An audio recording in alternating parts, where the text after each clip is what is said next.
Zuleika Dobson by Max Beerbohm. That old bell, presage of a train, had just sounded through Oxford Station, and the undergraduates who were waiting there, gay figures in tweed or flannel, moved to the margin of the platform and gazed idly up the line.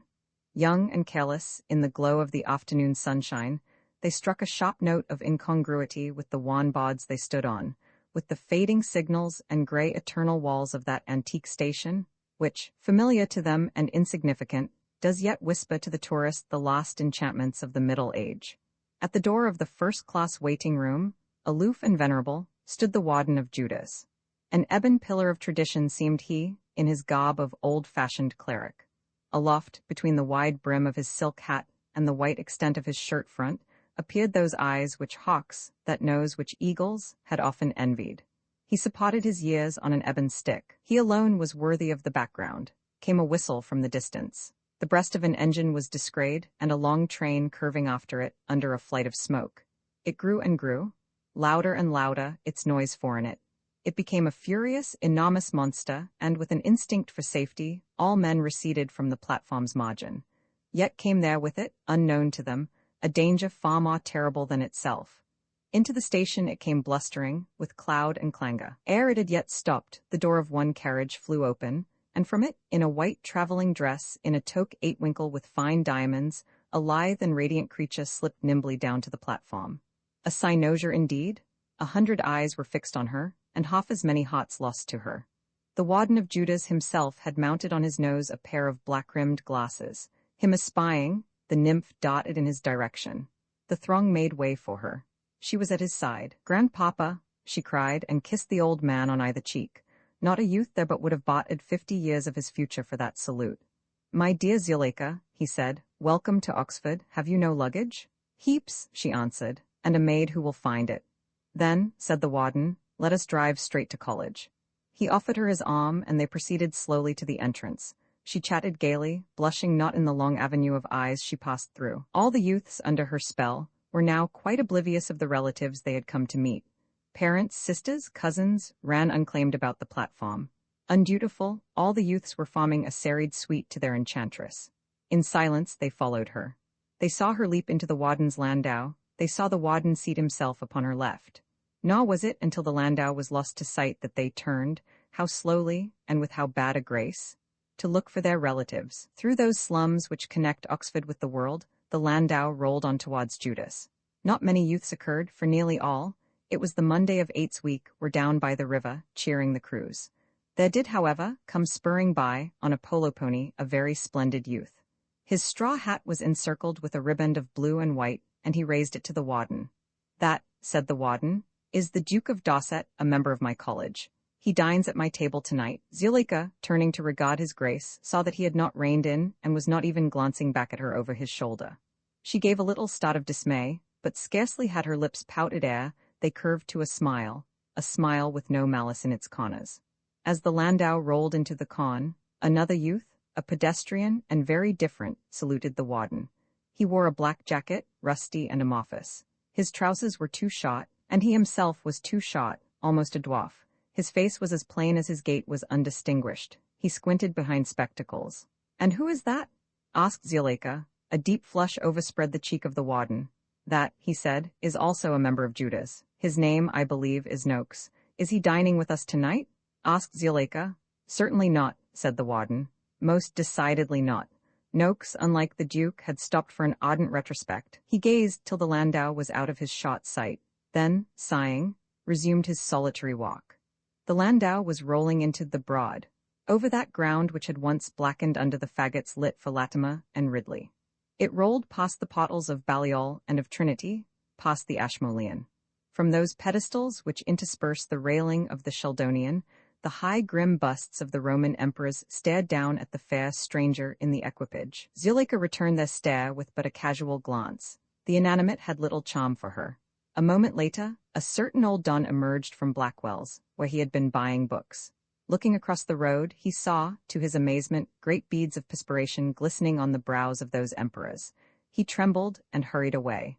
That evening, in common room, he told what he had seen, and no amount of polite skepticism would convince him that it was but the hallucination of one who had been reading too much Mommsen. He persisted that he had seen what he described. It was not until 2 days had elapsed that some credence was accorded him. Yes, as the landau rolled by, sweat started from the brows of the emperors. They, at least, foresaw the peril that was overhanging Oxford, and they gave such warning as they could. Let that be remembered to their credit. Let that incline us to think more gently of them. In their lives we know they were infamous, some of them. Nihil non commiserunt stupri, si vitiae impietatis. But are they too little punished after all? Here in Oxford, exposed eternally and inexorably to heat and frost, to the far winds that lash them and the rains that wear them away, they are expiating, in effigy, the abominations of their pride and cruelty and lust. Who were lechers, they are without bodies. Who were tyrants, they are crowned never but with crowns of snow. Who made themselves even with the gods, they are by American visitors frequently mistaken for the 12 apostles. It is but a little way down the road that the 2 bishops perished for their faith, and even now we do never pass the spot without a tear for them. Yet how quickly they died in the flames. To these emperors, for whom none weeps, time will give no surcease. Surely, it is sign of some grace in them, that they rejoiced not, this bright afternoon, in the evil that was to befall the city of their penance. Sounds of a violin, drifting out through the open windows of the hall, suggested that the second part of the concert had begun. All the undergraduates, however, except the few who figured in the program, had waited outside till their mistress should reappear. The sisters and cousins of the Judas men had been escorted back to their places and hurriedly left there. It was a hushed, tense crowd. "The poor darlings," murmured Zuleika, pausing to survey them. "And oh," she exclaimed, "there won't be room for all of them in there." "You might give an overflow performance out here afterwards," suggested the Duke grimly. This idea flashed on her a better. Why not give her performance here and now? Now, so eager was she for contact as it were with this crowd, here, by moonlight, in the pretty glow of these paper lanterns. "Yes," she said, "let it be here and now," and she bade the Duke make the announcement. "What shall I say?" he asked. "Gentlemen, I have the pleasure to announce that Miss Zuleika Dobson, the world-renowned she-wizard, will now oblige. Or shall I call them gents tout caught?" She could afford to laugh at his ill humor. She had his promise of obedience. She told him to say something graceful and simple. The noise of the violin had ceased. There was not a breath of wind. The crowd in the quadrangle was as still and as silent as the night itself. Nowhere a tremor, and it was borne in on Zuleika that this crowd had one mind as well as one heart, a common resolve, calm and clear, as well as a common passion. No need for her to strengthen the spell now. No wavers here. And thus it came true that gratitude was the sole motive for her display.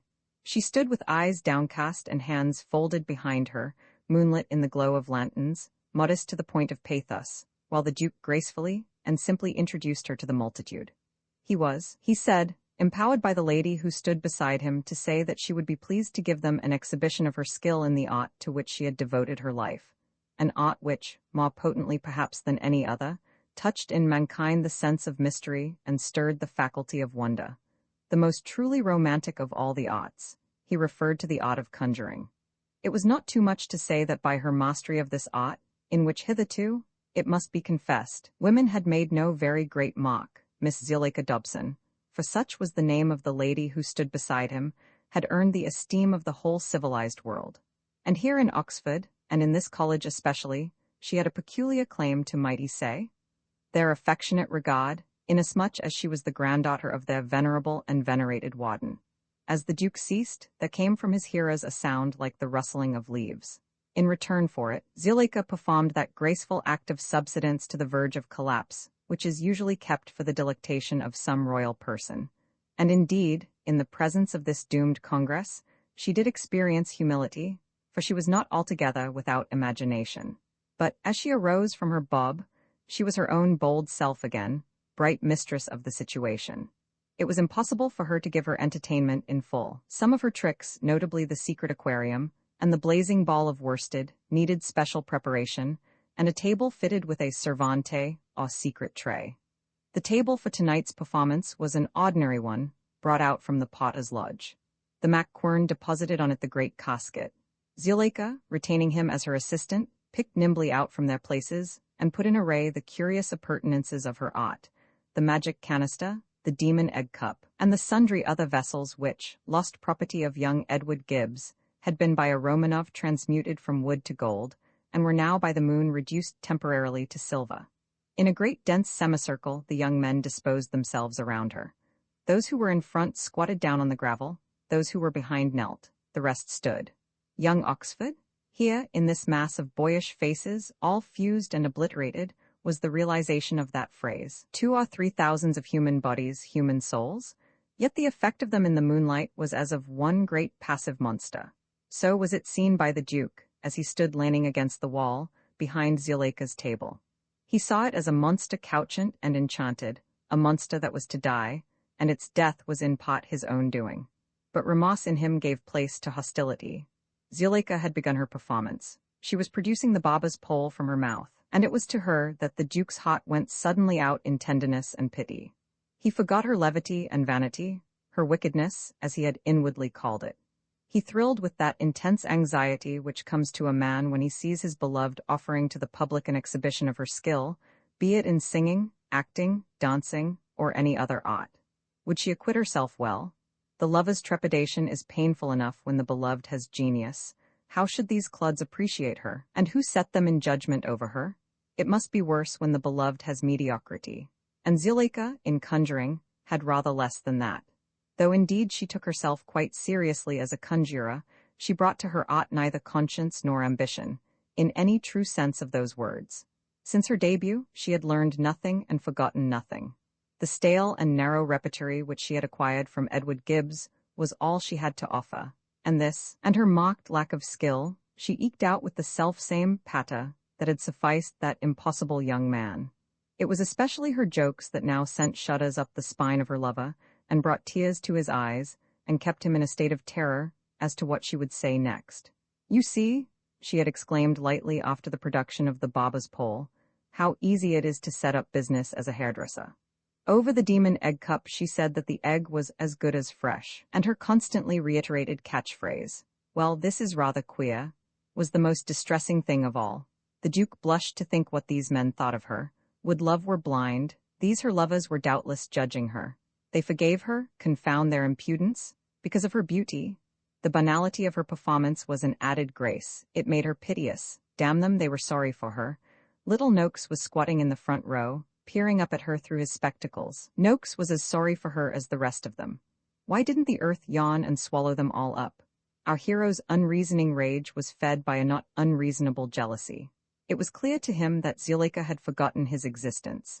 Today, as soon as he had killed her love, she had shown him how much less to her was his love than the crowd's, and now again it was only the crowd she cared for. He followed with his eyes her long, slender figure as she threaded her way in and out of the crowd, sinuously, confidingly, producing a penny from one lad's elbow, a threepenny bit from between another's neck and collar, half a crown from another's hair, and always repeating in that flute-like voice of hers, "Well, this is rather queer." Hither and thither she fared, her neck and arms gleaming white from the luminous blackness of her dress, in the luminous blueness of the night. At a distance she might have been a wraith, or a breeze made visible, a vagrom breeze, warm and delicate, and in league with death. Yes, that is how she might have seemed to a casual observer, but to the Duke there was nothing weird about her. She was radiantly a woman, a goddess, and his first and last love. Bitter his heart was, but only against the mob she wooed, not against her for wooing it. She was cruel? All goddesses are that. She was demeaning herself? His soul welled up anew in pity, in passion. Yonder, in the hall, the concert ran its course, making a feeble incidental music to the dark emotions of the quadrangle. It ended somewhat before the close of Zuleika's rival show, and then the steps from the hall were thronged by ladies, who, with a sprinkling of dons, stood in attitudes of refined displeasure and vulgar curiosity. The warden was just awake enough to notice the sea of undergraduates. Suspecting some breach of college discipline, he retired hastily to his own quarters, for fear his dignity might be somehow compromised. Was there ever, I wonder, an historian so pure as not to have wished just once to fob off on his readers just one bright fable for effect? I find myself sorely tempted to tell you that on Zuleika, as her entertainment drew to a close, the spirit of the higher thaumaturgy descended like a flame and found in her a worthy agent. Specious Apollyon whispers to me, where would be the harm? Tell your readers that she cast a seed on the ground, and that therefrom presently arose a tamarind tree which blossomed and bore fruit and, withering, vanished. Or say she conjured from an empty basket of osier a hissing and bridling snake. Why not? Your readers would be excited, gratified. and you would never be found out. But the grave eyes of Cleo are bent on me, her servant. Oh, pardon, madam. I did but waver for an instant. It is not too late to tell my readers that the climax of Zuleika's entertainment was only that dismal affair, the magic canister. It she took from the table, and holding it aloft, cried, "Now, before I say good night, I want to see if I have your confidence. But you mustn't think this is the confidence trick." She handed the vessel to the Mac Quern, who, looking like an overgrown acolyte, bore it off to her as she went again among the audience. Pausing before a man in the front row, she asked him if he would trust her with his watch. He held it out to her. "Thank you," she said, letting her fingers touch his for a moment before she dropped it into the magic canister. From another man she borrowed a cigarette case, from another a necktie, from another a pair of sleeve links, from Noakes a ring, one of those iron rings which are supposed, rightly or wrongly, to alleviate rheumatism. And when she had made an ample selection, she began her return journey to the table. On her way, she saw in the shadow of the wall the figure of her forgotten duke. She saw him, the one man she had ever loved, also the first man who had wished definitely to die for her, and she was touched by remorse. She had said she would remember him to her dying day, and already, but had he not refused her the wherewithal to remember him, the pearls she needed as the clue of her dear collection, the great relic among relics? "Would you trust me with your studs?" she asked him, in a voice that could be heard throughout the quadrangle, with a smile that was for him alone. There was no help for it. He quickly extricated from his shirt front the black pearl and the pink. Her thanks had a special emphasis. The Mac Quern placed the magic canister before her on the table. She pressed the outer sheath down on it, then she inverted it so that the contents fell into the false lid, then she opened it, looked into it, and, exclaiming, "Well, this is rather queer," held it up so that the audience whose intelligence she was insulting might see there was nothing in it. "Accidents," she said, "will happen in the best regulated canisters, but I think there is just a chance that I shall be able to restore your property. Excuse me for a moment." She then shut the canister, released the false lid, made several passes over it, opened it, looked into it, and said with a flourish, "Now I can clear my character." Again she went among the crowd, attended by the Mac Quern, and the loans, priceless now because she had touched them, were in due course severally restored. When she took the canister from her acolyte, only the 2 studs remained in it. Not since the night of her flitting from the Gibbs' humble home had Zuleika thieved. Was she a backslider? Would she rob the Duke, and his heir presumptive, and Tanville Tankertons yet unborn? Alas, yes, but what she now did was proof that she had qualms, and her way of doing it showed that for legerdemain she had after all a natural aptitude which, properly trained, might have won for her an honorable place in at least the second rank of contemporary prestidigitators. With a gesture of her disengaged hand, so swift as to be scarcely visible, she unhooked her earrings and passed them into the canister. This she did as she turned away from the crowd, on her way to the Duke. At the same moment, in a manner technically not less good, though morally deplorable, she withdrew the studs and vanished them into her bosom. Was it triumph, or shame, or of both a little that so flushed her cheeks as she stood before the man she had robbed? Or was it the excitement of giving a present to the man she had loved? Certain it is that the nakedness of her ears gave a new look to her face, a primitive look, open and sweetly wild. The Duke saw the difference, without noticing the cause. She was more adorable than ever. He blenched and swayed as in proximity to a loveliness beyond endurance. His heart cried out within him. A sudden mist came over his eyes. In the canister that she held out to him, the 2 pearls rattled like dice. "Keep them?" he whispered. "I shall," she whispered back, almost shyly. "But these are for you." And she took one of his hands and, holding it open, tilted the canister over it and let drop into it the 2 earrings, and went quickly away. As she reappeared at the table, the crowd gave her a long ovation of gratitude for her performance, an ovation all the more impressive because it was solemn and subdued. She curtsied again and again, not indeed with the timid simplicity of her first obeisance, so familiar already was she with the thought of the crowd's doom, but rather in the manner of a prima donna, chin up, eyelids down, all teeth manifest, and hands from the bosom flung ecstatically wide asunder. You know how, at a concert, a prima donna who has just sung insists on shaking hands with the accompanist, and dragging him forward, to show how beautiful her nature is, into the applause that is for herself alone. And your heart, like mine, has gone out to the wretched victim. Even so would you have felt for the Mac Quern when Zuleika, on the implied assumption that half the credit was his, grasped him by the wrist, and, continuing to curtsy, would not release him till the last echoes of the clapping had died away. The ladies on the steps of the hall moved down into the quadrangle, spreading their resentment like a miasma. The tragic passion of the crowd was merged in mere awkwardness. There was a general movement towards the college gate. Zuleika was putting her tricks back into the great casket, the Macquern assisting her.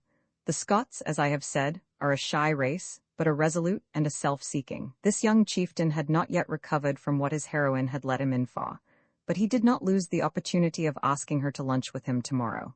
"Delighted," she said, fitting the demon egg cup into its groove. Then, looking up at him, "Are you popular?" she asked. "Have you many friends?" He nodded. She said he must invite them all. This was a blow to the young man, who, at once thrifty and infatuate, had planned a luncheon adieu. "I had hoped," he began. Vainly, she cut him short. There was a pause. "Whom shall I invite, then?" "I don't know any of them. How should I have preferences?" She remembered the Duke. She looked round and saw him still standing in the shadow of the wall. He came towards her. "Of course," she said hastily to her host, "you must ask him." The Macquern complied. He turned to the Duke and told him that Miss Dobson had very kindly promised to lunch with him tomorrow. "And," said Zuleika, "I simply won't unless you will."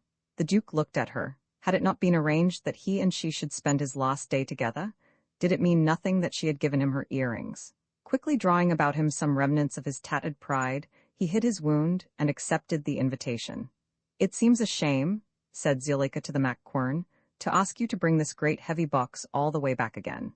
But those last poor rags of pride fell away now." The Duke threw a prehensile hand on the casket and, coldly glaring at the Macquern, pointed with his other hand towards the college gate. He, and he alone, was going to see Zuleika home. It was his last night on earth, and he was not to be trifled with. Such was the message of his eyes. The Scotsman's flashed back a precisely similar message. Men had fought for Zuleika, but never in her presence. Her eyes dilated. She had not the slightest impulse to throw herself between the two antagonists. Indeed, she stepped back, so as not to be in the way. A shot-shop fight, how much better that is than bad blood. She hoped the better man would win, and do not misjudge her, she rather hoped this man was the Duke. It occurred to her, a vague memory of some play or picture, that she ought to be holding aloft a candelabra of lit tapers. No, that was only done indoors, and in the 18th century. Ought she to hold a sponge? Idle, these speculations of hers, and based on complete ignorance of the manners and customs of undergraduates. The Duke and the Macquern would never have come to blows in the presence of a lady. Their conflict was necessarily spiritual. And it was the Scotsman, Scots though he was, who had to yield. Cowed by something demoniac in the willpower pitted against his, he found himself retreating in the direction indicated by the Duke's forefinger. As he disappeared into the porch, Zuleika turned to the Duke. "You were splendid," she said softly. He knew that very well. Does the stag in his hour of victory need a diploma from the hind? Holding in his hands the malachite casket that was the symbol of his triumph, the Duke smiled dictatorially at his darling. He came near to thinking of her as a chattel. Then, with a pang, he remembered his abject devotion to her. Abject no longer, though. The victory he had just won restored his manhood, his sense of supremacy among his fellows. He loved this woman on equal terms. She was transcendent? So was he, Dosset. Tonight the world had on its moonlit surface two great ornaments, Zuleika and himself. Neither of the pair could be replaced. Was one of them to be shattered? Life and love were good. He had been mad to think of dying. No word was spoken as they went together to Salt Cellar. She expected him to talk about her conjuring tricks. Could he have been disappointed? She dared not inquire, for she had the sensitiveness, though no other quality whatsoever, of the true artist. She felt herself aggrieved. She had half a mind to ask him to give her back her earrings, and by the way, he hadn't yet thanked her for them. Well, she would make allowances for a condemned man, and again she remembered the omen of which he had told her. She looked at him, and then up into the sky. This same moon, she said to herself, sees the battlements of Tankerton. Does she see two black owls there? Does she hear them hooting? They were in Salt Cellar now. "Melisande," she called up to her window. "Hush," said the Duke, "I have something to say to you." "Well, you can say it all the better without that great box in your hands. I want my maid to carry it up to my room for me." And again she called out for Melisande, and received no answer. "I suppose she's in the housekeeper's room or somewhere. You had better put the box down inside the door. She can bring it up later." She pushed open the postern, and the Duke, as he stepped across the threshold, thrilled with a romantic awe. Re-emerging a moment later into the moonlight, he He felt that she had been right about the box. It was fatal to self-expression, and he was glad he had not tried to speak on the way from the front quad. The soul needs gesture, and the Duke's first gesture now was to seize Zuleika's hands in his. She was too startled to move. "Zuleika?" he whispered. She was too angry to speak, but with a sudden twist she freed her wrists and darted back. He laughed. "You are afraid of me? You are afraid to let me kiss you because you are afraid of loving me? This afternoon? Here I all but kissed you. I mistook you for death. I was enamored of death. I was a fool. That is what you are. You incomparable darling. You are a fool. You are afraid of life. I am not. I love life. I am going to live for you, do you hear?" She stood with her back to the postern. Anger in her eyes had given place to scorn. "You mean," she said, "that you go back on your promise? You will release me from it. You mean you are afraid to die? You will not be guilty of my death, you love me. Good night, you miserable coward." She stepped back through the postern. "Don't, Zuleika. Miss Dobson, don't pull yourself together. Reflect, I implore you, you will repent."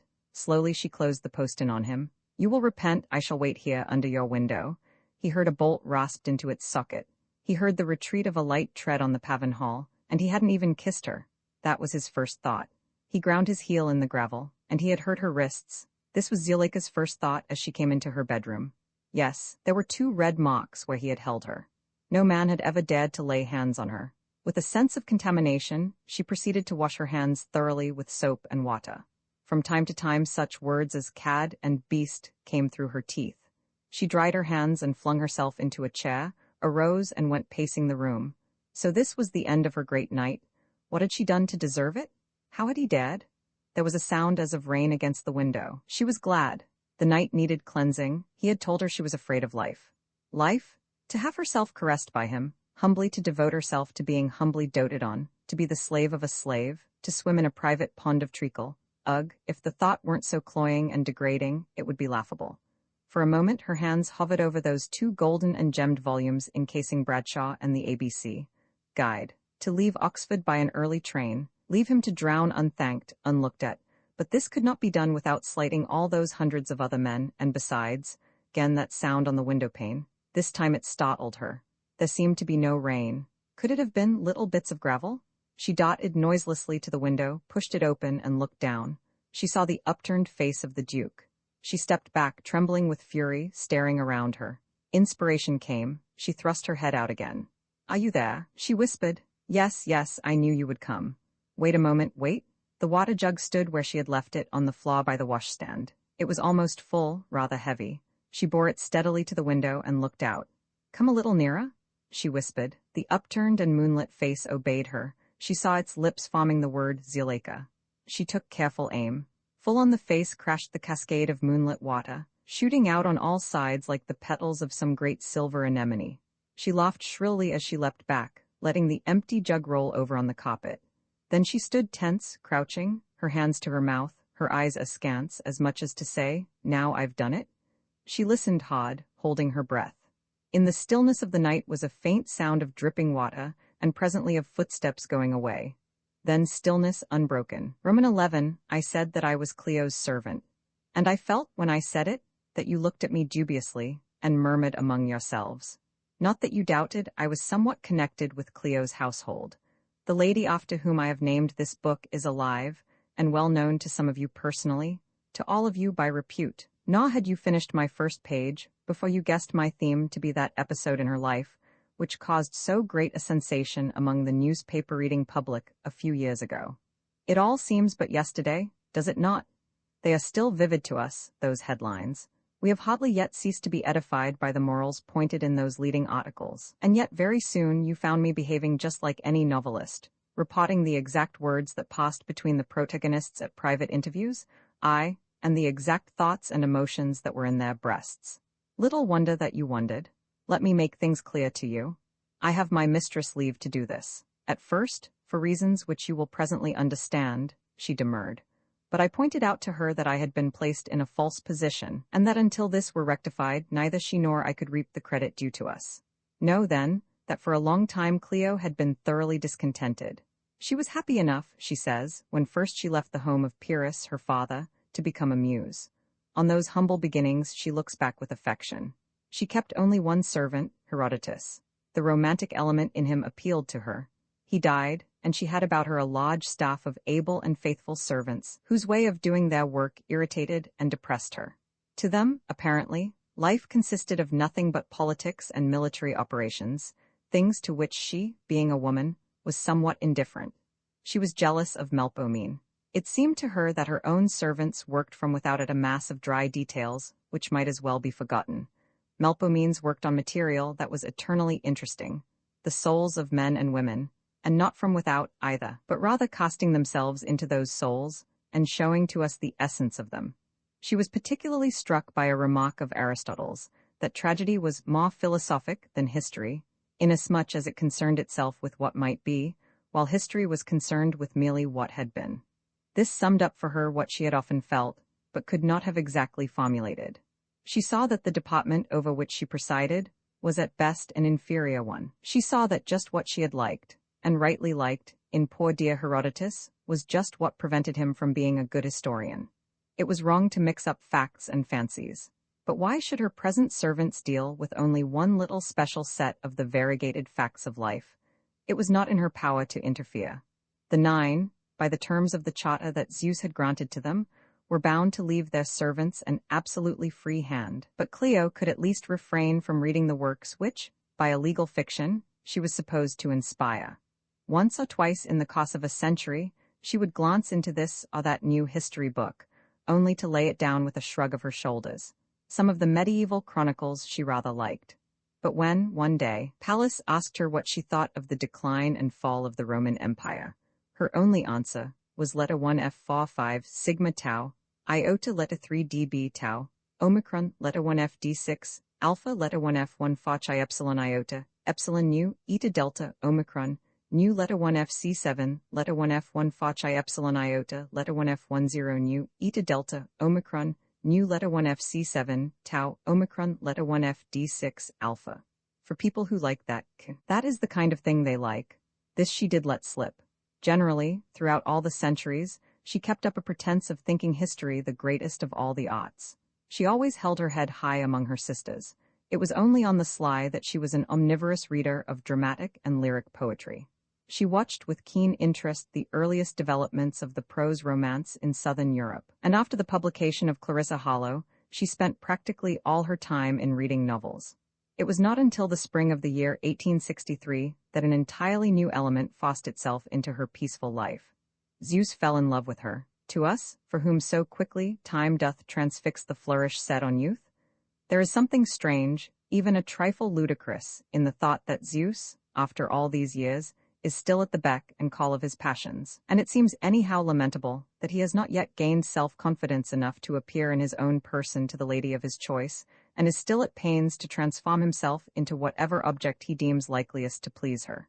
To Clio, suddenly from Olympus, he flashed down in the semblance of Kinglake's invasion of the Crimea, Fa vols, Lodge 8 vo, Hofkopf. She saw through his disguise immediately, and with great courage and independence, bade him begone. Rebuffed, he was not deflected. Indeed, it would seem that Clio's high spirit did but sharpen his desire. Hardly a day passed, but he appeared in what he hoped would be the irresistible form, a recently discovered fragment of Polybius, an advance copy of the forthcoming issue of the Historical Review, the notebook of Professor Karl Verichloffen. One day, all prying Hermes told him of Clio's secret addiction to novel reading. Thenceforth, year in, year out, it was in the form of fiction that Zeus wooed her. The sole result was that she grew sick of the sight of novels, and found a perverse pleasure in reading history. These dry details of what had actually happened were a relief, she told herself, from all that make-believe. One Sunday afternoon, the day before that very Monday on which this narrative opens, it occurred to her how fine a thing history might be if the historian had the novelist's privileges. Suppose he could be present at every scene which he was going to describe, a presence invisible and inevitable, and equipped with power to see into the breasts of all the persons whose actions he set himself to watch. While the muse was thus musing, Zeus, disguised as Miss Annie S. Swan's latest work, paid his usual visit. She let her eyes rest on him. Hither and thither she divided her swift mind and addressed him in winged words. Zeus, father of gods and men, cloud compeller, what wouldst thou of me? But first will I say what I would of thee. And she besought him to extend to the writers of history such privileges as are granted to novelists. His whole manner had changed. He listened to her with the massive gravity of a ruler who never yet has allowed private influence to obscure his judgment. He was silent for some time after her appeal. Then, in a voice of thunder, which made quake the slopes of Parnassus, he gave his answer. He admitted the disabilities under which historians labored. But the novelists, were they not equally handicapped? They had to treat of persons who never existed, events which never were. Only by the privilege of being in the thick of those events and in the very bowels of those persons could they hope to hold the reader's attention. If similar privileges were granted to the historian, the demand for novels would cease forthwith, and many thousand of hard-working, deserving men and women would be thrown out of employment. In fact, Cleo had asked him an impossible favor. But he said he conceivably might, be induced to let her have her way just once. In that event, all she would have to do was to keep her eye on the world's surface, and then, so soon as she had reason to think that somewhere was impending something of great import, to choose an historian. On him, straightway, Zeus would confer invisibility, inevitability, and psychic penetration, with a flawless memory thrown in. On the following afternoon, Cleo's roving eye saw Zuleika stepping from the Paddington platform into the Oxford train. A few moments later, I found myself suddenly on Parnassus. In hurried words, Cleo told me how I came there, and what I had to do. She said she had selected me because she knew me to be honest, sober, and capable, and no stranger to Oxford. Another moment, and I was at the throne of Zeus. With a majesty of gesture which I shall never forget, he stretched his hand over me, and I was endued with the promised gifts. And then, lo, I was on the platform of Oxford Station. The train was not due for another hour, but the time passed pleasantly enough. It was fun to float all unseen, to float all unhampered by any corporeal nonsense, up and down the platform. It was fun to watch the inmost thoughts of the station master, of the porters, of the young person at the buffet. But of course I did not let the holiday mood master me. I realized the seriousness of my mission. I must concentrate myself on the matter in hand, Miss Dobson's visit. What was going to happen? Prescience was no part of my outfit. From what I knew about Miss Dobson, I deduced that she would be a great success. That was all. Had I had the instinct that was given to those emperors in stone, and even to the dog Kaka, I should have begged Cleo to send in my stead some man of stronger nerve. She had charged me to be calmly vigilant, scrupulously fair.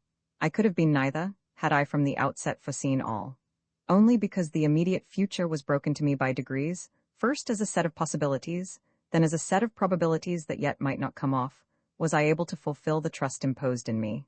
Even so, it was hard. I had always accepted the doctrine that to understand all is to forgive all. Thanks to Zeus, I understood all about Miss Dobson, and yet there were moments when she repelled me, moments when I wished to see her neither from without nor from within. So soon as the Duke of Dorset met her on the Monday night, I felt I was in duty bound to keep him under constant surveillance. Yet there were moments when I was so sorry for him that I deemed myself a brute for shadowing him. Ever since I can remember, I have been beset by a recurring doubt as to whether I be or be not quite a gentleman. I have never attempted to define that term. I have but feverishly wondered whether in its usual acceptation, whatever that is, it be strictly applicable to myself. Many people hold that the qualities connoted by it are primarily moral, a kind heart, honorable conduct, and so forth. On Cleo's mission, I found honor and kindness tugging me in precisely opposite directions. Insofar as honor tugged the harder, was I the more or the less gentlemanly? But the test is not a fair one. Curiosity tugged on the side of honor. This goes to prove me a cad. Oh, set against it the fact that I did at one point betray Cleo's trust. When Miss Dobson had done the deed recorded at the close of the foregoing chapter, I gave the Duke of Dorset an hour's grace.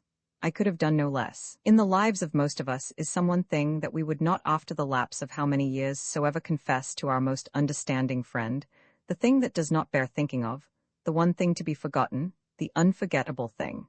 Not the commission of some great crime. This can be atoned for by great penances, and the very enormity of it has a dark grandeur. Maybe, some little deadly act of meanness, some Holland Connor treachery? But what a man has once willed to do, his will helps him to forget.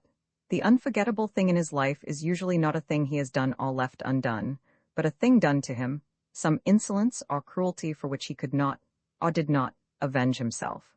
This it is that often comes back to him, years after, in his dreams, and thrusts itself suddenly into his waking thoughts, so that he clenches his hands and shakes his head, and hums a tune loudly. anything to beat it off. In the very hour when first befell him that odious humiliation, would you have spied on him? I gave the Duke of Dorset an hour's grace. What were his thoughts in that interval? What words, if any, he uttered to the night, never will be known. For this, Cleo has abused me in language less befitting a muse than a fishwife. I do not care. I would rather be chidden by Cleo than by my own sense of delicacy, any day. Roman 12 not less averse than from dogging the Duke, was I from remaining another instant in the presence of Miss Dobson. There seemed to be no possible excuse for her. This time she had gone too far. She was outrageous. As soon as the Duke had had time to get clear away, I floated out into the night.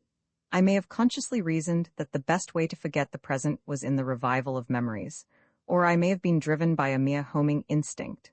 Anyhow, it was in the direction of my old college that I went. Midnight was tolling as I floated in through the shut grim gate at which I had so often stood knocking for admission. The man who now occupied my room had spotted his oak, my oak. I read the name on the visiting card attached thereto, E. J. Craddock, and went in. E. J. Craddock, interloper, was sitting at my table, with elbows squared and head on one side, in the act of literary composition. The awls and caps on my walls betokened him a rowing man. Indeed, I recognized his somewhat heavy face as that of the man whom, from the Judah's barge this afternoon, I had seen rowing stroke in my college 8. He ought, therefore, to have been in bed and asleep 2 hours ago. And the offense of his vigil was aggravated by a large tumbler that stood in front of him, containing whiskey and soda. From this he took a deep draught. Then he read over what he had written. I did not care to peer over his shoulder at a mess, which, though written in my room, was not intended for my eyes. But the writer's brain was open to me, and he had written, I, the undersigned Edward Joseph Craddock, do hereby leave and bequeath all my personal and other property to Zuleika Dobson, spinster. This is my last will and testament. He gnawed his pen, and presently altered the hereby leave to hereby and herewith leave. Fool, I thereby and therewith left him. As I emerged through the floor of the room above, through the very carpet that had so often been steeped in wine, and encrusted with smithereens of glass, in the brave old days of a well-remembered occupant, I found 2 men, both of them evidently reading men. One of them was pacing round the room. Do you know, he was saying, what she reminded me of all the time? Those words, aren't they in the Song of Solomon? Fair as the moon, clear as the sun, and, terrible as an army with banners, supplied his host, rather testily, for he was writing a letter. It began, My dear father, by the time you receive this I shall have taken a step which, clearly it was vain to seek distraction in my old college. I floated out into the untenanted meadows. Over them was the usual coverlet of white vapor, trailed from the Isis right up to Merton Wall. The scent of these meadows' moisture is the scent of Oxford. Even in hottest noon, one feels that the sun has not dried them. Always there is moisture drifting across them, drifting into the colleges. It, one suspects, must have had much to do with the evocation of what is called the Oxford spirit, that gentlest spirit, so lingering and searching, so dear to them, who as youths were brought into ken of it, so exasperating to them who were not. Yes, certainly, it is this mild, miasmal air, not less than the grey beauty and gravity of the buildings, that has helped Oxford to produce, and foster eternally, her peculiar race of artist scholars, scholar-artists. The undergraduate, in his brief periods of residence, is too buoyant to be mastered by the spirit of the place. He does but salute it and catch the manna. It is on him who stays to spend his maturity here that the spirit will in its fullness gradually descend. The buildings and their traditions keep astir in his mind whatsoever is gracious. The climate, enfolding and enfeebling him, lulling him, keeps him careless of the sharp, harsh, exigent realities of the outer world. Careless? Not utterly. These realities may be seen by him. He may study them, be amused or touched by them, but they cannot fire him.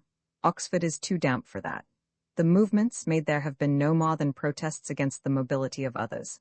They have been without the dynamic quality implied in their name. They have been no more than the sighs of men gazing at what other men had left behind them.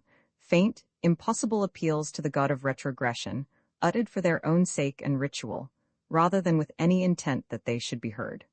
Oxford, that lotus land, saps the willpower, the power of action. But in doing so, it clarifies the mind, makes larger the vision, gives above all that playful and caressing suavity of manner which comes of a conviction that nothing matters except ideas, and that not even ideas are worth dying for. inasmuch as the ghosts of them slain seem worthy of yet more piously elaborate homage than can be given to them in their heyday. If the colleges could be transferred to the dry and bracing top of some hill, doubtless they would be more evidently useful to the nation. But let us be glad there is no engineer or enchanter to compass that task. Egomit, I would liefer have the rest of England subside into the sea than have Oxford set on a salubrious level. For there is nothing in England to be matched with what lurks in the vapours of these meadows, and in the shadows of these spires, that mysterious, inenubilable spirit of Oxford. Oxford, the very sight of the word printed, or sound of it spoken, is fraught for me with most actual magic. And on that moonlit night when I floated among the vapours of these meadows, myself less than a vapour, I knew and loved Oxford as never before, as never since. Yonder in the colleges was the fume and fret of tragedy, love as death's decoy, and youth following her. What then? Not Oxford was menaced. Come what might, not a stone of Oxford's walls would be loosened, nor a wreath of her vapours be undone, nor lost a breath of her sacred spirit. I floated up into the higher, drier air, that I might, for once, see the total body of that spirit. There lay Oxford far beneath me, like a map in grey and black and silver. All that I had known only as great single things I saw now outspread in a position, and tiny symbols, as it were, of themselves, greatly symbolizing their oneness. There they lay, these multitudinous and disparate quadrangles, all their rivalries merged in the making of a great Catholic pattern, and the roofs of the buildings around them seemed level with their lawns. No higher the roofs of the very towers. Up from their tiny segment of the earth's spinning surface they stood negligible beneath infinity. And new too, quite new, in eternity, transient upstarts. I saw Oxford as a place that had no more past and no more future than a mining camp. I smiled down. O hoary and unassailable mushroom! But if a man carry his sense of proportion far enough, lo, he is back at the point from which he started. He knows that eternity, as conceived by him, is but an instant in eternity, and infinity but a speck in infinity. How should they belittle the things near to him? Oxford was venerable and magical, after all, and enduring. Aye, and not because she would endure was it the less lamentable that the young lives within her walls were like to be taken. My equanimity was gone, and a tear fell on Oxford. And then, as though Oxford herself were speaking up to me, the air vibrated with a sweet noise of music. It was the hour of one, the end of the Duke's hour of grace. Through the silvery tangle of sounds from other clocks I floated quickly down to the broad. Roman 13 I had on the way a horrible apprehension. What if the Duke, in his agony, had taken the one means to forgetfulness? His room, I could see, was lit up, but a man does not necessarily choose to die in the dark.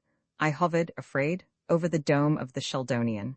I saw that the window of the room above the Duke's was also lit up, and there was no reason at all to doubt the survival of Noakes. Perhaps the sight of him would hearten me. I was wrong. The sight of Noakes in his room was as dismal a thing as could be. With his chin sunk on his breast, he sat there, on a rickety chair, staring up at the mantelpiece. This he had decked out as a sort of shrine. In the center, aloft on an inverted tin that had contained Abernethy biscuits, stood a blue plush frame, with an inner rim of brass, several sizes too big for the picture postcard installed in it. Zuleika's image gazed forth with a smile that was obviously not intended for the humble worshipper at this execrable shrine. On either side of her stood a small vase, one holding some geraniums, the other some mignonette.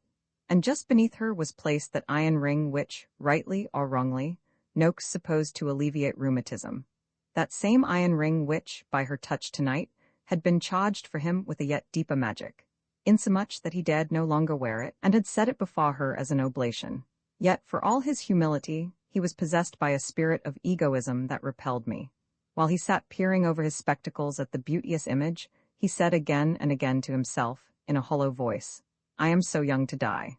Every time he said this, two large, pear-shaped tears emerged from behind his spectacles and found their way to his waistcoat. It did not seem to strike him that quite half of the undergraduates who contemplated death, and contemplated it in a fearless, wholesome, manly fashion, were his juniors.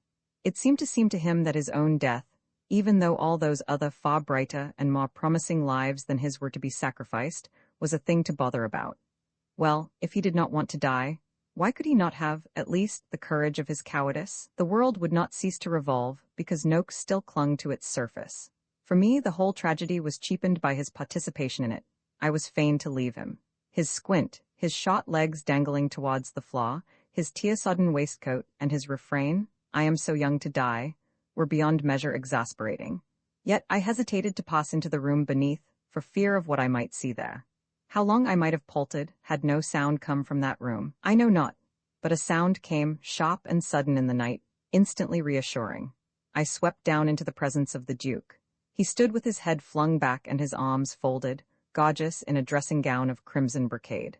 In animation of pride and pomp, he looked less like a mortal man than like a figure from some great biblical group by Paul Veronese. And this was he whom I had presumed to pity? And this was he whom I had half expected to find dead. His face, usually pale, was now red, and his hair, which no eye had ever yet seen disordered, stood up in a glistening shock. These two changes in him intensified the effect of vitality. One of them, however, vanished as I watched it. The Duke's face resumed its pallor. I realized then that he had but blushed, and I realized, simultaneously, that what had called that blush to his cheek was what had also been the signal to me that he was alive. His blush had been a pendant to his sneeze, and his sneeze had been a pendant to that outrage which he had been striving to forget. He had caught cold. He had caught cold. In the hour of his soul's bitter need, his body had been suborned against him. Base? Had he not stripped his body of its wet vesture? Had he not vigorously dried his hair, and robed himself in crimson, and struck in solitude such attitudes as were most congruous with his high spirit and high rank? He had set himself to crush remembrance of that by which through his body his soul had been assailed. And well had he known that in this conflict a giant demon was his antagonist, but that his own body would play traitor. No, this he had not foreseen. This was too base a thing to be foreseen. He stood quite still, a figure augulous and splendent, and it seemed as though the hot night, too, stood still, to watch him in awe, through the open lattices of his window, breathlessly. But to me, equipped to see beneath the surface, he was piteous, piteous in ratio to the pretension of his aspect. Had he crouched down and sobbed, I should have been as much relieved as he. But he stood seigneurial and aquiline. Painless, by comparison with this conflict in him, seemed the conflict that had raged in him yesternight. Then, it had been his dandyhood against his passion for Zuleika. What mattered the issue? Whichever one, the victory were sweet, and of this he had all the while been subconscious, gallantly though he fought for his pride of dandyhood. Tonight in the battle between pride and memory, he knew from the outset that pride's was but a fall-on hope, and that memory would be barbarous in her triumph. Not winning to oblivion, he must hate with a fathomless hatred. Of all the emotions, hatred is the most excruciating. Of all the objects of hatred, a woman once loved is the most hateful. Of all deaths, the bitterest that can befall a man is that he lay down his life to flatter the woman he deems vilest of her sex. Such was the death that the Duke of Dorset saw confronting him. Most men, when they are at war with the past, have the future as ally.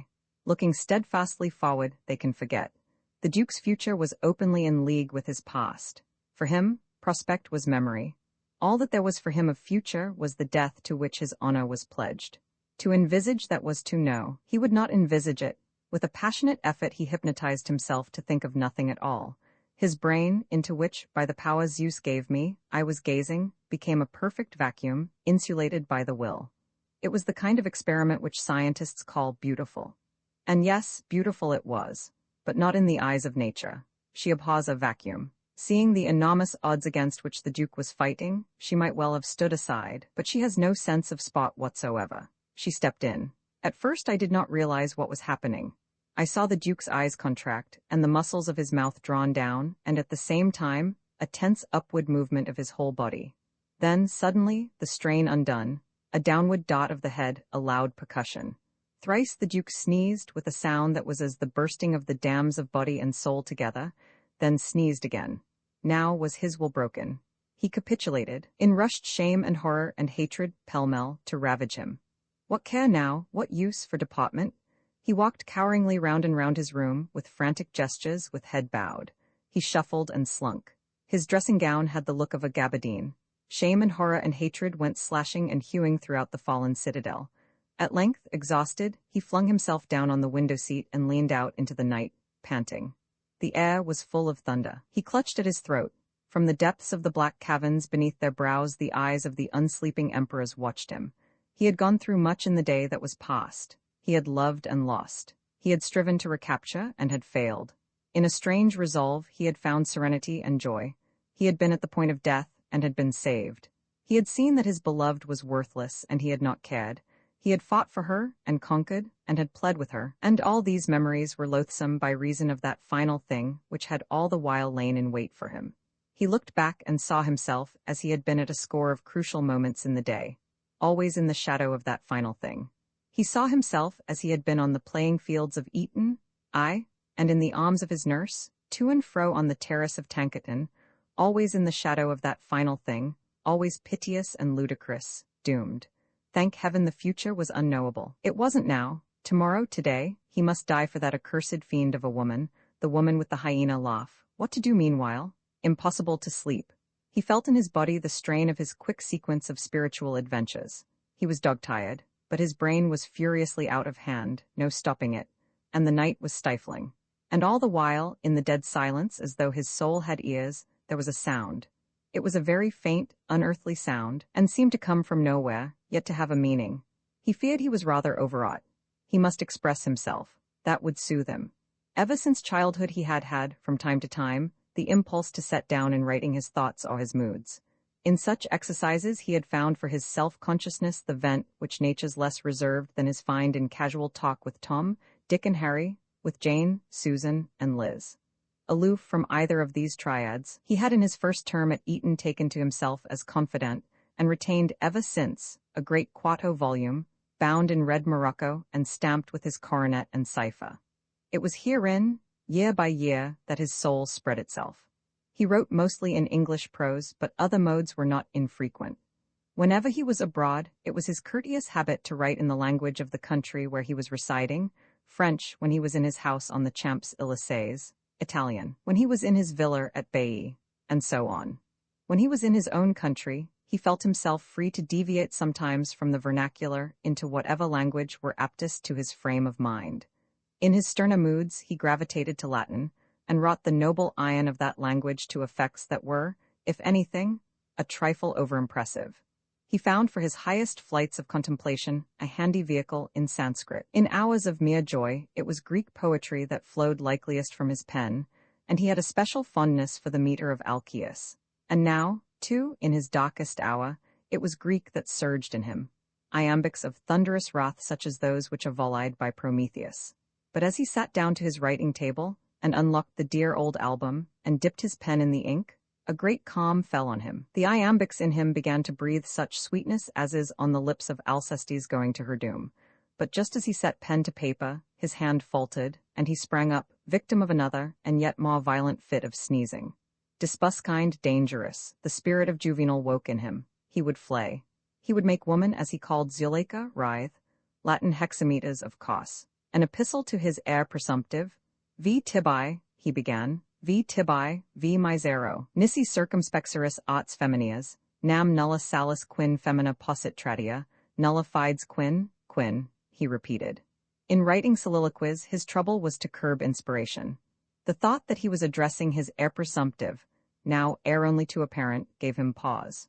Nor, he reflected, was he addressing this brute only, but a huge posthumous audience. These hexameters would be sure to appear in the authorized biography. A melancholy interest attaches to the following lines, written, it would seem, on the very eve of. He winced. Was it really possible, and no dream, that he was to die tomorrow, today? Even you, unassuming reader, go about with a vague notion that in your case, somehow, the ultimate demand of nature will be waived. The Duke, until he conceived his sudden desire to die, had deemed himself certainly exempt. And now, as he sat staring at his window, he saw in the paling of the night the presage of the dawn of his own last day. Sometimes, often though he was in early childhood, he had even found it hard to believe there was no exemption for those to whom he stood in any personal relation. He remembered how, soon after he went to Eton, he had received almost with incredulity the news of the death of his godfather, Lord Stackley, an octogenarian. He took from the table his album, knowing that on one of the earliest pages was inscribed his boyish sense of that bereavement. Yes, here the passage was, written in a large round hand. Death knocks, as we know, at the door of the cottage and of the castle. He stalks up the front garden and the steep steps of the semi-detached villa, and plies the ornamental knocker so imperiously that the panels of imitation stained glass quiver in the thin front door. Even the family that occupies the topmost story of a building without a lift is on his ghastly visiting list. He rattles his fleshless knuckles against the door of the gypsy's caravan. Into the savage's tent, wigwam, or wattled hut, he darts unbidden. Even on the hermit in the cave he forces his obnoxious presence. His is an universal beat, and he walks it with a grin. But be sure it is at the sombre portal of the nobleman that he knocks with the greatest gusto. It is there, where haply his visit will be commemorated with a hatchment. It is then, when the muffled thunder of the dead Machen Saul will soon be rolling in cathedrals. It is then, it is there, that the pride of his unquestioned power comes grimliest home to him. Is there no withstanding him? Why should he be admitted always with awe, a cravenly honored guest? When next he calls, let the butler send him about his business, or tell him to step round to the servant's entrance. If it be made plain to him that his visits are an impertinence, he will soon be disemboldened. Once the aristocracy make a stand against him, there need be no more trouble about the exorbitant duties named after him. And for the hereditary system, that system which both offends the common sense of the radical and wounds the Tory by its implied admission that noblemen are mortal, a seemly substitute will have been found. Artless and crude in expression, very boyish, it seemed now to its author. Yet in its simple wistfulness it had quality, it rang true.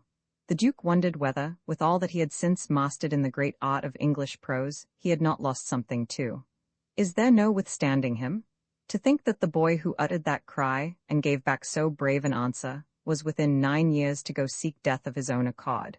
How the gods must be laughing. Yes, the exquisite point of the joke, for them, was that he chose to die. But as the thought flashed through him, he started like a man shot. What if he chose not to? Stay, surely there was some reason why he must die. Else, why throughout the night had he taken his doom for granted? Honor, yes, he had pledged himself. Better death than dishonor. Was it, though? Was it? Ah, he who had come so near to death saw dishonor as a tiny trifle. Where was the sting of it? Not he would be ridiculous tomorrow, today. Everyone would acclaim his splendid act of moral courage. She, the hyena woman, would be the fool. No one would have thought of dying for her had he not set the example. Everyone would follow his new example. Yes, he would save Oxford yet. That was his duty? Duty and darling vengeance, and life, it was full dawn now. Gone was that faint, monotonous sound which had punctuated in his soul the horrors of his vigil. But in reminder of those hours, his lamp was still burning. He extinguished it, and the going out of that tarnished light made perfect his sense of release. He threw wide his arms in welcome of the great adorable day, and of all the great adorable days that were to be his. He leaned out from his window, drinking the dawn in. The gods had made merry over him, had they? And the cry of the hyena had made night hideous. Well, it was his turn now. He would laugh last and loudest. And already, for what was to be, he laughed outright into the morning, insomuch that the birds in the trees of Trinity, and still more the emperors over the way, marveled greatly. Roman 14, they had awaited thousands and innumerable thousands of daybreaks in the broad, these emperors, counting the long slow hours till the night were over. It is in the night especially that their fallen greatness haunts them. Day brings some distraction. They are not incurious of the lives around them, these little lives that succeed one another so quickly. To them, in their immemorial old age, youth is a constant wonder. And so is death, which to them comes not. Youth or death, which, they had often asked themselves, was the goodlier? But it was ill that these two things should be mated. It was ill come, this day of days. Long after the Duke was in bed and asleep, his peal of laughter echoed in the ears of the emperors. Why had he laughed? And they said to themselves, we are very old men and broken, and in a land not our own. There are things that we do not understand. Brief was the freshness of the dawn. From all points of the compass, dark gray clouds mounted into the sky. There, taking their places as though in accordance to a strategic plan laid down for them, they ponderously massed themselves, and presently, as at a given signal, drew nearer to earth and halted, an irresistible great army, awaiting orders. Somewhere under cover of them the sun went his way, transmitting a sulphurous heat. The very birds in the trees of Trinity were oppressed and did not twitter. The very leaves did not whisper. Out through the railings and across the road prowled a skimpy and dingy cat, trying to look like a tiger. It was all very sinister and dismal. The hours passed. The broad put forth, one by one, its signs of waking. Soon after 8 o'clock, as usual, the front door of the Duke's lodgings was opened from within. The emperors watched for the faint cloud of dust that presently emerged, and for her whom it preceded. To them, this first outcoming of the landlady's daughter was a moment of daily interest. Katy, they had known her as a toddling child, and later as a little girl scampering off to school, all legs and pinafore and streaming golden hair. And now she was 16 years old. Her hair, tied back at the nape of her neck, would very soon be up. Her big blue eyes were as they had always been, but she had long passed out of pinafores into aprons, had taken on a sedateness befitting her years and her duties, and was anxious to be regarded rather as an aunt than as a sister by her brother Clarence, aged 12. The emperors had always predicted that she would be pretty, and very pretty she was. As she came slowly out, with eyes downcast to her broom, sweeping the dust so seriously over the doorstep, and then across the pavement, and anon when she reappeared with pail and scrubbing brush, and abased herself before the doorstep, and wrought so vehemently there, what filled her little soul was not the dignity of manual labor. The duties that Zuleika had envied her were dear to her exactly as they would have been, yesterday morning, to Zuleika. The emperors had often noticed that during vacations their little favorite's treatment of the doorstep was languid and perfunctory. They knew well her secret, and always, for who can be long in England without becoming sentimental, they cherished the hope of a romantic union between her and a certain young gentleman, as they archly called the Duke. His continued indifference to her they took almost as an affront to themselves. Where in all England was a prettier, sweeter girl than their Katy? The sudden eruption of Zuleika into Oxford was especially grievous to them, because they could no longer hope against hope that Katy would be led by the Duke to the altar, and thence into the highest social circles, and live happily ever after. Luckily, it was for Katy, however, that they had no power to fill her head with their foolish notions. It was well for her to have never doubted she loved in vain. She had soon grown used to her lot. Not until yesterday had there been any bitterness. Jealousy surged in Katy at the very moment when she beheld Zuleika on the threshold. A glance at the Duke's face when she showed the visitor up was enough to acquaint her with the state of his heart. And she did not, for confirming her intuition, need the 2 or 3 opportunities she took of listening at the keyhole. What in the course of those informal audiences did surprise her, so much indeed that she could hardly believe her ear, was that it was possible for a woman not to love the Duke. Her jealousy of that Miss Dobson was for a while swallowed up in her pity for him. What she had borne so cheerfully for herself, she could not bear for her hero. She wished she had not happened to listen, and this morning, while she knelt swaying and spreading over his doorstep, her blue eyes added certain tears to be scrubbed away in the general moisture of the stone. Rising, she dried her hands in her apron, and dried her eyes with her hands. Lest her mother should see that she had been crying, she loitered outside the door. Suddenly, her roving glance changed to a stare of acute hostility. She knew well that the person wandering towards her was, no, not that Miss Dobson, as she had for the fraction of an instant supposed, but the next worst thing. It has been said that Melisande in Dawes was an evidently French maid. Out of Dawes she was not less evidently Zuleika's. Not that she aped her mistress. The resemblance had come by force of propinquity and devotion. Nature had laid no basis for it. Not one point of form or color had the 2 women in common. It has been said that Zuleika was not strictly beautiful. Melisande, like most Frenchwomen, was strictly plain. But in expression and pot in her whole tournure, she had become, as every good maid does, her mistress replica. The poise of her head, the boldness of her regard and brilliance of her smile, the leisurely and swinging way in which she walked with a hand on the hip, all these things of hers were Zuleika's too. She was no conqueror. None but the man to whom she was betrothed, a waiter at the Café Tortel, named Pelias, had ever paid court to her, nor was she covetous of other hearts. Yet she looked victorious and insatiable of victories, and terrible as an army with banners. In the hand that was not on her hip she carried a letter, and on her shoulders she had to bear the full burden of the hatred that Zuleika had inspired in Katy. But this she did not know. She came glancing boldly, leisurely, at the numbers on the front doors. Katy stepped back onto the doorstep, lest the inferiority of her stature should mar the effect of her disdain. "Good day, is it here that Duke d'Orsay lives?" asked Melisande, as nearly accurate as a Gaul may be in such matters. "The Duke of Dorset," said Katy with a cold and insular emphasis, "lives here. And you," she tried to convey with her eyes, "you, for all your smart black silk, are a hireling. I am Miss Batch. I happen to have a hobby for housework. I have not been crying."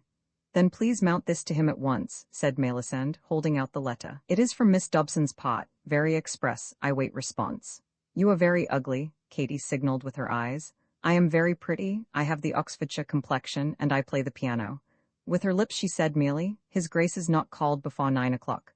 But today you go wake him now, quick is it not? Quite out of the question, said Katy.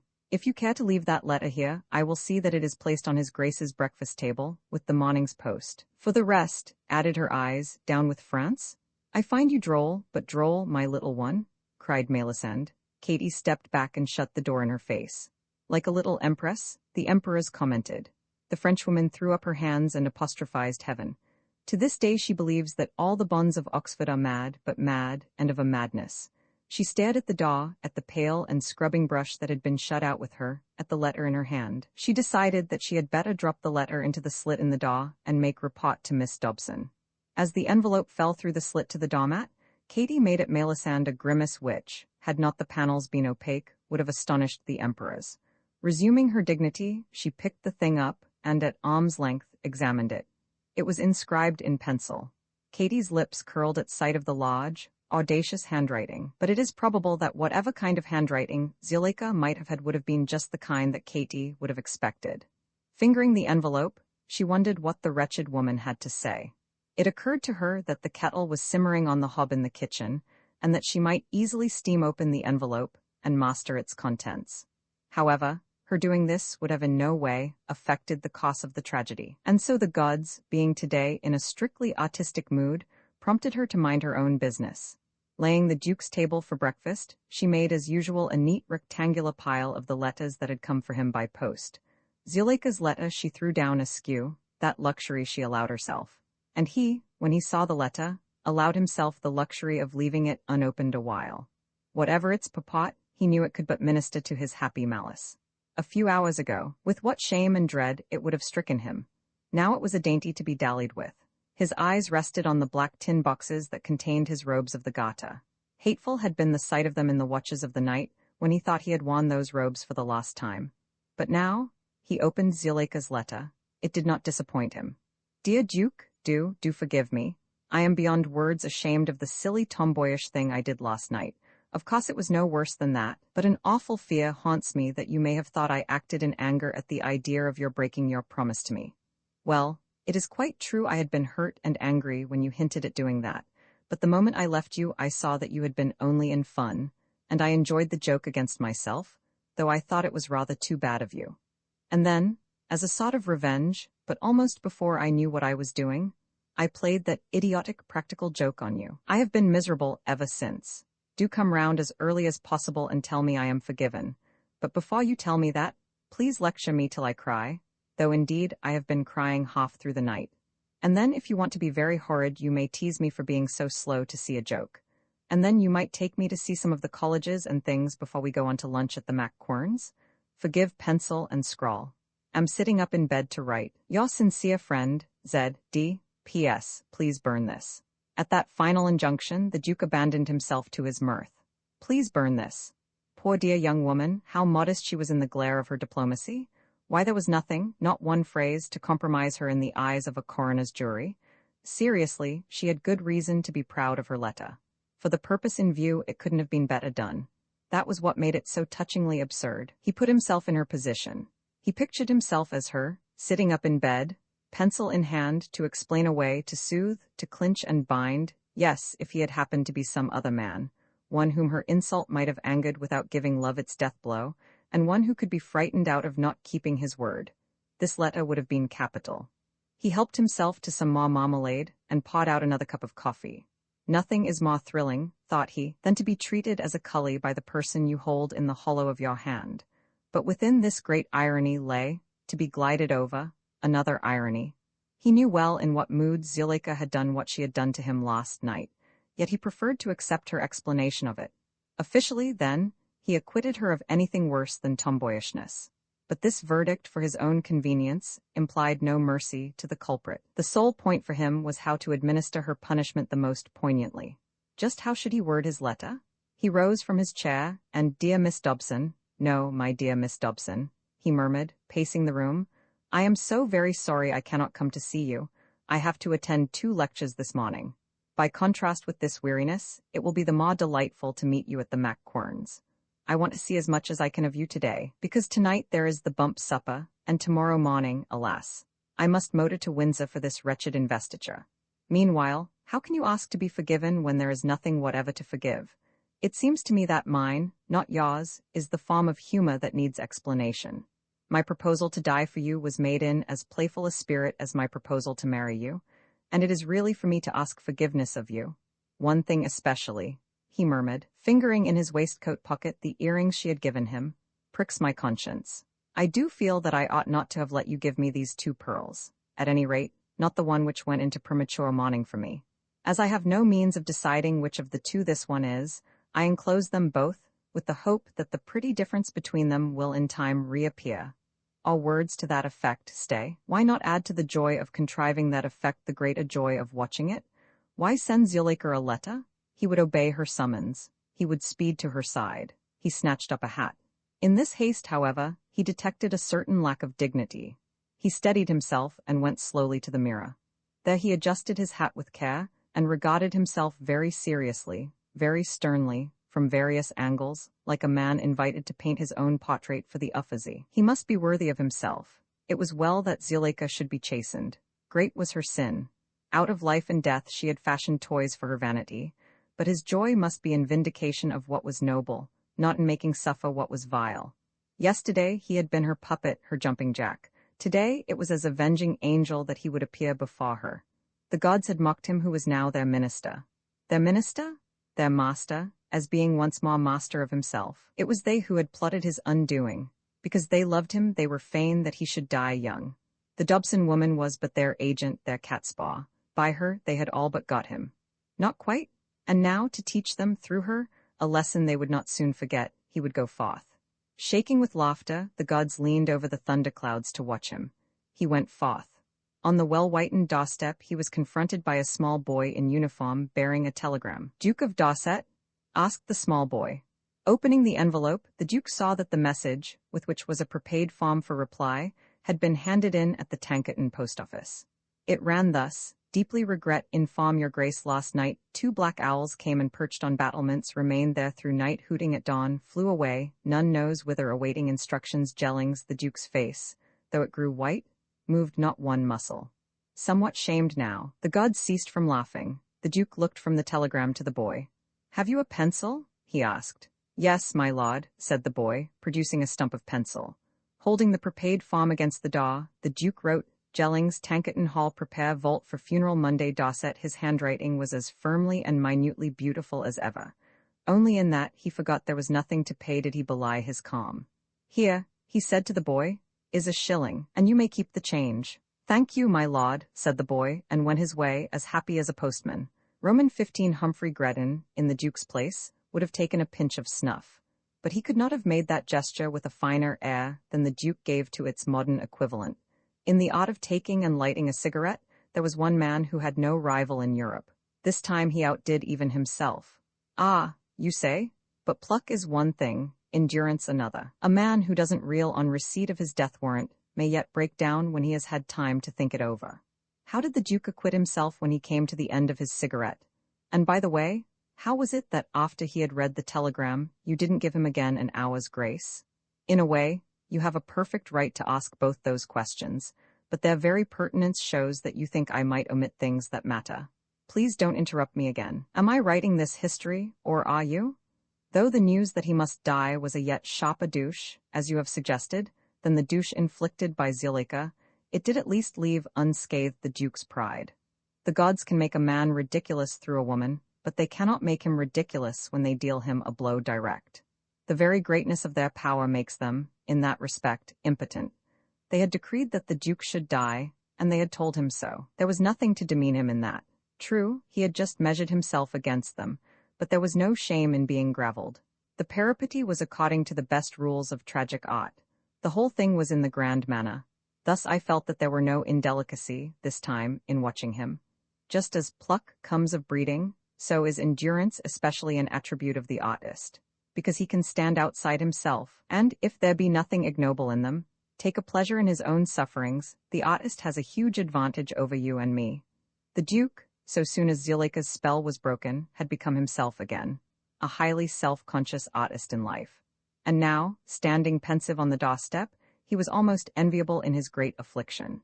Through the wreaths of smoke which, as they came from his lips, hung in the sultry air as they would have hung in a closed room, he gazed up at the steadfast thunderclouds. How nobly they had been massed for him. One of them, a particularly large and dark one, might, with advantage, he thought, have been placed a little further to the left. He made a gesture to that effect. Instantly the cloud rolled into position. The gods were painfully anxious, now, to humor him in trifles. His behavior in the great emergency had so impressed them at a distance that they rather dreaded meeting him anon at close quarters. They rather wished they had not uncaged, last night, the two black owls. Too late. What they had done, they had done. That faint monotonous sound in the stillness of the night, the Duke remembered it now. What he had thought to be only his fancy had been his death knell, wafted to him along uncharted waves of ether from the battlements of Tankerton. It had ceased at daybreak. He wondered now that he had not guessed its meaning, and he was glad that he had not. He was thankful for the peace that had been granted to him, the joyous arrogance in which he had gone to bed and got up for breakfast. He valued these mercies the more for the great tragic irony that came of them. Aye, and he was inclined to blame the gods for not having kept him still longer in the dock, and so made the irony still more awful. Why had they not caused the telegram to be delayed in transmission? They ought to have let him go and riddle Zuleika with his scorn and his indifference. They ought to have let him hurl through her his defiance of them. Odd aside, they need not have grudged him that excursion. He could not, he told himself, face Zuleika now. As artist, he saw that there was irony enough left over to make the meeting a fine one. As theologian, he did not hold her responsible for his destiny. But as a man, after what she had done to him last night, and before what he had to do for her today, he would not go out of his way to meet her. Of course, he would not actually avoid her. To seem to run away from her were beneath his dignity, but if he did meet her, what in heaven's name should he say to her? He remembered his promise to lunch with the MacQuern, and shuddered. She would be there. Death, as he had said, cancelled all engagements. A very simple way out of the difficulty would be to go straight to the river. No, that would be like running away. It couldn't be done. Hardly had he rejected the notion when he had a glimpse of a female figure coming quickly round the corner, a glimpse that sent him walking quickly away, across the road, towards Turl Street, blushing violently. Had she seen him? He asked himself. And had she seen that he saw her? He heard her running after him. He did not look round, he quickened his pace. She was gaining on him. Involuntarily he ran like a hare, and, at the corner of Turl Street, rose like a trout, saw the pavement rise at him, and fell, with a bang, prone. Let it be said at once that in this matter the gods were absolutely blameless. It is true they had decreed that a piece of orange peel should be thrown down this morning at the corner of Turl Street. But the master of Balliol, not the Duke, was the person they had destined to slip on it. You must not imagine that they think out and appoint everything that is to befall us, down to the smallest detail. Generally, they just draw a sort of broad outline and leave us to fill it in according to our taste. Thus, in the matters of which this book is record, it was they who made the warden invite his granddaughter to Oxford and invite the Duke to meet her on the evening of her arrival. And it was they who prompted the Duke to die for her on the following Tuesday afternoon. They had intended that he should execute his resolve after, or before, the boat race of that evening, but an oversight upset this plan. They had forgotten on Monday night to uncage the two black owls, and so it was necessary that the Duke's death should be postponed. They accordingly prompted Zuleika to save him. For the rest, they let the tragedy run its own course, merely putting in a felicitous touch here and there, or vetoing a superfluity, such as that Katie should open Zuleika's letter. It was no part of their scheme that the Duke should mistake Melisande for her mistress, or that he should run away from her, and they were genuinely sorry when he, instead of the master of Balliol, came to grief over the orange peel. Them, however, the Duke cursed as he fell, them again as he raised himself on one elbow, giddy and saw, and when he found that the woman bending over him was not she whom he dreaded, but her innocent maid, it was against them that he almost foamed at the mouth. Monsieur le Duc has done himself harm? No, panted Melisande. Here is a letter from Miss Dobson's pot. She say to me, give it him with your own hand. The Duke received the letter and, sitting upright, tore it to shreds, thus confirming a suspicion which Melisande had conceived at the moment when he took to his heels, that all English noblemen are mad, but mad, and of a madness. Nom de Dieu, she cried, wringing her hands. What shall I tell to mademoiselle? Tell her? The Duke choked back a phrase of which the memory would have shamed his lost hours. Tell her, he substituted, that you have seen Marius sitting among the ruins of Carthage, and limped quickly away down the Turl. Both his hands had been abraded by the fall. He tended them angrily with his handkerchief. Mr. Druce, the chemist, had anon the privilege of bathing and plastering them, also of balming and binding the right knee and the left shin. "Might have been a very nasty accident, your grace," he said. "It was," said the Duke. Mr. Druce concurred. Nevertheless, Mr. Druce's remark sank deep. The Duke thought it quite likely that the gods had intended the accident to be fatal, and that only by his own skill and lightness in falling had he escaped the ignominy of dying in full flight from a lady's maid. He had not, you see, lost all sense of free will. While Mr. Druce put the finishing touches to his shin, "I am utterly purposed," he said to himself, "that for this death of mine I will choose my own manner and my own, well, not time exactly, but whatever moment within my brief span of life shall seem aptest to me. Unberufen," he added, lightly tapping Mr. Druce's counter. The sight of some bottles of cold mixture on that hospitable board reminded him of a painful fact. In the clash of the morning's excitements, he had hardly felt the gross ailment that was on him. He became fully conscious of it now, and there leapt in him a hideous doubt. Had he escaped a violent death only to succumb to natural causes? He had never hitherto had anything the matter with him, and thus he belonged to the worst, the most apprehensive, class of patients. He knew that a cold, were it neglected, might turn malignant, and he had a vision of himself gripped suddenly in the street by internal agonies. A sympathetic crowd, an ambulance, his darkened bedroom, local doctor making hopelessly wrong diagnosis. Eminent specialists served up hot by special train, commending local doctor's treatment, but shaking their heads and refusing to say more than he has youth on his side. A slight rally at sunset, the end. All this flashed through his mind. He quailed. There was not a moment to lose. He frankly confessed to Mr. Druce that he had a cold. Mr. Druce, trying to insinuate by his manner that this fact had not been obvious, suggested the mixture, a teaspoonful every 2 hours. "Give me some now, please, at once," said the Duke. He felt magically better for the draught. He handled the little glass lovingly and eyed the bottle. "Why not 2 teaspoonfuls every hour?" he suggested, with an eagerness almost dipsomaniacal, but Mr. Druce was respectfully firm against that. The Duke yielded. He fancied, indeed, that the gods had meant him to die of an overdose. Still, he had a craving for more. Few though his hours were, he hoped the next 2 would pass quickly. And though he knew Mr. Druce could be trusted to send the bottle round to his rooms immediately, he preferred to carry it away with him. He slipped it into the breast pocket of his coat, almost heedless of the slight extrusion it made there. Just as he was about to cross the high again, on his way home, a butcher's cart dashed down the slope, recklessly driven. He stepped well back on the pavement and smiled a sardonic smile. He looked to right and to left, carefully gauging the traffic.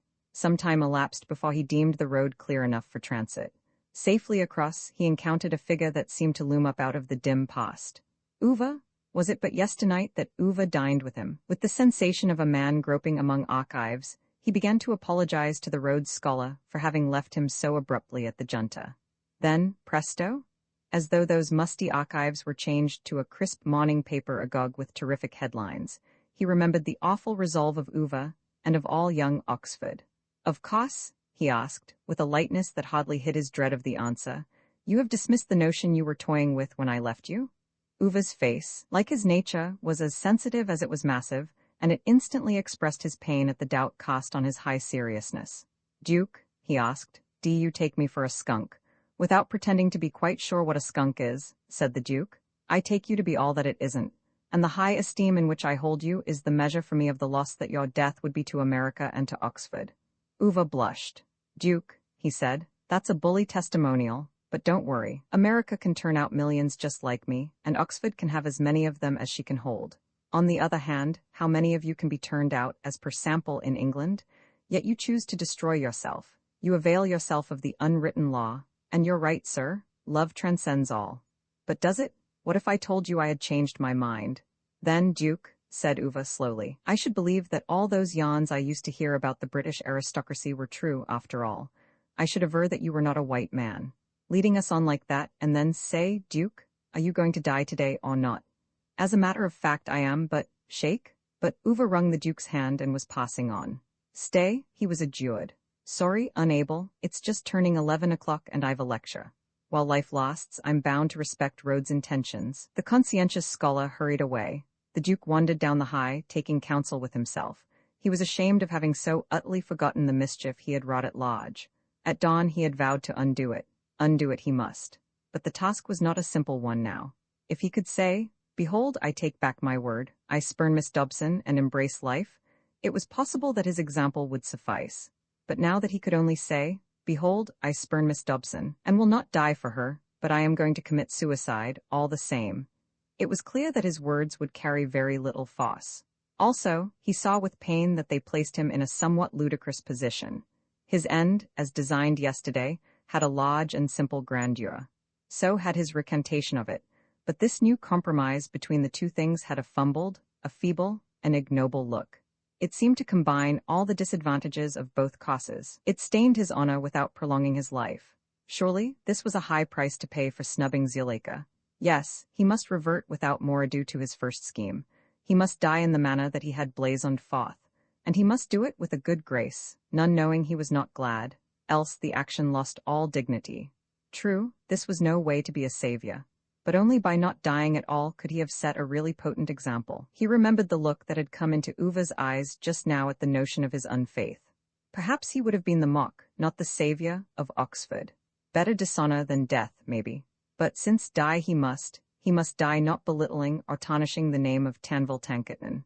Within these bounds, however, he must put forth his full might to avert the general catastrophe, and to punish Zuleika nearly well enough, after all, by intercepting that vast nosegay from her outstretched hands and her distended nostrils.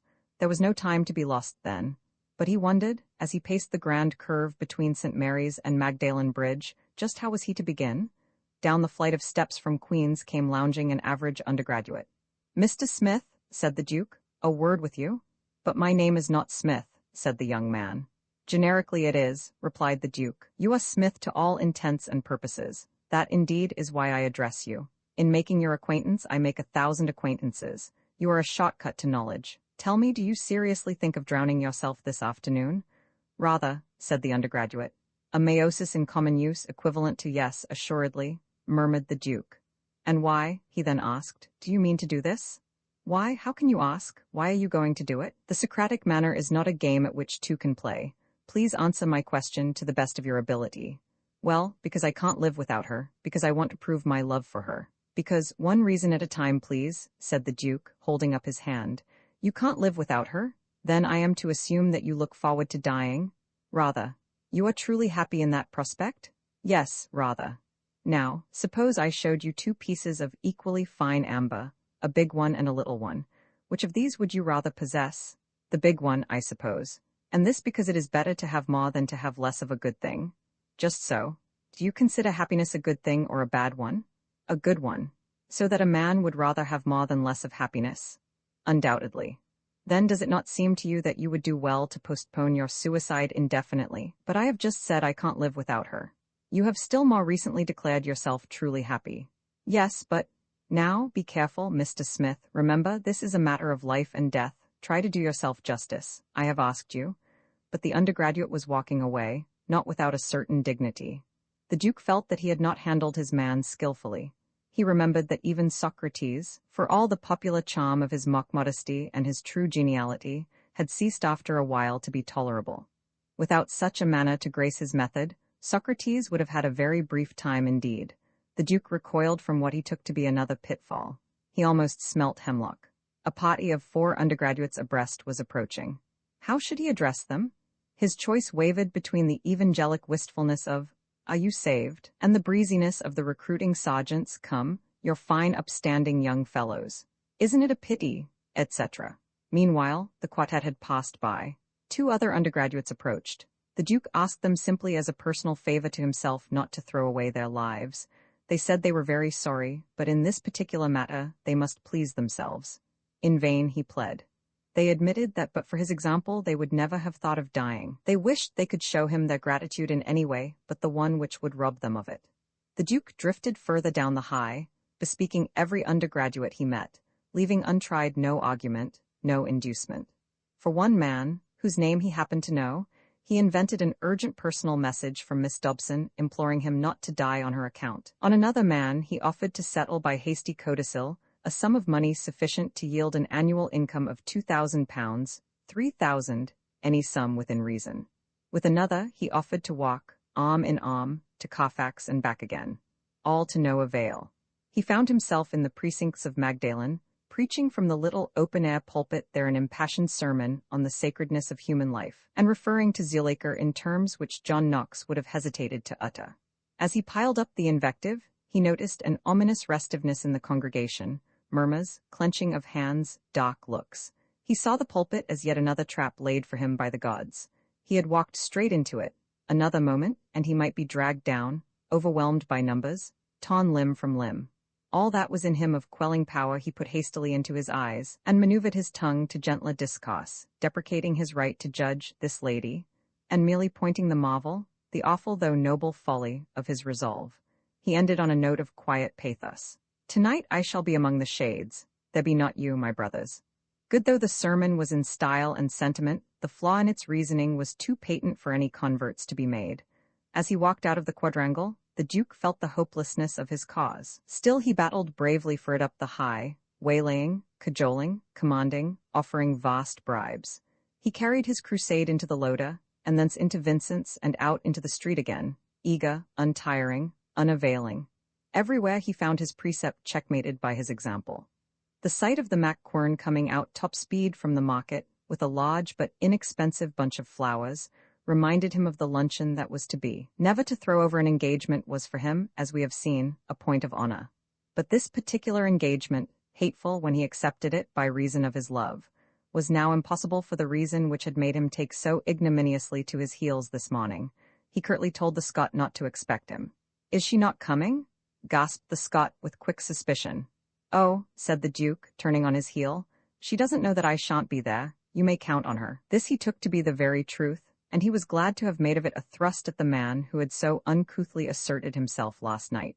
He could not help smiling, though, at this little resentment erect after the cataclysm that had swept away all else. Then he smiled to think how uneasy Zuleika would be at his absence. What agonies of suspense she must have had all this morning.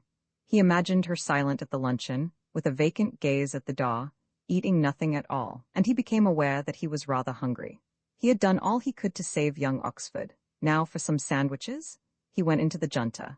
As he rang the dining-room bell, his eyes rested on the miniature of Nellie O'Mora, and the eyes of Nellie O'Mora seemed to meet his in reproach. Just as she may have gazed at Greddon when he cast her off, so now did she gaze at him, who a few hours ago had refused to honor her memory. Yes, and many other eyes than hers rebuked him. It was around the walls of this room that hung those presentments of the junter as focused, year after year, in a certain corner of Tom Quad, by Messrs. Hills and Saunders. All around, the members of the little hierarchy, a hierarchy ever-changing in all but youth, and a certain sternness of aspect that comes at the moment of being immortalized, were gazing forth now with a sternness beyond their wont. Not one of them, but had in his day handed on loyally the praise of Nellie O'Mora, in the form their founder had ordained. And the Duke's revolt last night had so incensed them that they would, if they could, have come down from their frames and walked straight out of the club, in chronological order. First, the men of the 60s, almost as near in time to Greddon as to the Duke, all so gloriously bewhiskered and cravated, but how faded now, alas, by exposure. And last of all in the procession and angrier perhaps than any of them, the Duke himself, the Duke of a year ago, president and sole member. But as he gazed into the eyes of Nellie O'Mora now, Dosset needed not for penitence the reproaches of his past self or of his foreigners. "Sweet girl," he murmured, "forgive me, I was mad, I was under the sway of a deplorable infatuation. It is past, see," he murmured with a delicacy of feeling that justified the untruth, "I am come here for the express purpose of undoing my impiety." And, turning to the club waiter who at this moment answered the bell, he said, "Bring me a glass of port, please, Barrett." Of sandwiches he said nothing. At the word "see," he had stretched one hand towards Nellie, the other he had laid on his heart, where it seemed to encounter some sort of hot obstruction. This he vaguely fingered, wondering what it might be, while he gave his order to Barrett. With a sudden cry he dipped his hand into his breast pocket and drew forth the bottle he had borne away from Mr. Druce's. He snatched out his watch. 1 o'clock. 15 minutes overdue. Wildly he called the waiter back. "A teaspoon, quick, no pot, a wineglass and a teaspoon. And for I don't mind telling you, Barrett, that your mission is of an urgency beyond conjecture. Take lightning for your model." Go. Agitation mastered him. He tried vainly to feel his pulse, well knowing that if he found it he could deduce nothing from its action. He saw himself haggard in the looking-glass. Would Barrett never come? Every 2 hours, the directions were explicit. Had he delivered himself into the god's hands? The eyes of Nellie O'Mora were on him compassionately, and all the eyes of his foreigners were on him in austere scorn. See, they seemed to be saying, the chastisement of last night's blasphemy. Violently, insistently, he rang the bell. In rushed Barrett at last. From the teaspoon into the wineglass, the Duke poured the draught of salvation, and then, raising it aloft, he looked around at his foreigners, and in a firm voice cried, "Gentlemen, I give you Nellie O'Mora, the fairest witch that ever was or will be." He drained his glass, heaved the deep sigh of a double satisfaction, dismissed with a glance the wondering Barrett, and sat down. He was glad to be able to face Nellie with a clear conscience. Her eyes were not less sad now, but it seemed to him that their sadness came of a knowledge that she would never see him again. She seemed to be saying to him, "Had you lived in my day, it is you that I would have loved, not Greddon." And he made silent answer, "Had you lived in my day, I should have been Dobson-proof." He realized, however, that to Zuleika he owed the tenderness he now felt for Miss O'Mora. It was Zuleika that had cured him of his ascety. She it was that had made his heart a warm and negotiable thing. Yes, and that was the final cruelty. To love and be loved, this, he had come to know, was all that mattered. Yesterday, to love and die had seemed felicity enough. Now he knew that the secret, the open secret of happiness was in mutual love, a state that needed not the fillip of death. And he had to die without having ever lived. Admiration, homage, fear, he had sown broadcast. The one woman who had loved him had turned to stone because he loved her. Death would lose much of its sting for him if there were somewhere in the world just one woman, however lowly, whose heart would be broken by his dying. What a pity Nellie O'Mora was not really extant. Suddenly he recalled certain words lightly spoken yesterday by Zuleika. She had told him he was loved by the girl who waited on him, the daughter of his landlady. Was this so? He had seen no sign of it, had received no token of it. But after all, how should he have seen a sign of anything in one whom he had never consciously visualized? That she had never thrust herself on his notice might mean merely that she had been well brought up. What likelier than that the daughter of Mrs. Batch, that worthy soul, had been well brought up? Here, at any rate, was the chance of a new element in his life, or rather in his death. Here, possibly, was a maiden to mourn him. He would lunch in his rooms. With a farewell look at Nellie's miniature, he took the medicine bottle from the table and went quickly out. The heavens had grown steadily darker and darker, the air more sulphurous and baleful, and the high had a strangely woebegone look, being all forsaken by youth in this hour of luncheon. Even so would its look be all tomorrow, thought the Duke, and for many morrows. Well, he had done what he could. He was free now to brighten a little his own last hours. He hastened on, eager to see the landlady's daughter. He wondered what she was like, and whether she really loved him. As he threw open the door of his sitting room, he was aware of a rustle, a rush, a cry.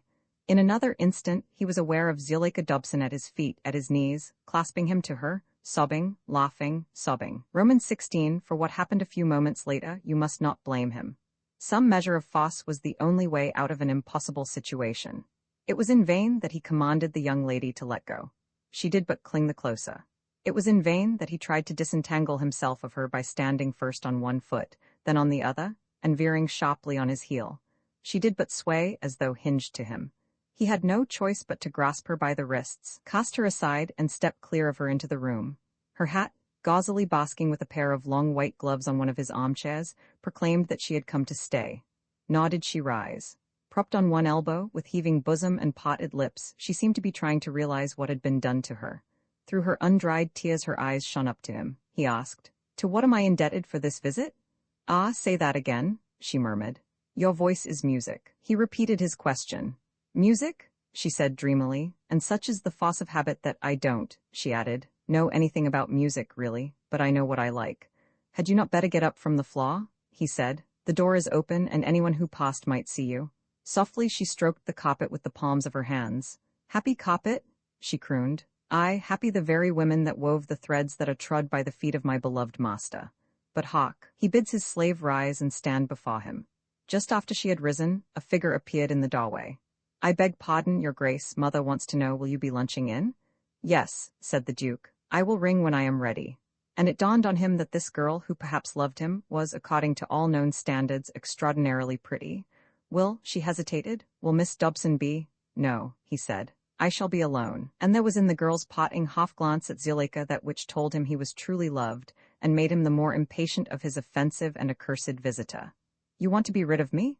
Asked Zuleika when the girl was gone.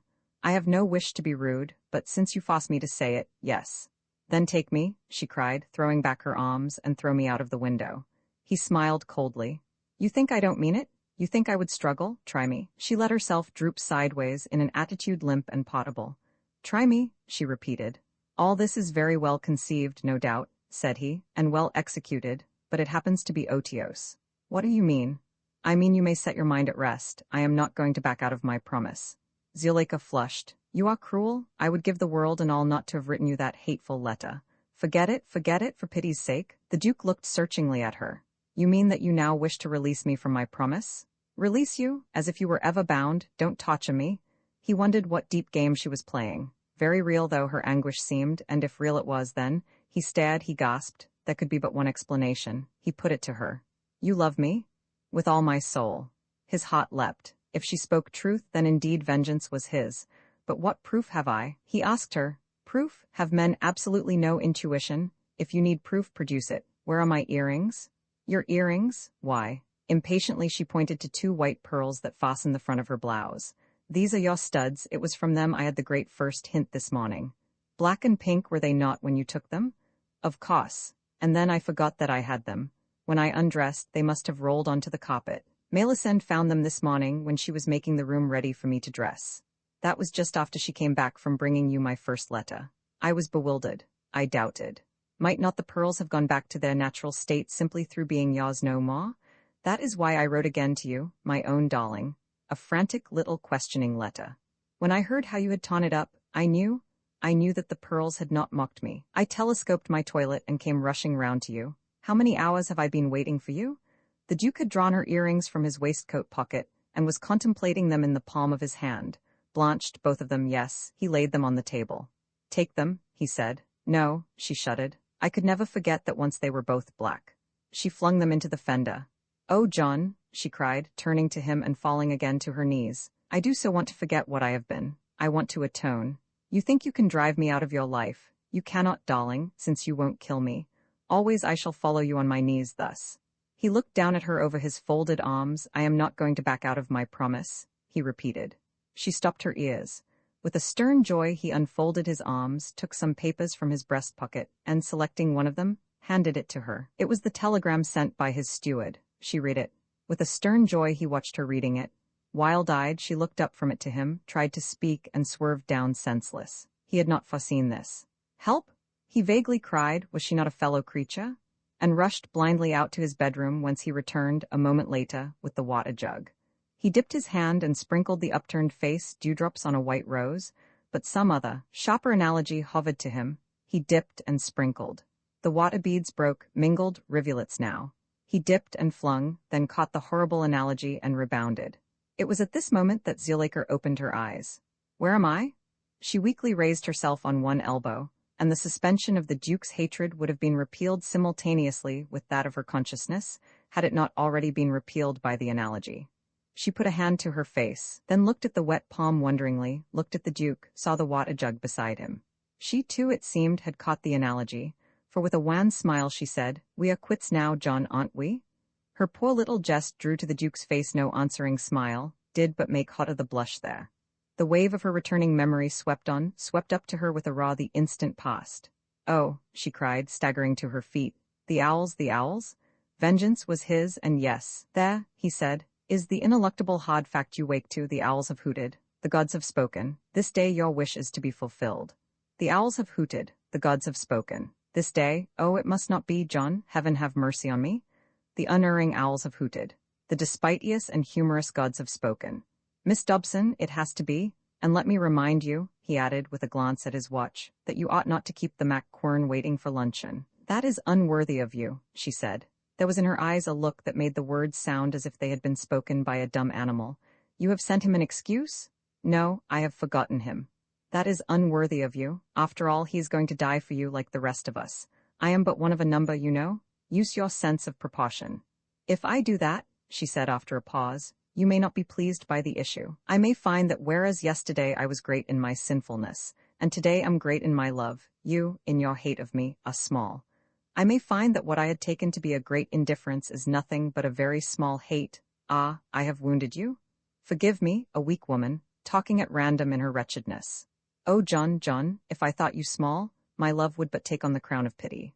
Don't forbid me to call you John. I looked you up in Debrett while I was waiting for you. That seemed to bring you nearer to me. So many other names you have too. I remember you told me them all yesterday, here in this room, not 24 hours ago.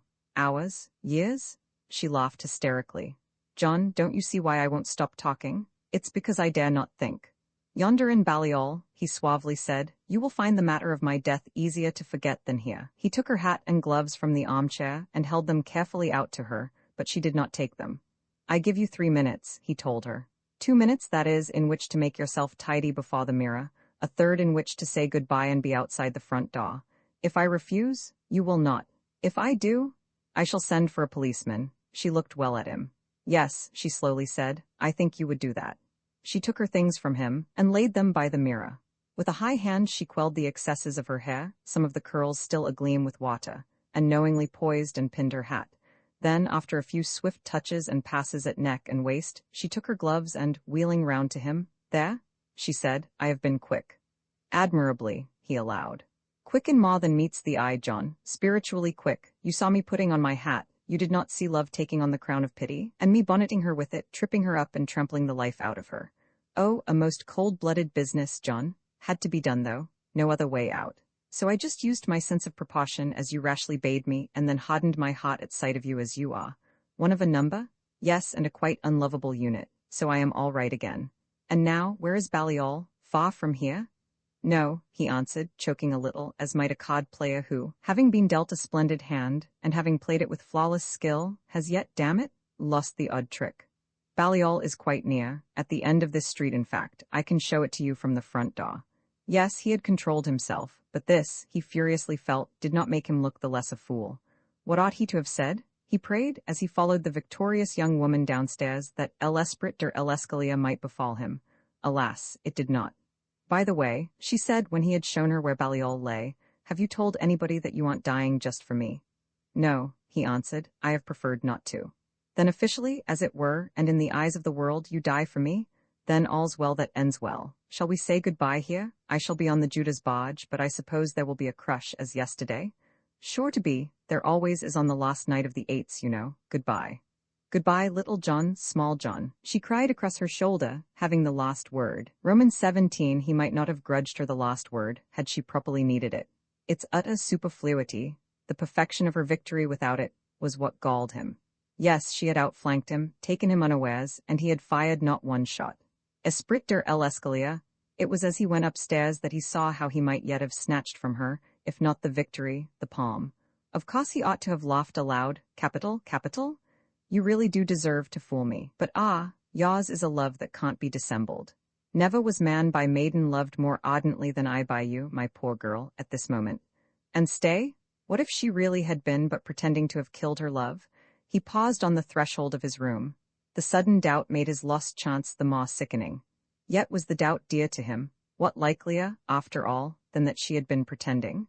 She had already twitted him with his lack of intuition. He had not seen that she loved him when she certainly did love him. He had needed the pearls' demonstration of that. The pearls? They would betray her. He darted to the fender, and one of them he espied there instantly, white. A rather flushed white, certainly. For the other he had to peer down. There it lay, not very distinct on the hearth's black leading. He turned away. He blamed himself for not dismissing from his mind the hussy he had dismissed from his room. Oh, for an ounce of civet and a few poppies. The water jug stood as a reminder of the hateful visit, and of it he took it hastily away into his bedroom. There he washed his hands. The fact that he had touched Zuleika gave to this ablution a symbolism that made it the more refreshing. Civet, poppies? Was there not, at his call, a sweeter perfume, a stronger anodyne? He rang the bell, almost caressingly. His heart beat at sound of the clinking and rattling of the tray borne up the stairs. She was coming, the girl who loved him, the girl whose heart would be broken when he died. Yet, when the tray appeared in the doorway, and she behind it, the tray took precedence of her in his soul not less than in his sight. Twice, after an arduous morning, had his luncheon been postponed, and the coming of it now made intolerable the pangs of his hunger. Also, while the girl laid the tablecloth, It occurred to him how flimsy, after all, was the evidence that she loved him. Suppose she did nothing of the kind. At the junta, he had foreseen no difficulty in asking her. Now he found himself a prey to embarrassment. He wondered why. He had not failed in flow of gracious words to Nellie Amora.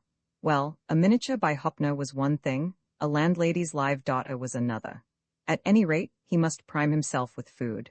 He wished Mrs. Batch had sent up something more calorific than cold salmon. He asked her daughter what was to follow. "There's a pigeon pie, Your Grace." "Cold? Then please ask your mother to heat it in the oven quickly. Anything after that?" "A custard pudding, Your Grace." "Cold? Let this too be heated. And bring up a bottle of champagne, please, and a bottle of port." His was a head that had always hitherto defied the grape. But he thought that today, by all he had gone through, by all the shocks he had suffered, and the strains he had steeled himself to bear, as well as by the actual malady that gripped him, he might perchance have been sapped enough to experience by reaction that cordial glow of which he had now and again seen symptoms in his fellows. Nor was he altogether disappointed of this hope. As the meal progressed, and the last of the champagne sparkled in his glass, certain things said to him by Zuleika, certain implied criticisms that had rankled, yes, lost their power to discommode him. He was able to smile at the impertinences of an angry woman, the tantrums of a tenth-rate conjurer told to go away. He felt he had perhaps acted harshly. With all her faults, she had adored him. Yes, he had been arbitrary. There seemed to be a strain of brutality in his nature. Poor Zuleika? He was glad for her that she had contrived to master her infatuation, enough for him that he was loved by this exquisite meek girl who had served him at the feast. Anon, when he summoned her to clear the things away, he would bid her tell him the tale of her lowly passion. He poured a second glass of port, sipped it, quaffed it, poured a third. The grey gloom of the weather did but, as he eyed the bottle, heighten his sense of the rich sunshine so long ago imprisoned by the vintner and now released to make glad his soul. Even so to be released was the love pent for him in the heart of this sweet girl. Would that he loved her in return? Why not? Prius insolentum serva briseis niveo culla movit achillum. Nor were it gracious to invite an avowal of love and offer none in return. Yet, expansive though his mood was, he could not pretend to himself that he was about to feel in this girl's presence anything but gratitude. He might pretend to her? Deception were a very poor return indeed for all her kindness. Besides, it might turn her head. Some small token of his gratitude, some trinket by which to remember him, was all that he could allow himself to offer. What trinket?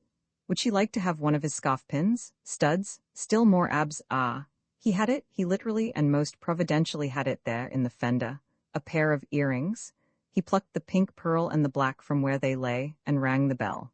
His sense of dramatic propriety needed that the girl should, before he addressed her, perform her task of clearing the table. If she had it to perform after telling her love, and after receiving his gift and his farewell, the bathos would be distressing for them both. But while he watched her at her task, he did wish she would be a little quicker, for the glow in him seemed to be cooling momently. He wished he had had more than 3 glasses from the crusted bottle which she was putting away into the chiffonier. Down, doubt, down, sense of disparity? The moment was at hand. Would he let it slip? Now she was folding up the tablecloth, now she was going. "Stay," he uttered. "I have something to say to you." The girl turned to him, he forced his eyes to meet hers. "I understand," he said in a constrained voice, "that you regard me with sentiments of something more than esteem. Is this so?" The girl had stepped quickly back and her face was scarlet. "Nay," he said, having to go through with it now, "there is no cause for embarrassment, and I am sure you will acquit me of wanton curiosity. Is it a fact that you love me?" She tried to speak, could not, but she nodded her head. The Duke, much relieved, came nearer to her. "What is your name?" he asked gently. "Katie," she was able to gasp. "Well, Katie, how long have you loved me?" "Ever since," she faltered, "ever since you came to engage the rooms. You are not, of course, given to idolizing any tenant of your mother's?" "No. May I boast myself the first possessor of your heart?" "Yes." She had become very pale now, and was trembling painfully. "And may I assume that your love for me has been entirely disinterested? You do not catch my meaning? I will put my question in another way. In loving me, you never supposed me likely to return your love." The girl looked up at him quickly, but at once her eyelids fluttered down again. "Come, said the Duke. "My question is a plain one. Did you ever for an instant suppose, Katie, that I might come to love you?" "No," she said in a whisper. "I never dared to hope that." "Precisely," said he. "You never imagined that you had anything to gain by your affection. You were not contriving a trap for me. You were upheld by no hope of becoming a young duchess, with more frocks than you could wear and more dross than you could scatter. I am glad. I am touched. You are the first woman that has loved me in that way, or rather, he muttered, the first but one. And she answer me, he said, standing over the girl and speaking with a great intensity.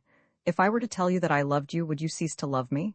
Oh, your grace, cried the girl. Why no, I never dared. Enough, he said. The catechism is ended. I have something which I should like to give you. Are your ears pierced?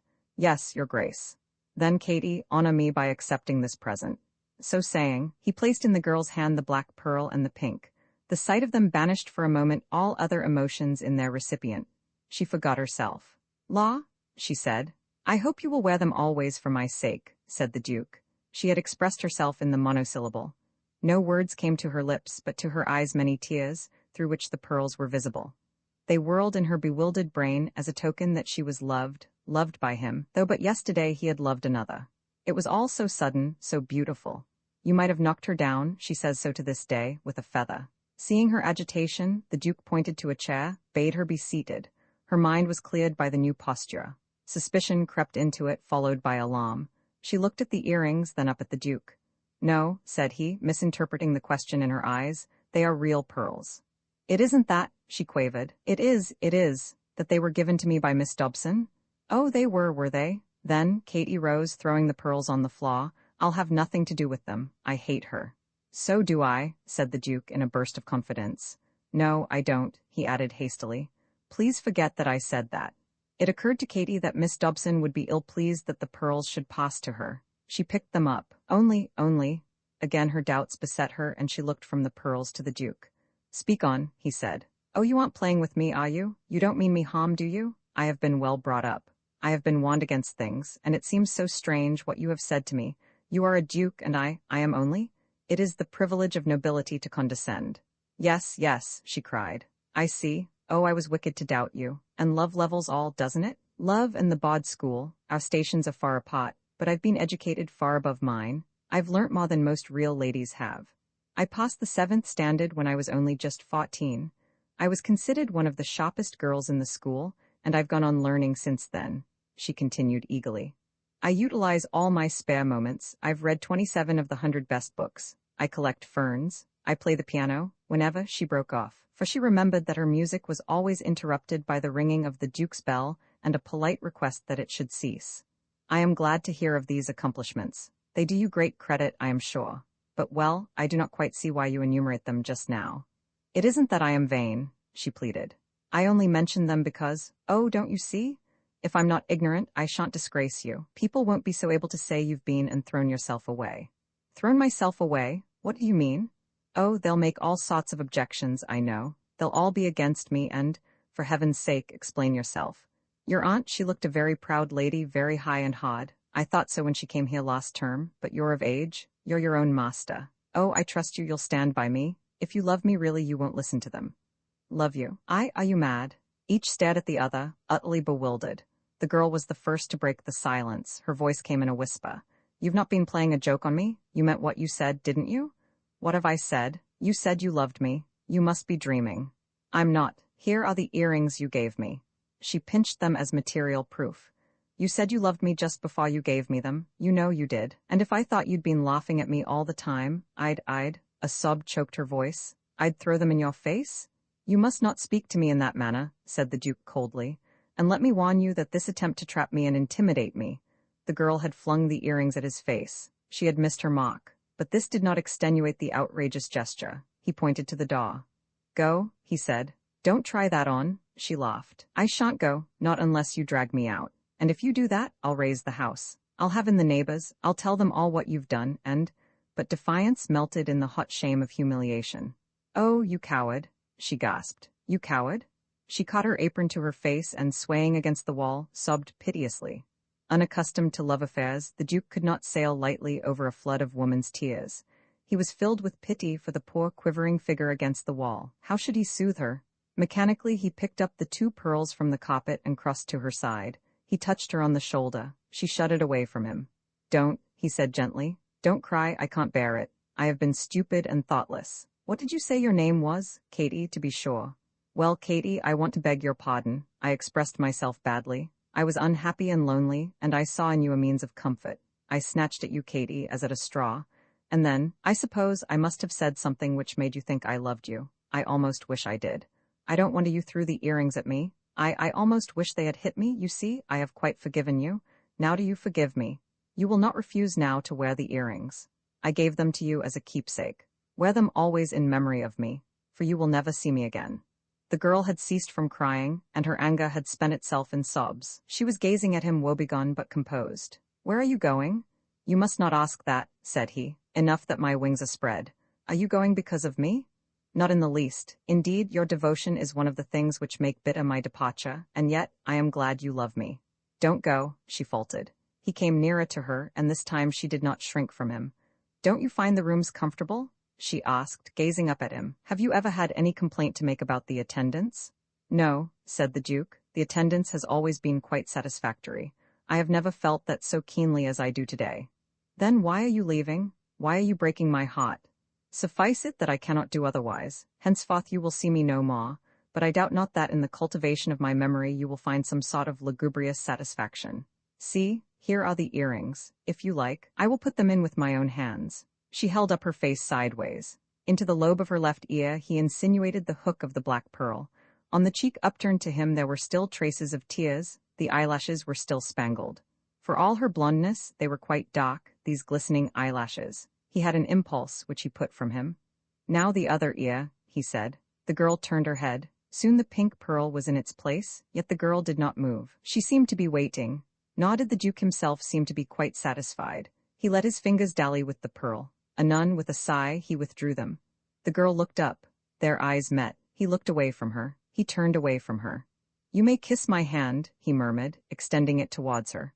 After a pause, the warm pressure of her lips was laid on it. He sighed, but did not look round. Another pause, a longer pause, and then the clatter and clink of the outgoing tray. Roman 18, her actual offspring, does not suffice a very motherly woman. Such a woman was Mrs. Batch. Had she been blessed with a dozen children, she must yet have regarded herself as also a mother to whatever two young gentlemen were lodging under her roof. Childless but for Katie and Clarence, she had for her successive pairs of tenants a truly vast fund of maternal feeling to draw on. Nor were the drafts made in secret. To every gentleman, from the outset, she proclaimed the relation in which she would stand to him. Moreover, always she needed a strong filial sense in return. This was only fair. Because the Duke was an orphan, even more than because he was a duke, her heart had with a special rush gone out to him when he and Mr. Noakes became her tenants. But perhaps because he had never known a mother, he was evidently quite incapable of conceiving either Mrs. Batch as his mother or himself as her son. Indeed, there was that in his manner, in his look, which made her falter, for once, in exposition of her theory, made her postpone the matter to some more favorable time. That time never came, somehow. Still, her solicitude for him, her pride in him, her sense that he was a great credit to her, rather waxed than waned. He was more to her, such are the vagaries of the maternal instinct, than Katie or Mr. Noakes. He was as much as Clarence. It was, therefore, a deeply agitated woman who now came heaving up into the Duke's presence. His Grace was giving notice? She was sure she begged his pardon for coming up so sudden, but the news was that sudden. Hadn't her girl made a mistake, maybe? Girls were so vague-like nowadays. She was sure it was most kind of him to give those handsome earrings, but the thought of him going off so unexpected, middle of term, too, with never a why or a but. Well, in some such welter of homely phrase, how foreign to these classic pages? Did Mrs. Batch utter her pain? The Duke answered her tersely but kindly. He apologized for going so abruptly, and said he would be very happy to write for her future use a testimonial to the excellence of her rooms and of her cooking, and with it he would give her a check not only for the full term's rent, and for his board since the beginning of term, but also for such board as he would have been likely to have in the term's remainder. He asked her to present her accounts forthwith. He occupied the few minutes of her absence by writing the testimonial. It had shaped itself in his mind as a short ode in Doric Greek, but for the benefit of Mrs. Batch, he chose to do a rough equivalent in English. To an undergraduate needing rooms in Oxford, a sonnet in Oxfordshire dialect, Zeke W. Thee will in T University, lad, thee'll not vind nor bread nor bed that matches them as thee'll vind, Roitja, at Mrs. Batch's. I do not quote the poem in extenso, because, frankly, I think it was one of his least happily inspired works. His was not a muse that could with a good grace doff the grand manner. Also, his command of the Oxfordshire dialect seems to me based less on study than on conjecture. In fact, I do not place the poem higher than among the curiosities of literature. It has extrinsic value, however, as illustrating the Duke's thoughtfulness for others in the last hours of his life.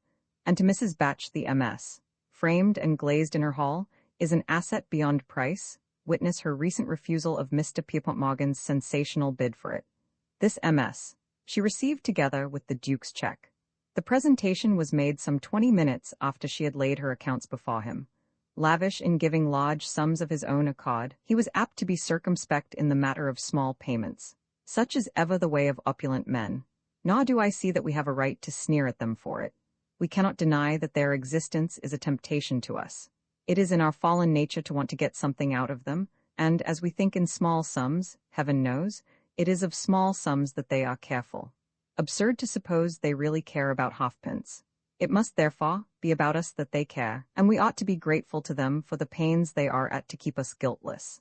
I do not suggest that Mrs. Batch had at any point overcharged the Duke, but how was he to know that she had not done so, except by checking the items, as was his wont?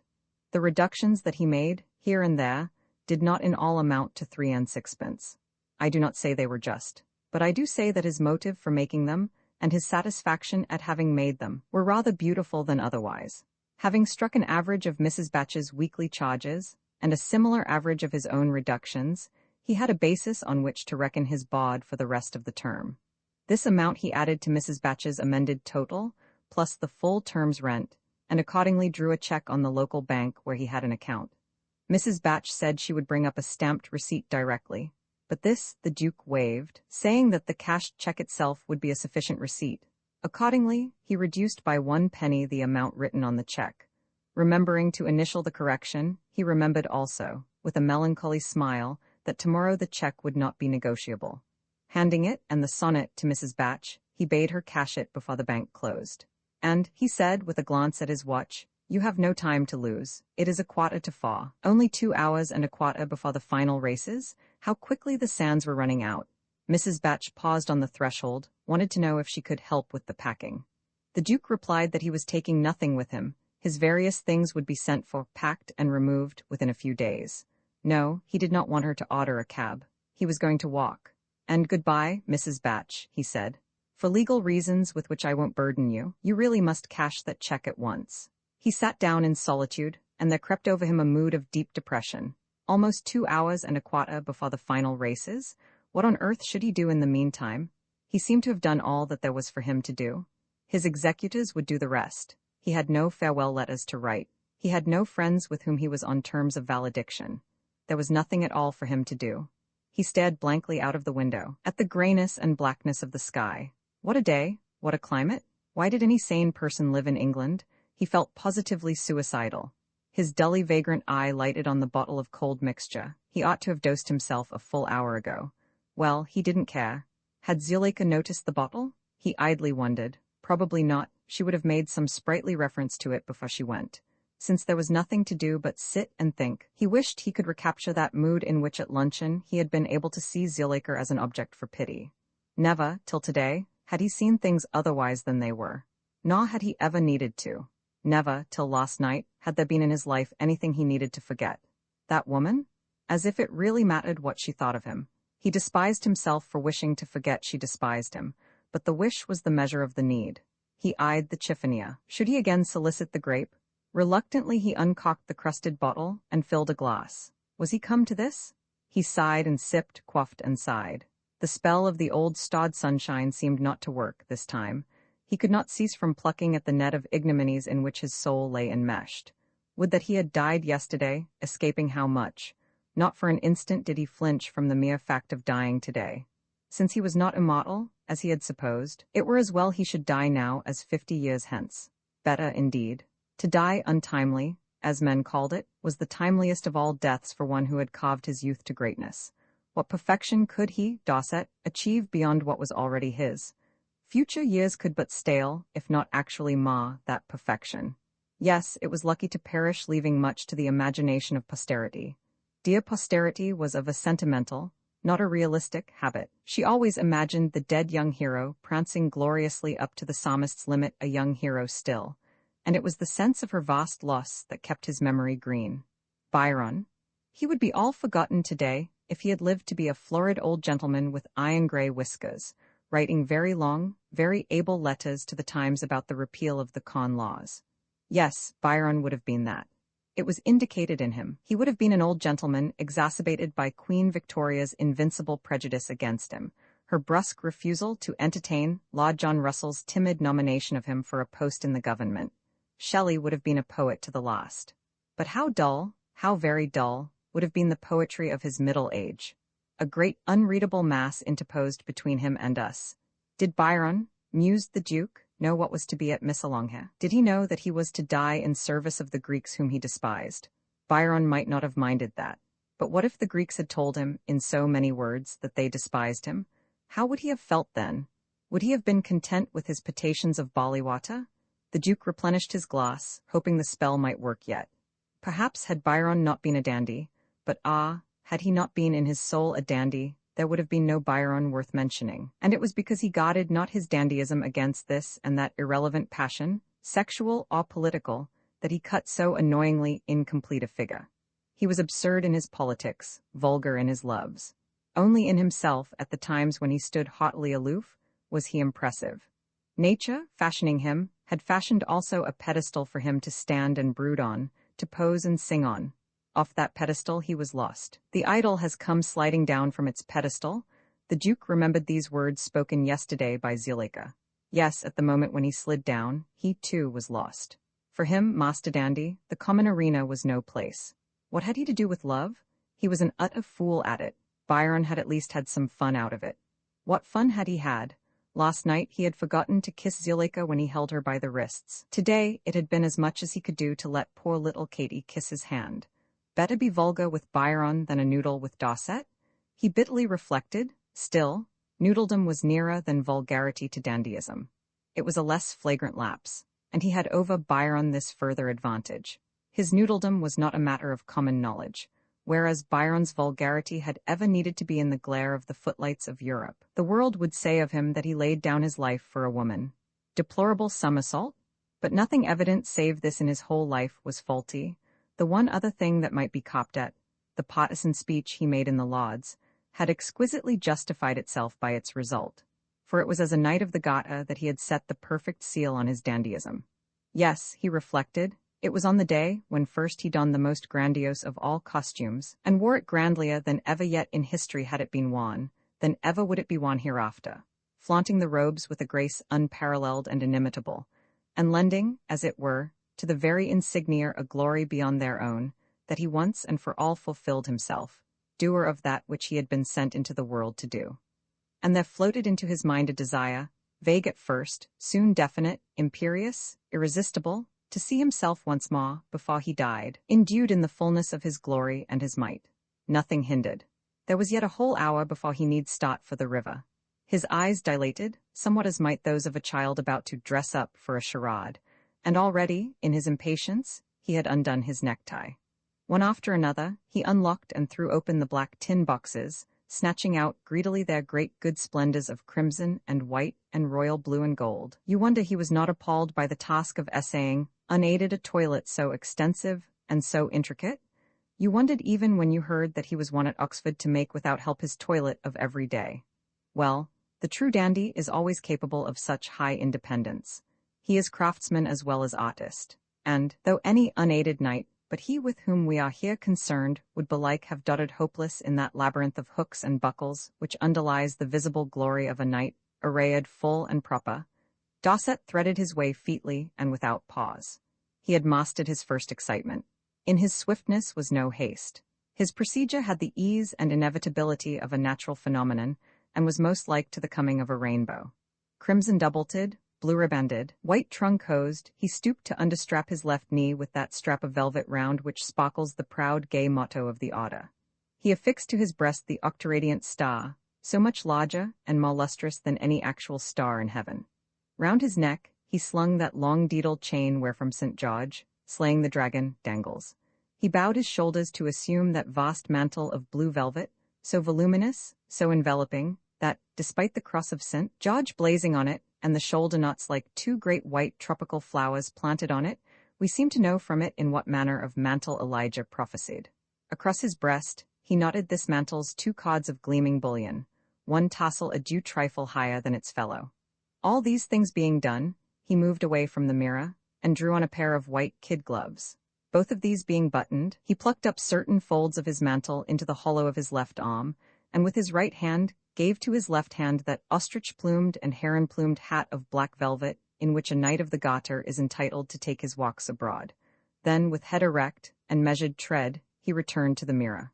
You are thinking, I know, of Mr. Sargent's famous portrait of him. Forget it. Tankerton Hall is open to the public on Wednesdays. Go there, and in the dining hall stand to study well Sir Thomas Lawrence's portrait of the 11th Duke. Imagine a man some 20 years younger than he whom you there behold, but having some such features and some such bearing, and clad in just such robes. Sublimate the dignity of that bearing and of those features, and you will then have seen the 14th Duke somewhat as he stood reflected in the mirror of his room. Resist your impulse to pass on to the painting which hangs next but 2 to Lawrence's. It deserves, I know, all that you said about it when, at the very time of the events in this chronicle, it was hanging in Burlington House. Marvelous, I grant you, are those passes of the swirling brush by which the velvet of the mantle is rended, passes so light and seemingly so fortuitous, yet, seen at the right distance, so absolute in their power to create an illusion of the actual velvet, sheen of white satin and silk, glint of gold, glitter of diamonds. Never were such things caught by surer hand obedient to more voracious eye. Yes, all the splendid surface of everything is there.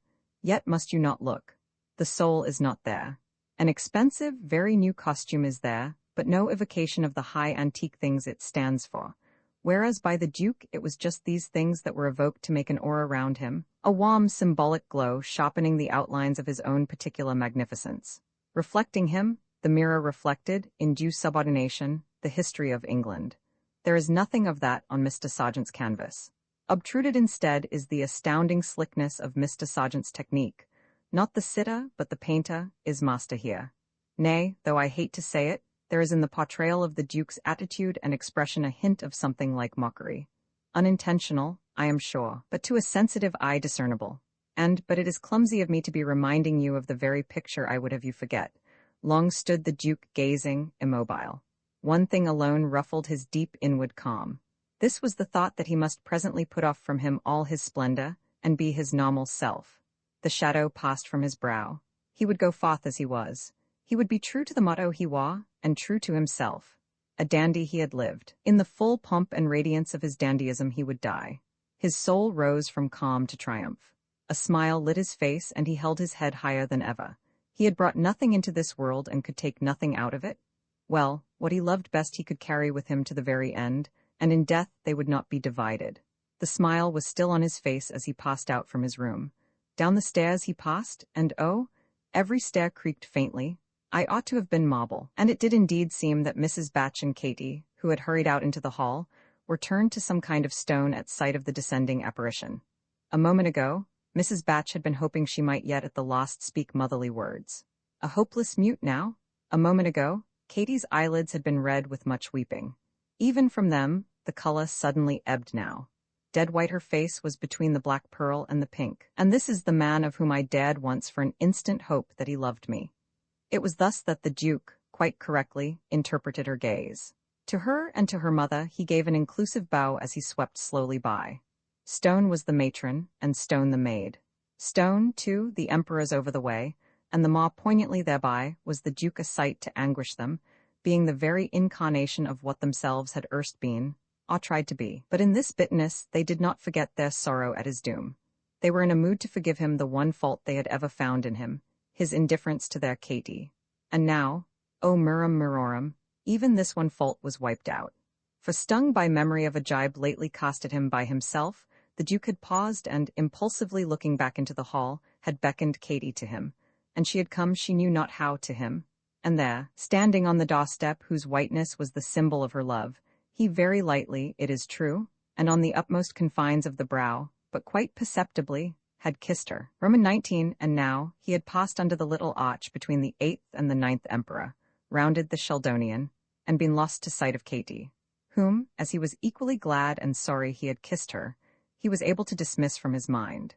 In the quadrangle of the old schools he glanced round at the familiar labels, blue and gold, over the iron-studded doors, Schola Theologiae et Antiqui Philosophiae, Museum Arendellianum, Schola Musicae, and Bibliotheca Bodleiana. He paused there, to feel for the last time the vague thrill he had always felt at sight of the small and devious portal that had lured to itself, and would always lure, so many scholars from the ends of the earth, scholars famous and scholars obscure, scholars polyglot and of the most diverse bents, but none of them not stirred in heart somewhat on the found threshold of the treasure house.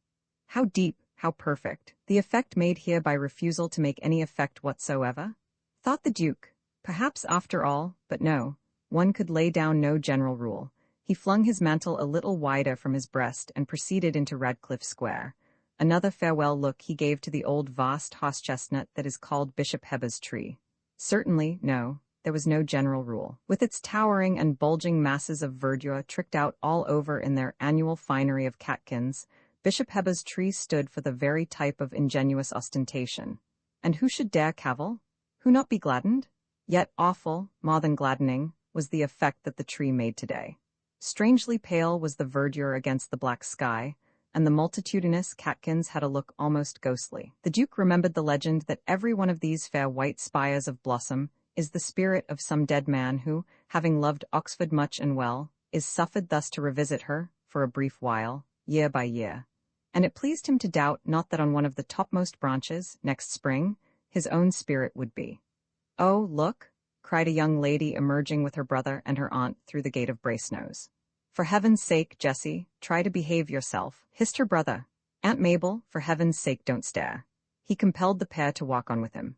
"Jessie, if you look round over your shoulder, no, it is not the Vice-Chancellor. It's Dorset of Judas. The Duke of Dorset, why on earth shouldn't he? No, it isn't odd in the least, no, I'm not losing my temper.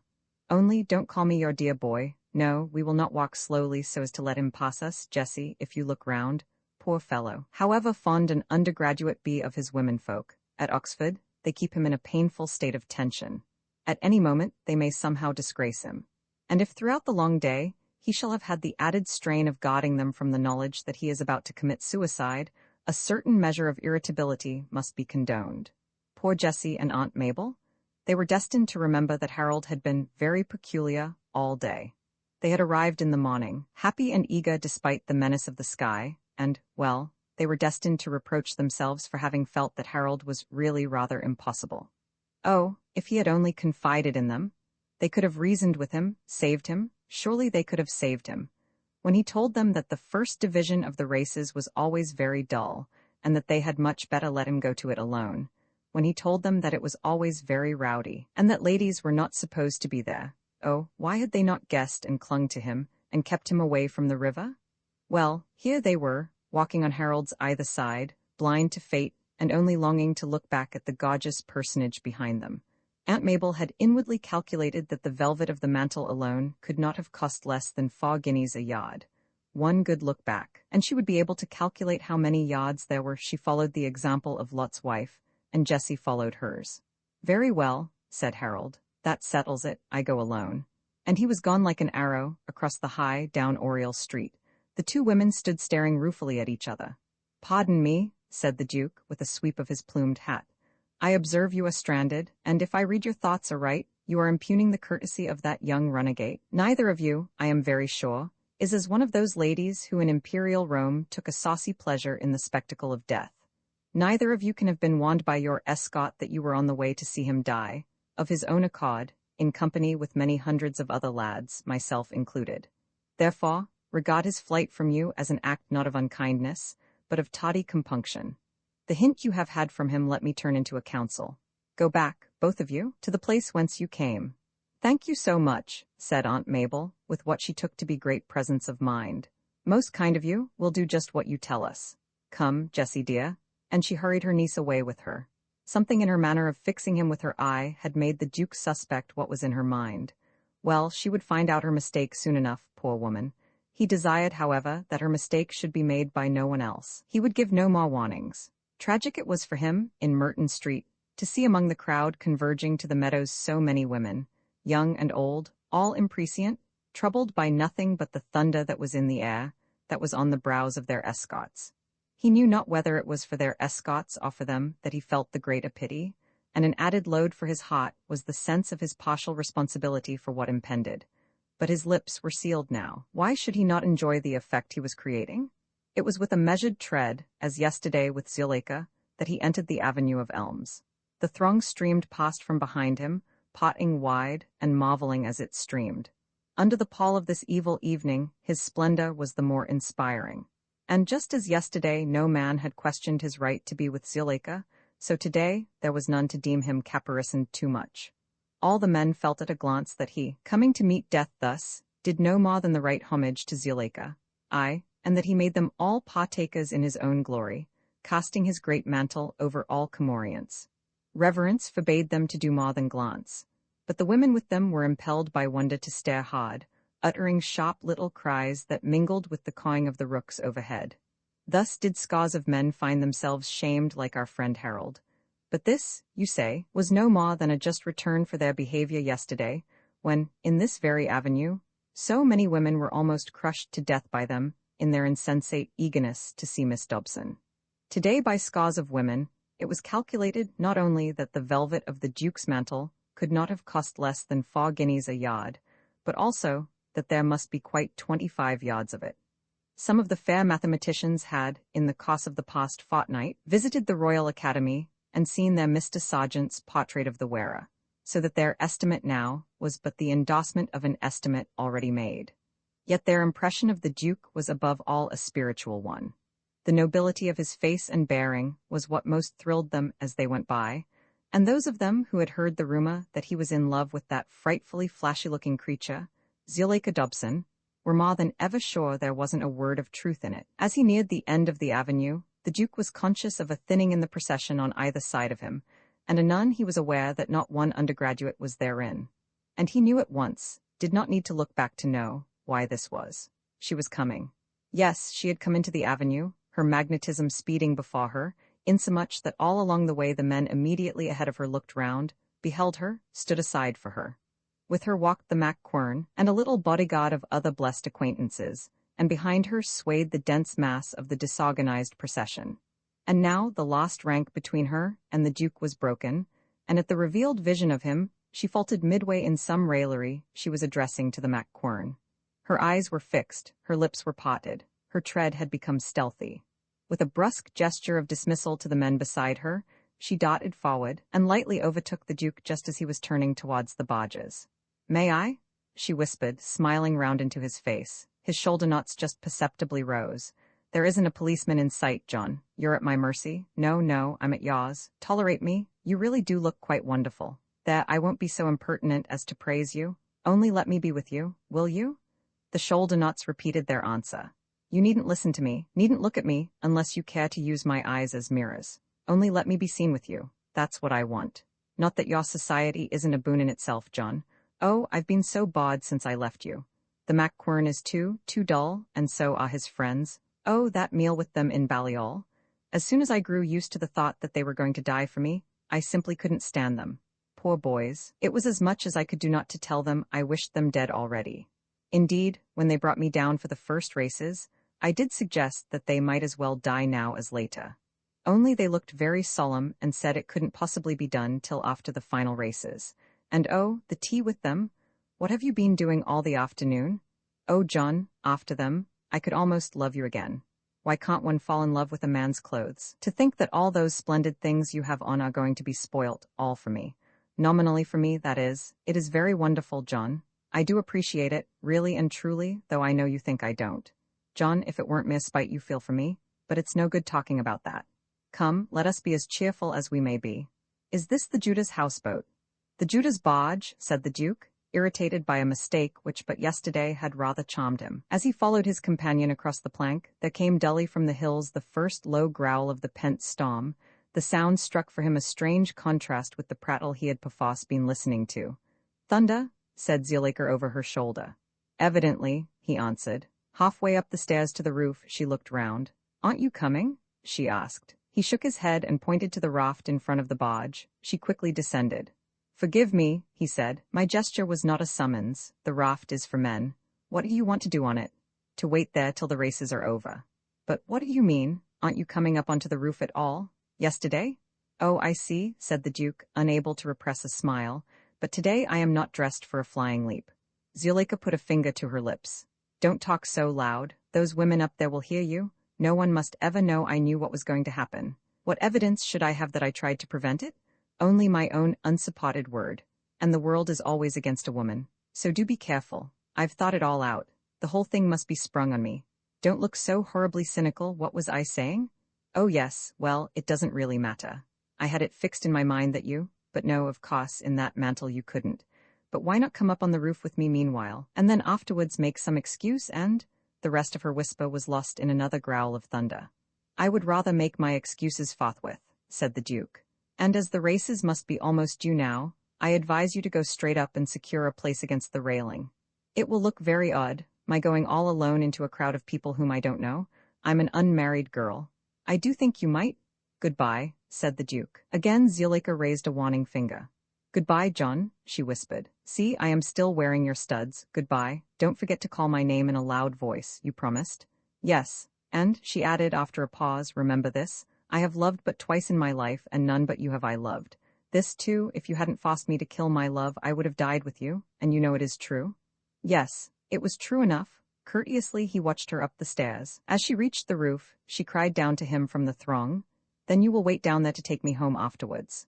He bowed silently. The raft was even more crowded than yesterday, but way was made for him by Judasians past and present. He took his place in the center of the front row. At his feet flowed the fateful river. From the various barges, the lost punt loads had been ferried across to the towing path, and the last of the men who were to follow the boats in their course had vanished towards the starting point. There remained, however, a fringe of lesser enthusiasts. Their figures stood outlined sharply in that strange dark clearness which immediately precedes a storm. The thunder rumbled around the hills, and now and again there was a faint glare on the horizon. Would Judas bump Magdalen?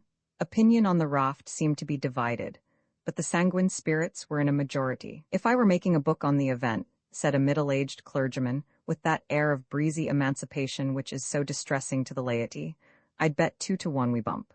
"You demean your cloth, sir," the Duke would have said, without cheating its disabilities, had not his mouth been stopped by a loud and prolonged thunderclap.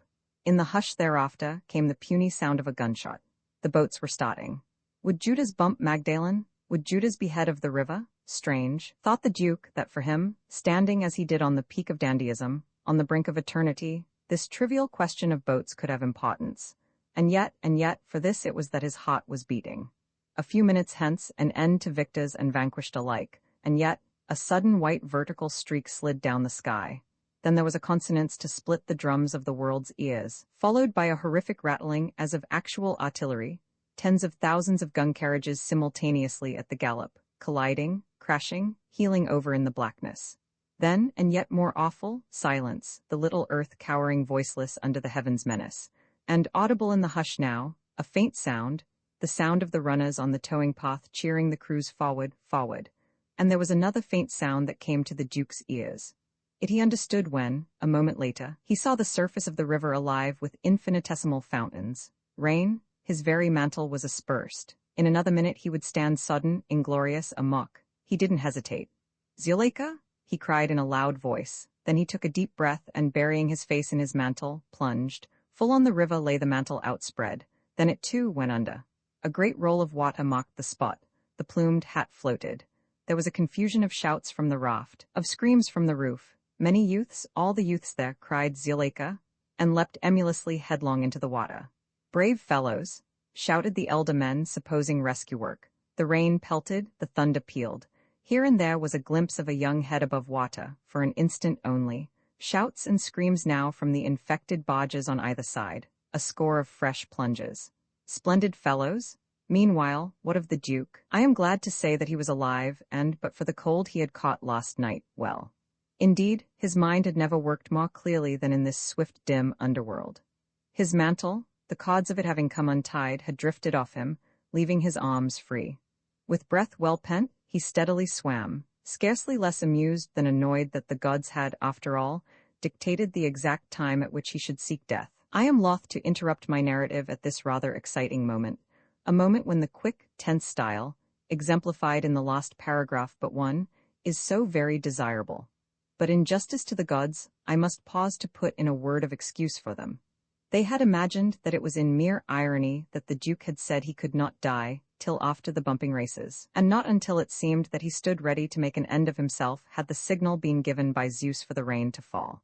One is taught to refrain from irony, because mankind does tend to take it literally. In the hearing of the gods, who hear all, it is conversely unsafe to make a simple and direct statement. So what is one to do? The dilemma needs a whole volume to itself. But to return to the Duke. He had now been under water for a full minute, swimming downstream, and he calculated that he had yet another full minute of consciousness. Already, the whole of his past life had vividly presented itself to him, myriads of tiny incidents, long forgotten, now standing out sharply in their due sequence. He had mastered this conspectus in a flash of time, and was already tired of it. How smooth and yielding were the weeds against his face? He wondered if Mrs. Batch had been in time to cash the check. If not, of course his executors would pay the amount, but there would be delays, long delays, Mrs. Batch in meshes of red tape. Red tape for her, green weeds for him. He smiled at this poor conceit, classifying it as a fair sample of Merman's wit. He swam on through the quiet, cool darkness, less quickly now. Not many more strokes now, he told himself, a few, only a few, then sleep. How was he come here? Some woman had sent him. Ever so many years ago, some woman. He forgave her. There was nothing to forgive her. It was the gods who had sent him too soon, too soon. He let his arms rise in the water, and he floated up. There was air in that overworld, and something he needed to know there before he came down again to sleep. He gasped the air into his lungs, and he remembered what it was that he needed to know. Had he risen in midstream, the keel of the Magdalen boat might have killed him. The oars of Magdalen did all but graze his face. The eyes of the Magdalen cocks met his. The cords of the Magdalen rudder slipped from the hands that held them, whereupon the Magdalen man who rowed bow missed his stroke. An instant later, just where the line of barges begins, Judas had bumped Magdalen. A crash of thunder deadened the din of the stamping and dancing crowd on the towing path. The rain was a deluge making land and water as one. And the conquered crew, and the conquering, both now had seen the face of the Duke. A white smiling face, anon it was gone. Dorset was gone down to his last sleep. Victory and defeat alike forgotten, the crews staggered erect and flung themselves into the river, the slender boats capsizing and spinning futile around in a melee of oars. From the towing path, no more din there now, but great single cries of Zuleika, leapt figures innumerable through rain to river. The arrested boats of the other crews drifted zigzag hither and thither. The dropped oars rocked and clashed, sank and rebounded, as the men plunged across them into the swirling stream. And over all this confusion and concussion of men and man-made things crashed the vaster discords of the heavens, and the waters of the heavens fell ever denser and denser, as though to the aid of waters that could not in themselves envelop so many hundreds of struggling human forms. All along the soaked towing path lay strewn the horns, the rattles, the motor-hooters, that the youths had flung aside before they leapt. Here and there among these relics stood dazed elder men, staring through the storm. There was one of them, a greybeard, who stripped off his blazer, plunged, grabbed at some live man, grappled him, was dragged under. He came up again further along stream, swam choking to the bank, clung to the grasses. He whimpered as he sought foothold in the slime. It was ill to be down in that abominable sink of death. Abominable, yes, to them who discerned their death only, but sacramental and sweet enough to the men who were dying there for love. Any face that rose was smiling. The thunder receded, the rain was less vehement, the boats and the oars had drifted against the banks, and always the patient river bore its awful burden towards Ifley. As on the towing path, so on the youth-bereft rafts of the barges, yonder, stood many stupefied elders, staring at the river, staring back from the river into one another's faces. Dispeopled now were the roofs of the barges. Under the first drops of the rain, most of the women had come huddling down for shelter inside. Panic had presently driven down the rest. Yet on one roof one woman still was. A strange, drenched figure, she stood bright-eyed in the dimness. Alone, as it was well she should be in her great hour, draining the lees of such homage as had come to no woman in history recorded. Roman II, the sun streamed through the bay window of a best bedroom in the warden's house, and glorified the pale crayon portraits on the wall, the dimity curtains, the old fresh chintz. He invaded the many trunks which, all painted Z.D., gaped in various stages of excavation around the room. The doors of the huge wardrobe stood, like the doors of Janus Temple in time of war, majestically open, and the son seized this opportunity of exploring the mahogany recesses. But the carpet, which had faded under his immemorial visitations, was now almost entirely hidden from him, hidden under layers of fair fine linen, layers of silk, brocade, satin, chiffon, muslin. All the colors of the rainbow, materialized by modistes, were there. Stacked on chairs were I know not what of sachets, glove cases, fan cases. There were innumerable packages in silver paper and pink ribbons.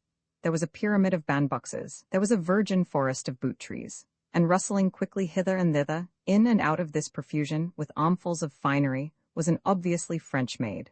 Alert, unerring, like a swallow she dipped and darted. Nothing escaped her, and she never rested. She had the air of the bon unpacker, swift and firm, yet withal tender. Scarce had her arms been laden, but their loads were lying lightly between shelves or tightly in drawers.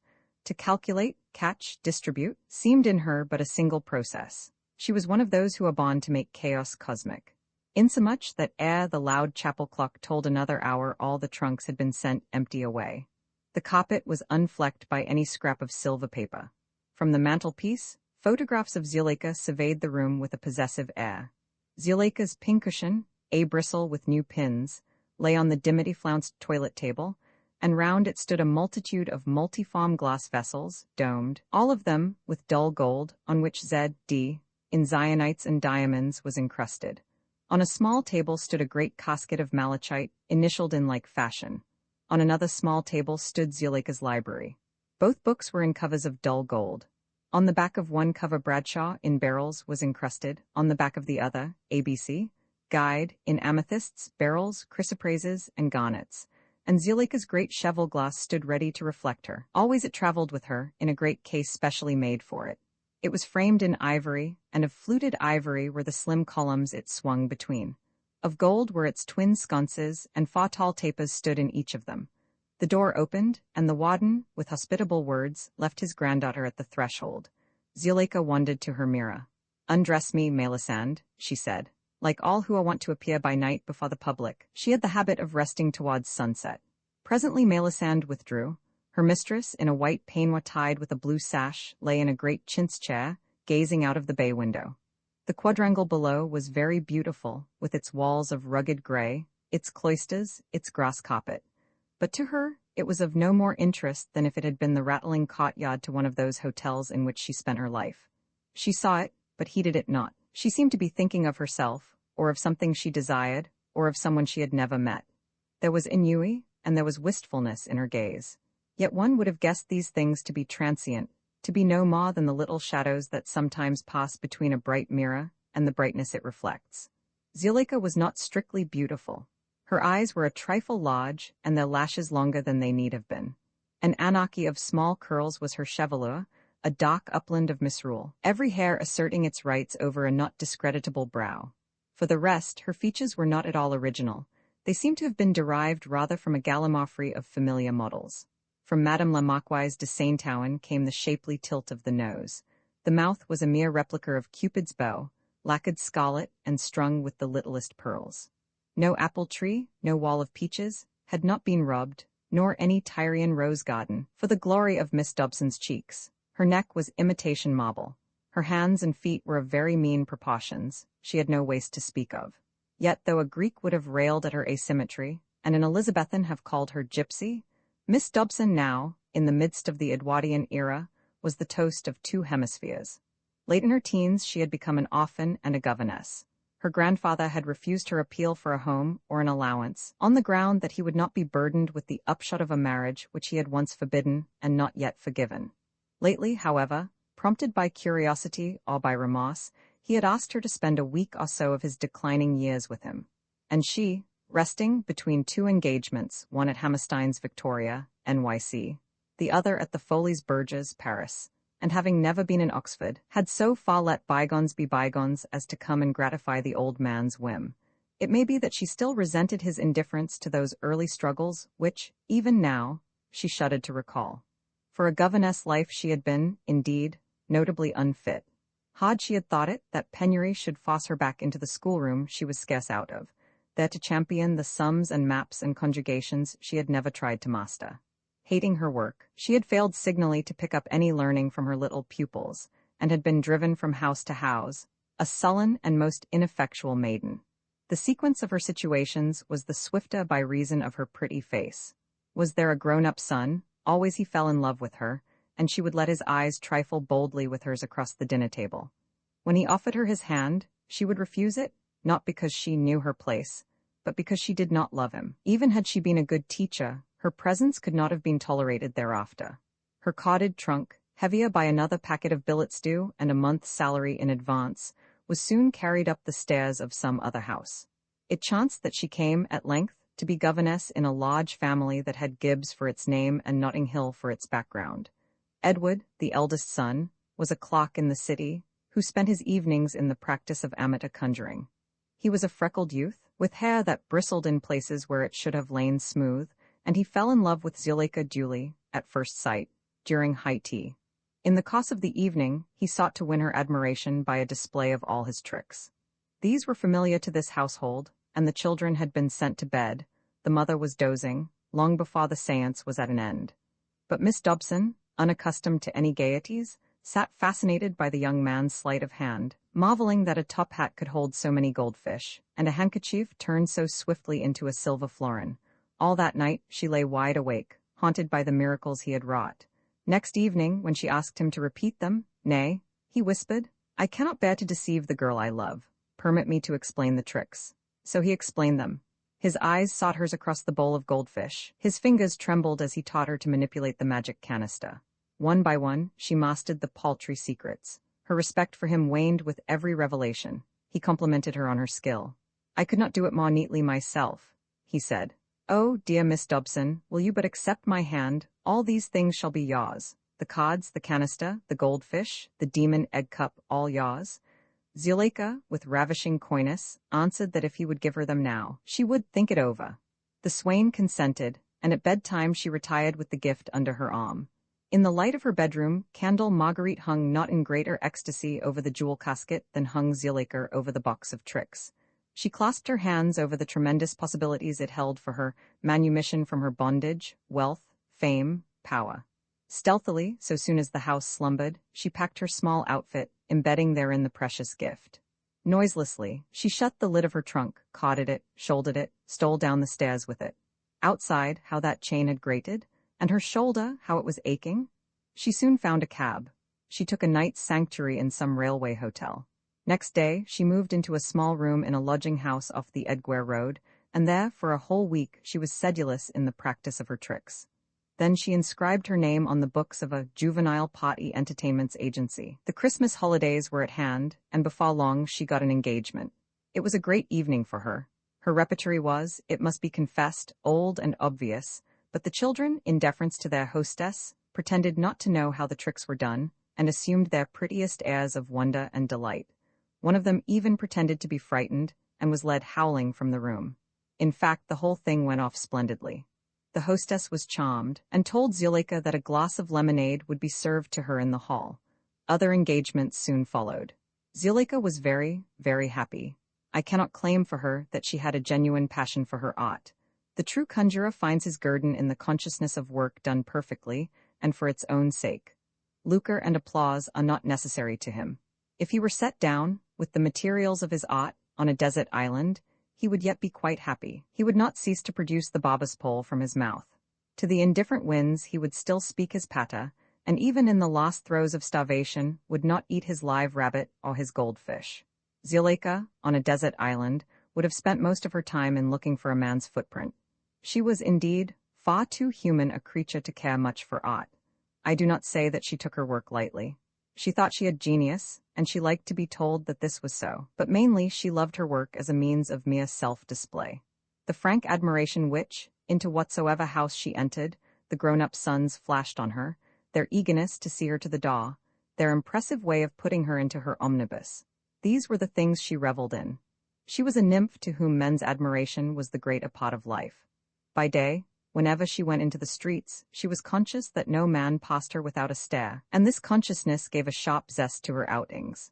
Sometimes she was followed to her door, crude flattery which she was too innocent to fear.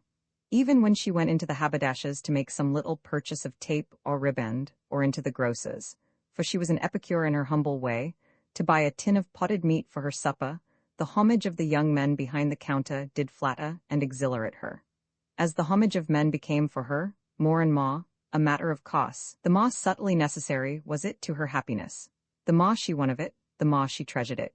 She was alone in the world, and it saved her from any moment of regret that she had neither home nor friends. For her the streets that lay around her had no squalor, since she paced them always in the gold nimbus of her fascinations.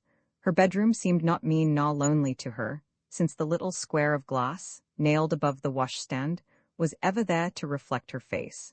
Thereinto, indeed, she was ever peering. She would droop her head from side to side, she would bend it forward and see herself from beneath her eyelashes, then tilt it back and watch herself over her supercilious chin. And she would smile, frown, pout, languish. Let all the emotions hover upon her face, and always she seemed to herself lovelier than she had ever been. Yet was there nothing Narcissine in her spirit. Her love for her own image was not cold aestheticism. She valued that image not for its own sake, but for sake of the glory it always won for her. In the little remote music hall, where she was soon appearing nightly as an early turn, she reaped glory in a nightly harvest. She could feel that all the gallery boys, because of her, were scornful of the sweethearts wedged between them, and she knew that she had but to say, "Will any gentleman in the audience be so good as to lend me his hat?" for the stalls to rise as one man and rush towards the platform. But greater things were in store for her. She was engaged at 2 halls in the West End. Her horizon was fast receding and expanding. Homage became nightly tangible in bouquets, rings, brooches, things acceptable and luckier than their donors, accepted. Even Sunday was not barren for Zuleika. Modish hostesses gave her postprandially to their guests. Came that Sunday night, notanda candidissimo calculo, when she received certain guttural compliments which made absolute her vogue and enabled her to command, thenceforth, whatever terms she asked for. Already, indeed, she was rich. She was living at the most exorbitant hotel in all Mayfair.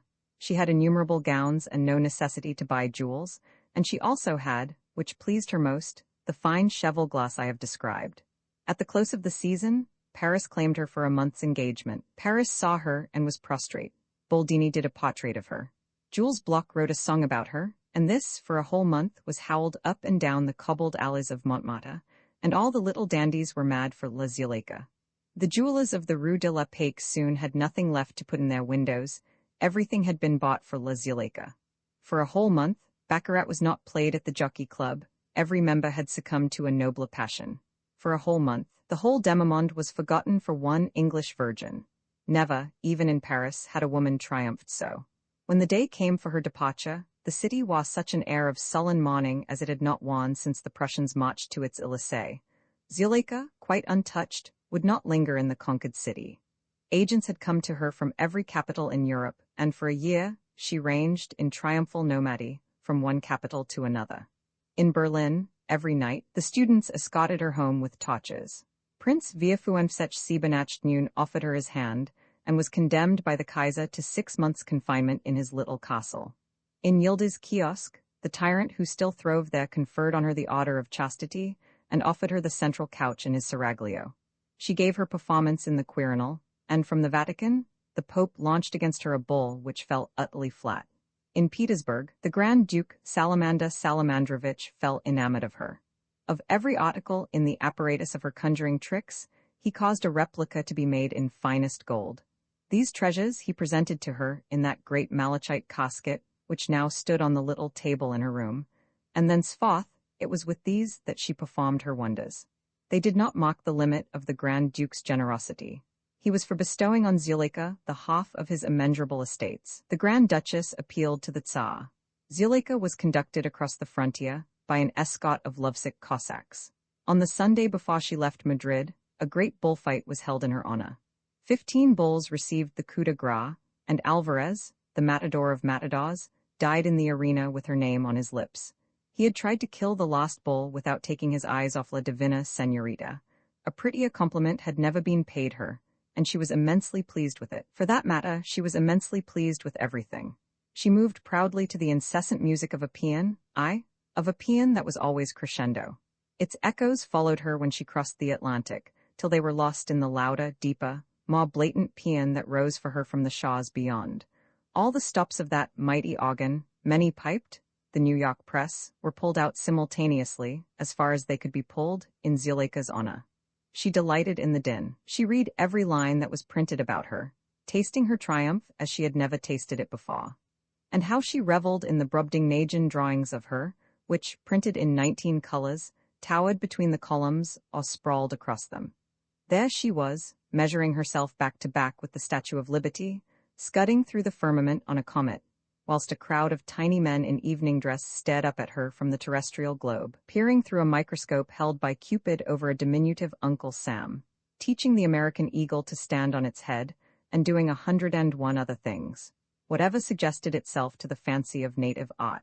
And through all this iridescent maze of symbolism were scattered many little slabs of realism. At home, on the street, Zuleika was the smiling target of all snapshooters, and all the snapshots were snapped up by the press and reproduced with annotations. Zuleika Dobson walking on Broadway in the sables gifted her by Grand Duke Salamander, she says, "You can bounce blizzards in them." Zuleika Dobson yawning over a love letter from millionaire Edelweiss, relishing a cup of clam broth, she says, "They don't use clams out there," ordering her maid to fix her a warm bath. Finding a split in the gloves she has just drawn on before starting for the musicale given in her honor by Mrs. Suetonius X. Meistersinger, the most exclusive woman in New York, chatting at the telephone to Miss Camille Van Spook, the best Bond girl in New York, laughing over the recollection of a compliment made her by George Abimlech Post, the best-groomed man in New York, meditating a new trick, admonishing a waiter who has upset a cocktail over her skirt, having herself manicured, drinking tea in bed. Thus was Zuleika enabled daily to be, as one might say, a spectator of her own wonderful life. On her departure from New York, the papers spoke no more than the truth when they said she had had a lovely time. The further she went west, millionaire Edelweiss had loaned her his private car, the lovelier her time was. Chicago drowned the echoes of New York. Final Frisco dwarfed the headlines of Chicago. Like one of its own prairie fires, she swept the country from end to end. Then she swept back and sailed for England. She was to return for a second season in the coming fall. At present, she was, as I have said, resting.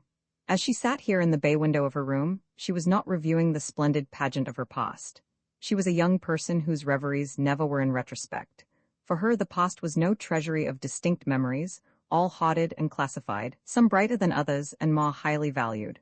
All memories were for her, but as the motes in one fused radiance that followed her and made more luminous the pathway of her future. She was always looking forward. She was looking forward now. That shade of ennui had passed from her face, to the week she was to spend in Oxford. A new city was a new toy to her, and for it was youth's homage that she loved best, this city of youths was a toy after her own heart. And it was youths who gave homage to her most freely. She was of that high-stepping and flamboyant type that captivates youth most surely. Old men and men of middle age admired her, but she had not that flower-like quality of shyness and helplessness, that look of innocence, so dear to men who carry life's secrets in their heads. Yet Zuleika was very innocent, really. She was as pure as that young shepherdess Marcella, who, all unguarded, roved the mountains and was by all the shepherds adored. Like Marcella, she had given her heart to no man, had preferred none. Youths were reputed to have died for love of her, as Chrysostom died for love of the shepherdess, and she, like the shepherdess, had shed no tear. When Chrysostom was lying on his bier in the valley, and Marcella looked down from the high rock, Ambrosio, the dead man's comrade, cried out on her, upbraiding her with bitter words. "O basilisk of our mountains," nor do I think Ambrosio spoke too strongly. Marcella cared nothing for men's admiration, and yet, instead of retiring to one of those nunneries which are founded for her kind, she chose to rove the mountains, causing despair to all the shepherds. Zuleika, with her peculiar temperament, would have gone mad in a nunnery. But, you may argue, ought not she to have taken the veil, even at the cost of her reason, rather than cause so much despair in the world? If Marcella was a basilisk, as you seem to think, how about Miss Dobson? Ah, but Marcella knew quite well, boasted even, that she never would or could love any man. Zuleika, on the other hand, was a woman of really passionate fibre. She may not have had that conscious, separate, and quite explicit desire to be a mother with which modern playwrights credit every unmated member of her sex. But she did know that she could love. And surely, no woman who knows that of herself can be rightly censured for not recluding herself from the world. It is only women without the power to love who have no right to provoke men's love. Though Zuleika had never given her heart, strong in her were the desire and the need that it should be given. Whithersoever she had fared, she had seen nothing but youths fatuously prostrate to her, not one upright figure which she could respect. There were the middle-aged men, the old men, who did not bow down to her, but from middle age as from eld she had a sanguine aversion. She could love none but a youth. Nor, though she herself, womanly, would utterly abase herself before her ideal, could she love one who fell prone before her, and before her all youths always did fall prone. She was an empress, and all youths were her slaves. Their bondage delighted her, as I have said. But no empress who has any pride can adore one of her slaves. Whom, then, could proud Zuleika adore? It was a question which sometimes troubled her. There were even moments when, looking into her cheval glass, she cried out against that arrangement in comely lines and tints which got for her the Julia she delighted in. To be able to love once, would not that be better than all the homage in the world? But would she ever meet whom, looking up to him, she could love, she, the omnisubjugant? Would she ever meet him? It was when she wondered thus, that the wistfulness came into her eyes. Even now, as she sat by the window, that shadow returned to them. She was wondering, shyly, had she met him at length? That young equestrian who had not turned to look at her, whom she was to meet at dinner tonight, was it he? The ends of her blue sash lay across her lap, and she was lazily unraveling their fringes. Blue and white, she remembered. They were the colors he wore round his hat, and she gave a little laugh of coquetry. She laughed, and long after, her lips were still parted in a smile. So did she sit, smiling, wondering, with the fringes of her sash between her fingers, while the sun sank behind the opposite wall of the quadrangle, and the shadows crept out across the grass, thirsty for the dew. Roman 20 artistically, there is a good deal to be said for that old Greek friend of ours, the messenger. And I dare say you blame me for having, as it were, made you an eyewitness of the death of the undergraduates, when I might so easily have brought someone in to tell you about it after it was all over. Someone? Whom? Are you not begging the question? I admit there were, that evening in Oxford, many people who, when they went home from the river, gave vivid reports of what they had seen, but among them was none who had seen more than a small portion of the whole affair. Certainly, I might have pieced together a dozen of the various accounts, and put them all into the mouth of one person. But credibility is not enough for Clio's servant. I aim at truth. And so, as I by my Zeus given incorporate was the one person who had a good view of the scene at large, you must pardon me for having withheld the veil of indirect narration. Too late, you will say if I offer you a messenger now. But it was not thus that Mrs. Batch and Katy greeted Clarence when, lamentably soaked with rain, that messenger appeared on the threshold of the kitchen. Katy was laying the tablecloth for 7 o'clock supper. Neither she nor her mother was clairvoyante. Neither of them knew what had been happening. But as Clarence had not come home since afternoon school, they had assumed that he was at the river, and they now assumed from the look of him that something very unusual had been happening there. As to what this was, they were not quickly enlightened. Our old Greek friend, after a run of 20 miles, would always reel off a round 100 of graphic verses unimpeachable in scansion. Clarence was of degenerate mold. He collapsed onto a chair, and sat there gasping, and his recovery was rather delayed than hastened by his mother, who, in her solicitude, patted him vigorously between the shoulders. "Let him alone, mother, do," cried Katy, wringing her hands. "The Duke, he's drowned himself," presently gasped the messenger. Blank verse, yes, so far as it went, but delivered without the slightest regard for rhythm, and composed in stock defiance of those laws which should regulate the breaking of bad news. You, please remember, were carefully prepared by me against the shock of the Duke's death, and yet I hear you still mumbling that I didn't let the actual fact be told you by a messenger. Come, do you really think your grievance against me is for a moment comparable with that of Mrs. and Miss Batch against Clarence? Did you feel faint at any moment in the foregoing chapter? No, but Katy, at Clarence's first words, fainted outright.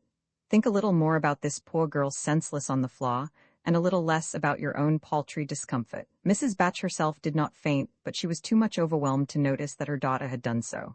"No, mercy on us, speak, boy, can't you?"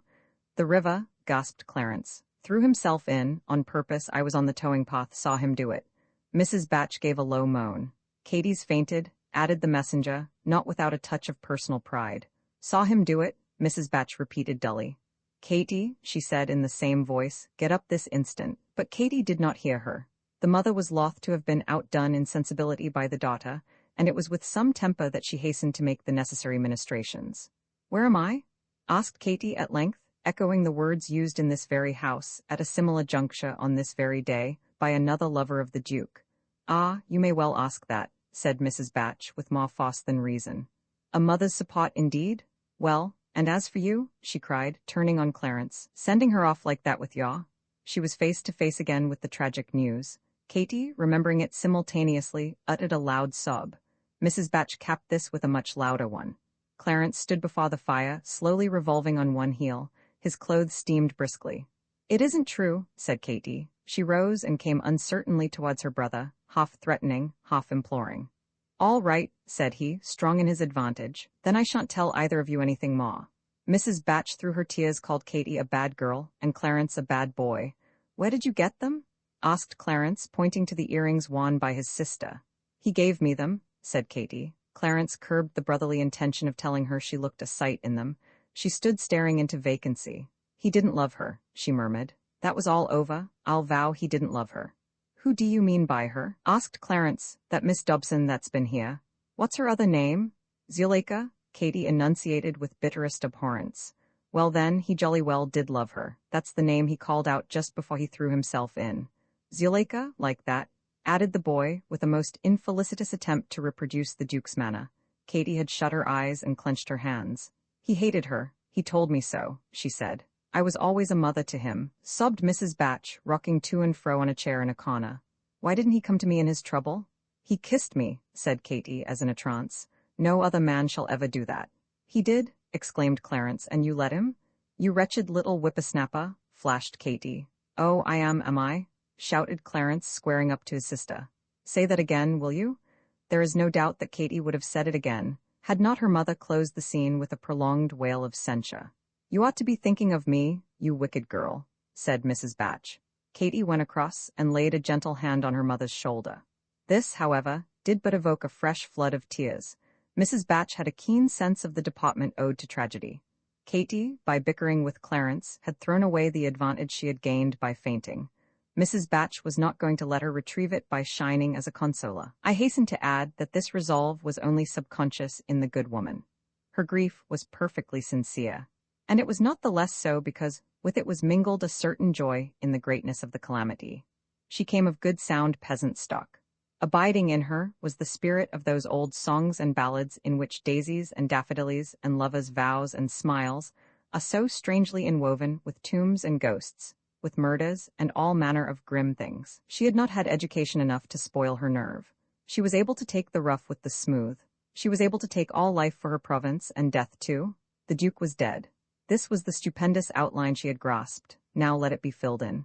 She had been stricken. Now let her be racked. Soon after her daughter had moved away, Mrs. Batch dried her eyes and bade Clarence tell just what had happened. She did not flinch. Modern Katie did. Such had ever been the Duke's magic in the household that Clarence had at first forgotten to mention that anyone else was dead. Of this omission he was glad. It promised him a new lease of importance. Meanwhile, he described in greater detail the Duke's plunge.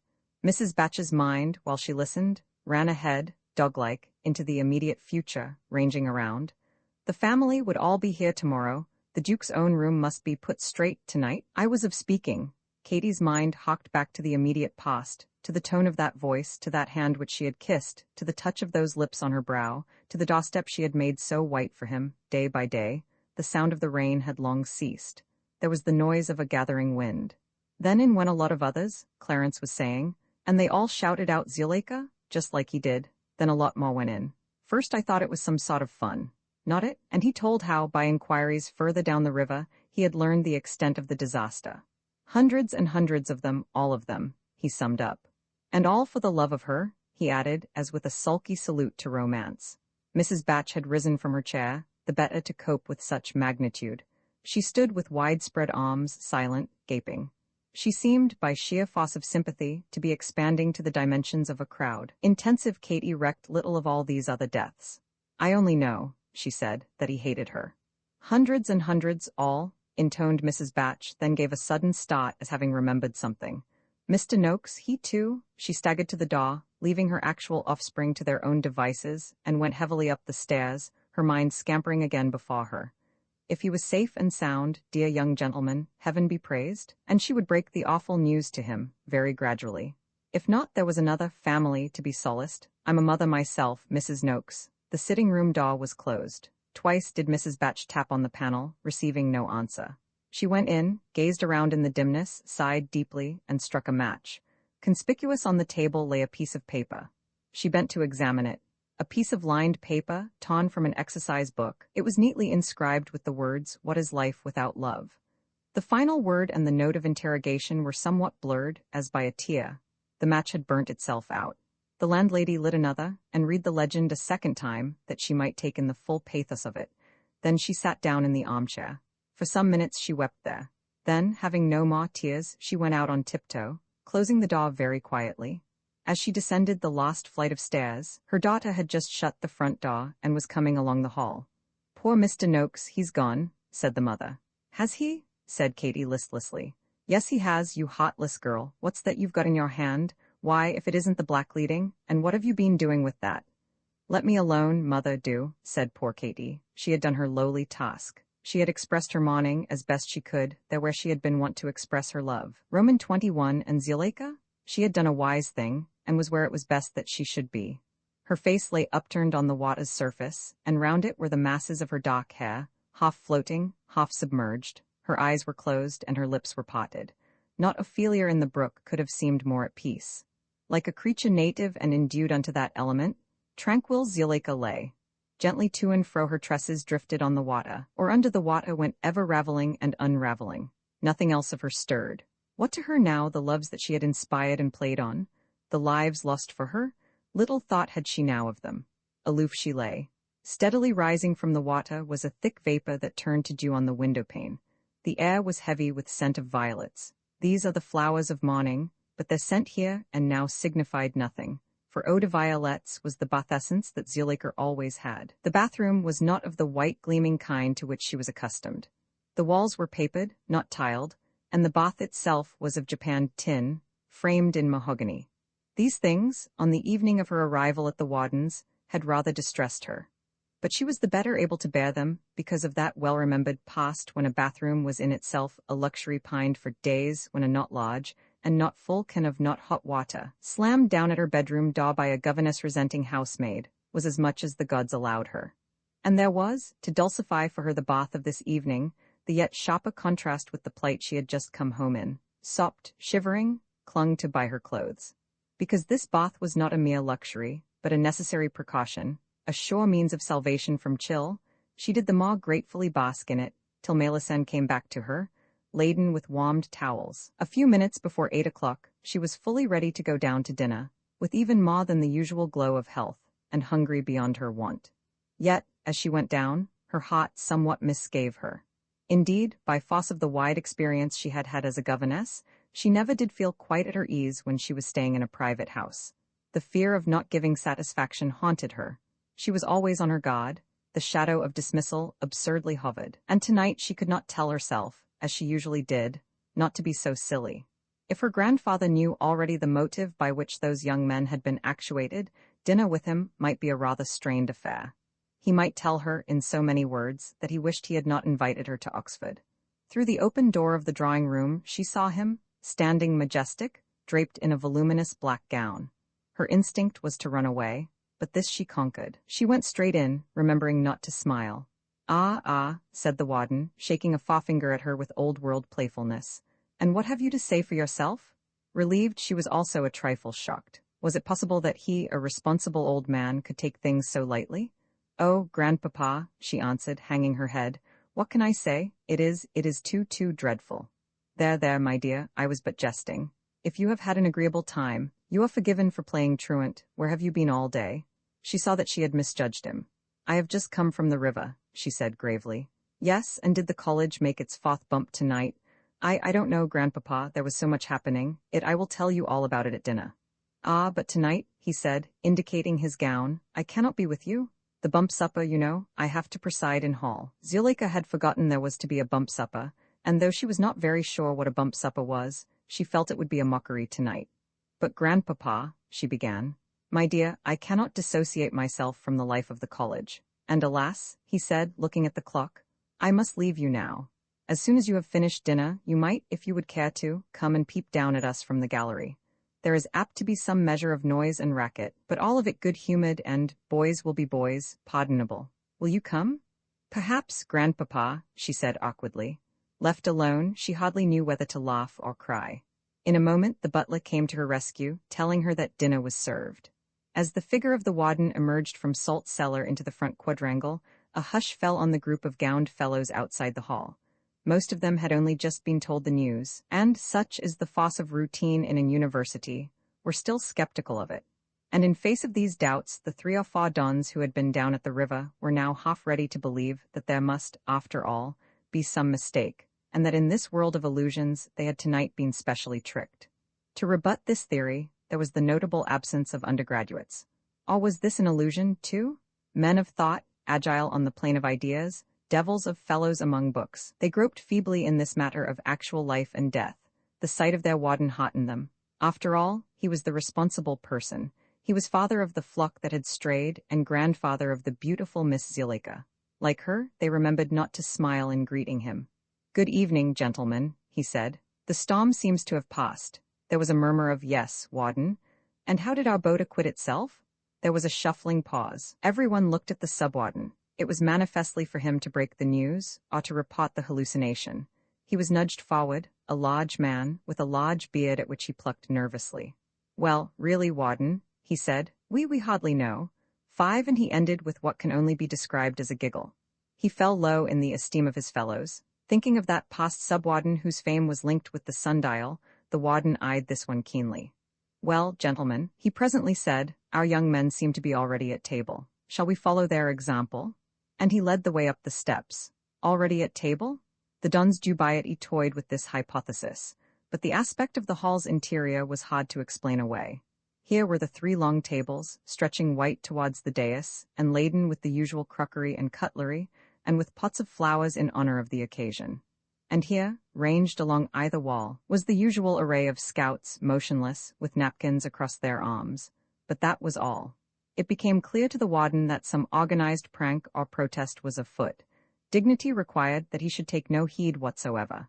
Looking neither to the right nor to the left, stately he approached the dais, his fellows to heel. In Judah's, as in other colleges, grace before meat is read by the senior scholar. The Judah's Grace, composed, they say, by Christopher Whitred himself, is noted for its length and for the excellence of its Latinity. Who was to read it tonight? The warden, having searched his mind vainly for a precedent, was driven to create one. "The junior fellow," he said, "will read Grace." Blushing to the roots of his hair, and with crab-like gait, Mr. Pedby, the junior fellow, went and unhooked from the wall that little shield of wood on which the words of the Grace are carven. Mr. Pedby is a mathematician. His treatise on the higher theory of shot division by decimals had already won for him a European reputation. Judas is proud of Pedby. Nor is it denied that in undertaking the duty thrust on him, he quickly controlled his nerves and read the Latin out in ringing accents. Better for him had he not done so. The false quantities he made were so excruciating and so many that, while the very scouts exchanged glances, the dons at the high table lost all command of their features, and made horrible noises in the effort to contain themselves. The very warden dared not look from his plate. In every breast around the high table, behind every shirt front or black silk waistcoat, glowed the recognition of a new birth. Suddenly, unheralded, a thing of highest destiny had fallen into their academic midst. The stock of common room talk had tonight been reinforced and enriched for all time. Summers and winters would come and go, old faces would vanish, giving place to new, but the story of Pedby's Grace would be told always. Here was a tradition that generations of dons yet unborn would cherish and chuckle over. Something akin to awe mingled itself with the subsiding merriment. And the dons, having finished their soup, sipped in silence the dry brown sherry. Those who sat opposite to the warden, with their backs to the void, were oblivious of the matter that had so recently teased them. They were conscious only of an agreeable hush, in which they peered down the vistas of the future, watching the tradition of Pedby's Grace as it rolled brighter and ever brighter down to eternity. The pop of a champagne cock startled them to remembrance that this was a bump supper, and a bump supper of a peculiar kind. The turbot that came after the soup, the champagne that succeeded the sherry, helped to quicken in these men of thought the power to grapple with a reality. The aforesaid 3 or 4 who had been down at the river recovered their lost belief in the evidence of their eyes and ears. In the rest was a spirit of receptivity which, as the meal went on, mounted to conviction. The sub-warden made a second and more determined attempt to enlighten the warden, but the warden's eye met his with a suspicion so cruelly pointed that he again floundered and gave in. All adown those empty other tables gleamed the undisturbed cutlery, and the flowers in the pots innocently bloomed. And all adown either wall, unneeded but undisbanded, the scouts remained. Some of the elder ones stood with closed eyes and heads sunk forward, now and again jerking themselves erect and blinking around, wondering, remembering. And for a while this scene was looked down on by a not disinterested stranger. For a while, her chin propped on her hands, Zuleika leaned over the rail of the gallery, just as she had lately leaned over the barge's rail, staring down and along. But there was no spark of triumph now in her eyes, only a deep melancholy, and in her mouth a taste as of dust and ashes. She thought of last night, and of all the buoyant life that this hall had held. Of the Duke she thought, and of the whole vivid and eager throng of his fellows in love. Her will, their will, had been done.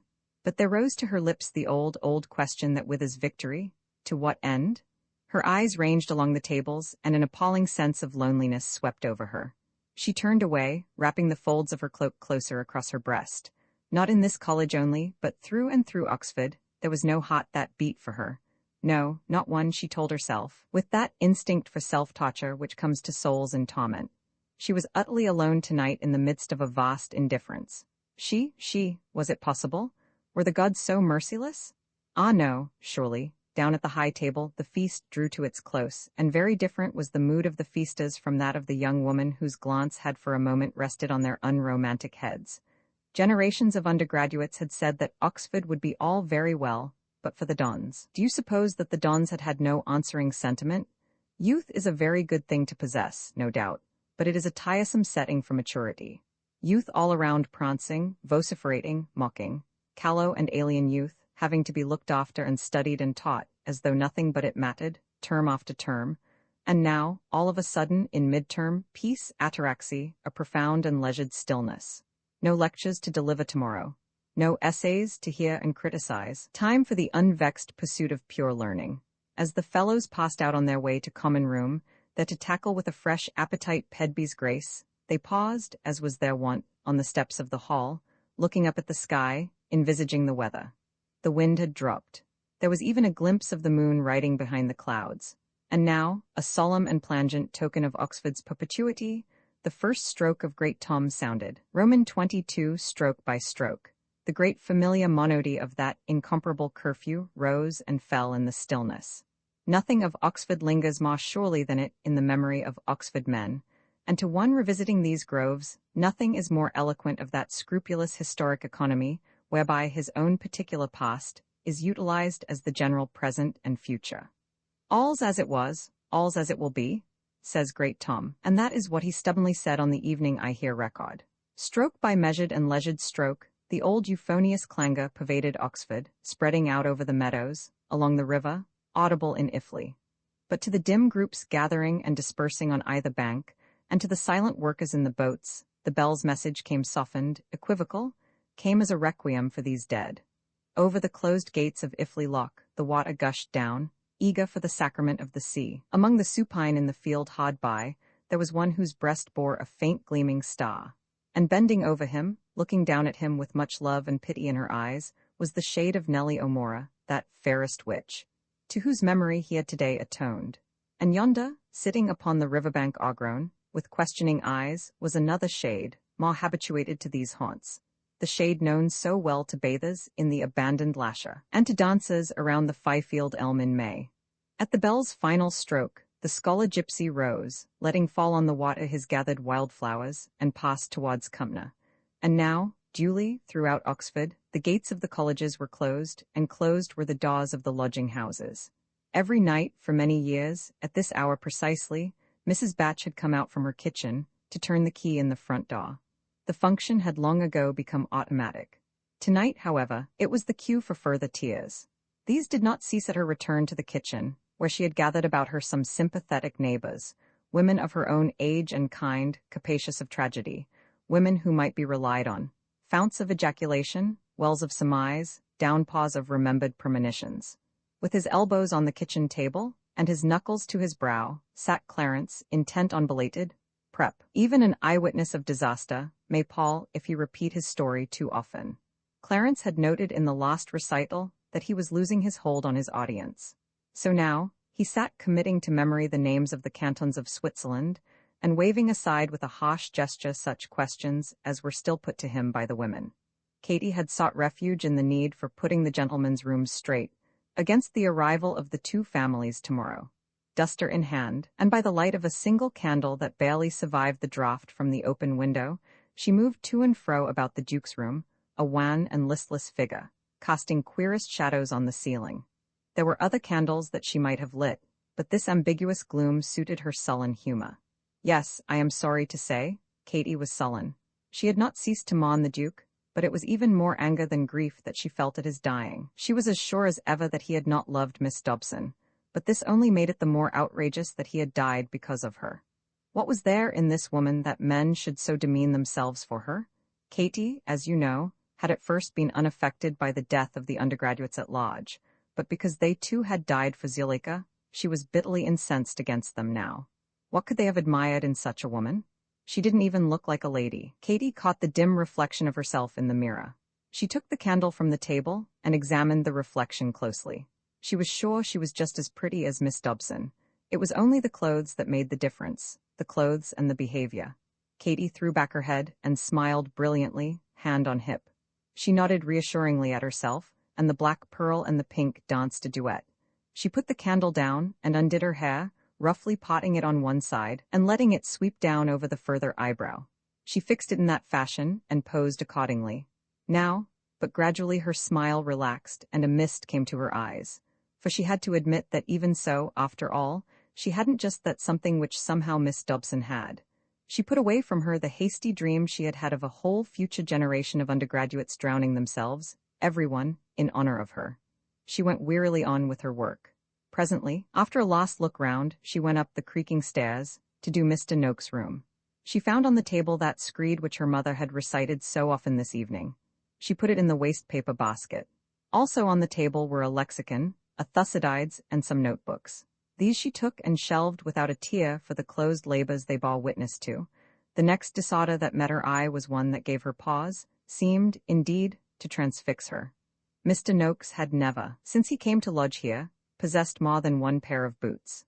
This fact had been for her a lasting source of annoyance, for it meant that she had to polish Mr. Noakes' boots always in the early morning, when there were so many other things to be done, instead of choosing her own time.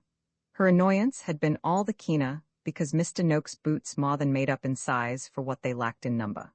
Either of them singly took more time and polish than any other pair imaginable. She would have recognized them, at a glance anywhere. Even so now, it was at a glance that she recognized the toes of them protruding from beneath the window curtain. She dismissed the theory that Mr. Noakes might have gone utterly unshod to the river. She scouted the hypothesis that his ghost could be shod thus. By process of elimination, she arrived at the truth. "Mr. Noakes," she said quietly, "come out of there." There was a slight quiver of the curtain, no more. Katy repeated her words. There was a pause, then a convulsion of the curtain. Noakes stood forth. Always, in polishing his boots, Katy had found herself thinking of him as a man of prodigious stature, well though she knew him to be quite tiny. Even so now, at recognition of his boots, she had fixed her eyes to meet his, when he should emerge, a full yard too high. With a sharp drop she focused him. "By what right," he asked, "do you come prying about my room?" This was a stroke so unexpected that it left Katy mute. It equally surprised Noakes, who had been about to throw himself on his knees and implore this girl not to betray him. He was quick, though, to clinch his advantage. "This," he said, "is the first time I have caught you. Let it be the last." Was this the little man she had so long despised and so superciliously served? His very smallness gave him an air of concentrated force. She remembered having read that all the greatest men in history had been of less than the middle height. And oh, her heart leapt. Here was the one man who had scorned to die for Miss Dobson. He alone had held out against the folly of his fellows. Sole and splendid survivor, he stood, rock-footed, before her, and impulsively she abased herself, kneeling at his feet as at the great double altar of some dark new faith. "You are great, sir, you are wonderful," she said, gazing up to him, rapt. It was the first time she had ever called him sir. It is easier, as Michelet suggested, for a woman to change her opinion of a man than for him to change his opinion of himself. Noakes, despite the presence of mind he had shown a few moments ago, still saw himself as he had seen himself during the past hours, that is, as an errant little coward, one who by his fear to die had put himself outside the pale of decent manhood. He had meant to escape from the house at dead of night and, under an assumed name, work his passage out to Australia, a land which had always made strong appeal to his imagination. No one, he had reflected, would suppose because his body was not retrieved from the water that he had not perished with the rest, and he had looked to Australia to make a man of him yet. In Encounter Bay, perhaps, or in the Gulf of Carpentaria, he might yet end nobly. Thus Katie's behavior was as much an embarrassment as a relief, and he asked her in what way he was great and wonderful. Modest, like all heroes. She cried, and still kneeling, proceeded to sing his praises with a so infectious fervor that Noakes did begin to feel he had done a fine thing in not dying. After all, was it not moral cowardice as much as love that had tempted him to die? He had wrestled with it, thrown it. "Yes," said he, when her rhapsody was over. "Perhaps I am modest, and that is why you hid yourself just now." "Yes," he gladly said. "I hid myself for the same reason," he added, "when I heard your mother's footstep." But, she faltered with a sudden doubt, that bit of writing which mother found on the table? That was only a general reflection, copied out of a book. "Oh, won't poor mother be glad when she knows?"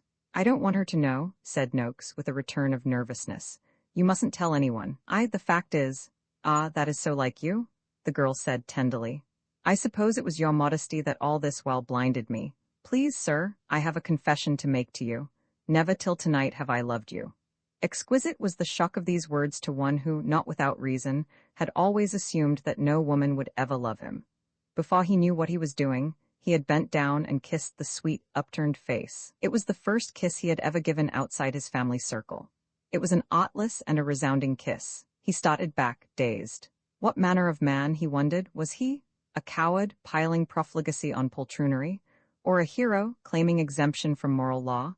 What was done could not be undone, but it could be righted.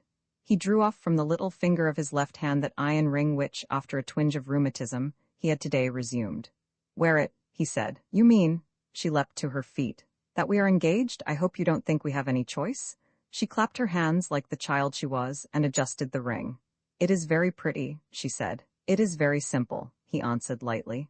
"But," he added with a change of tone, "it is very durable, and that is the important thing, for I shall not be in a position to marry before I am 40.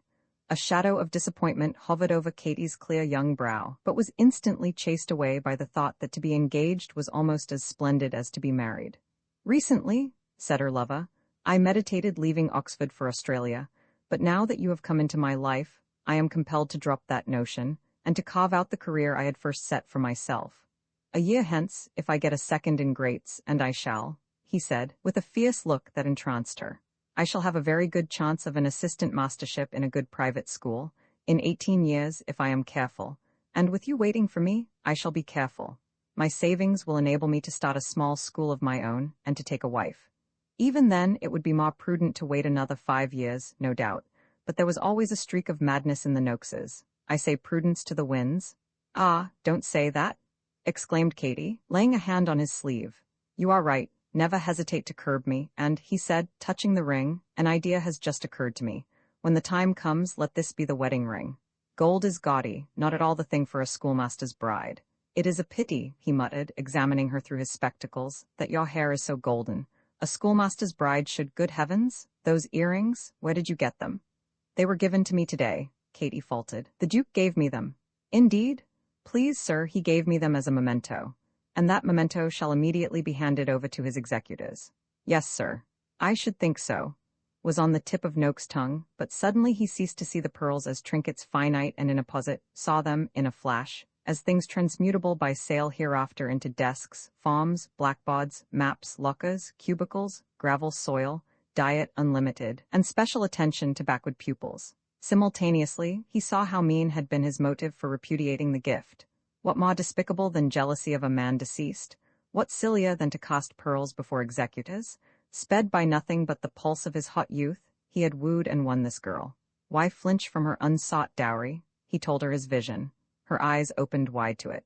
And oh, she cried, then we can be married as soon as you take your degree. He bade her not be so foolish. Who ever heard of a headmaster aged 23?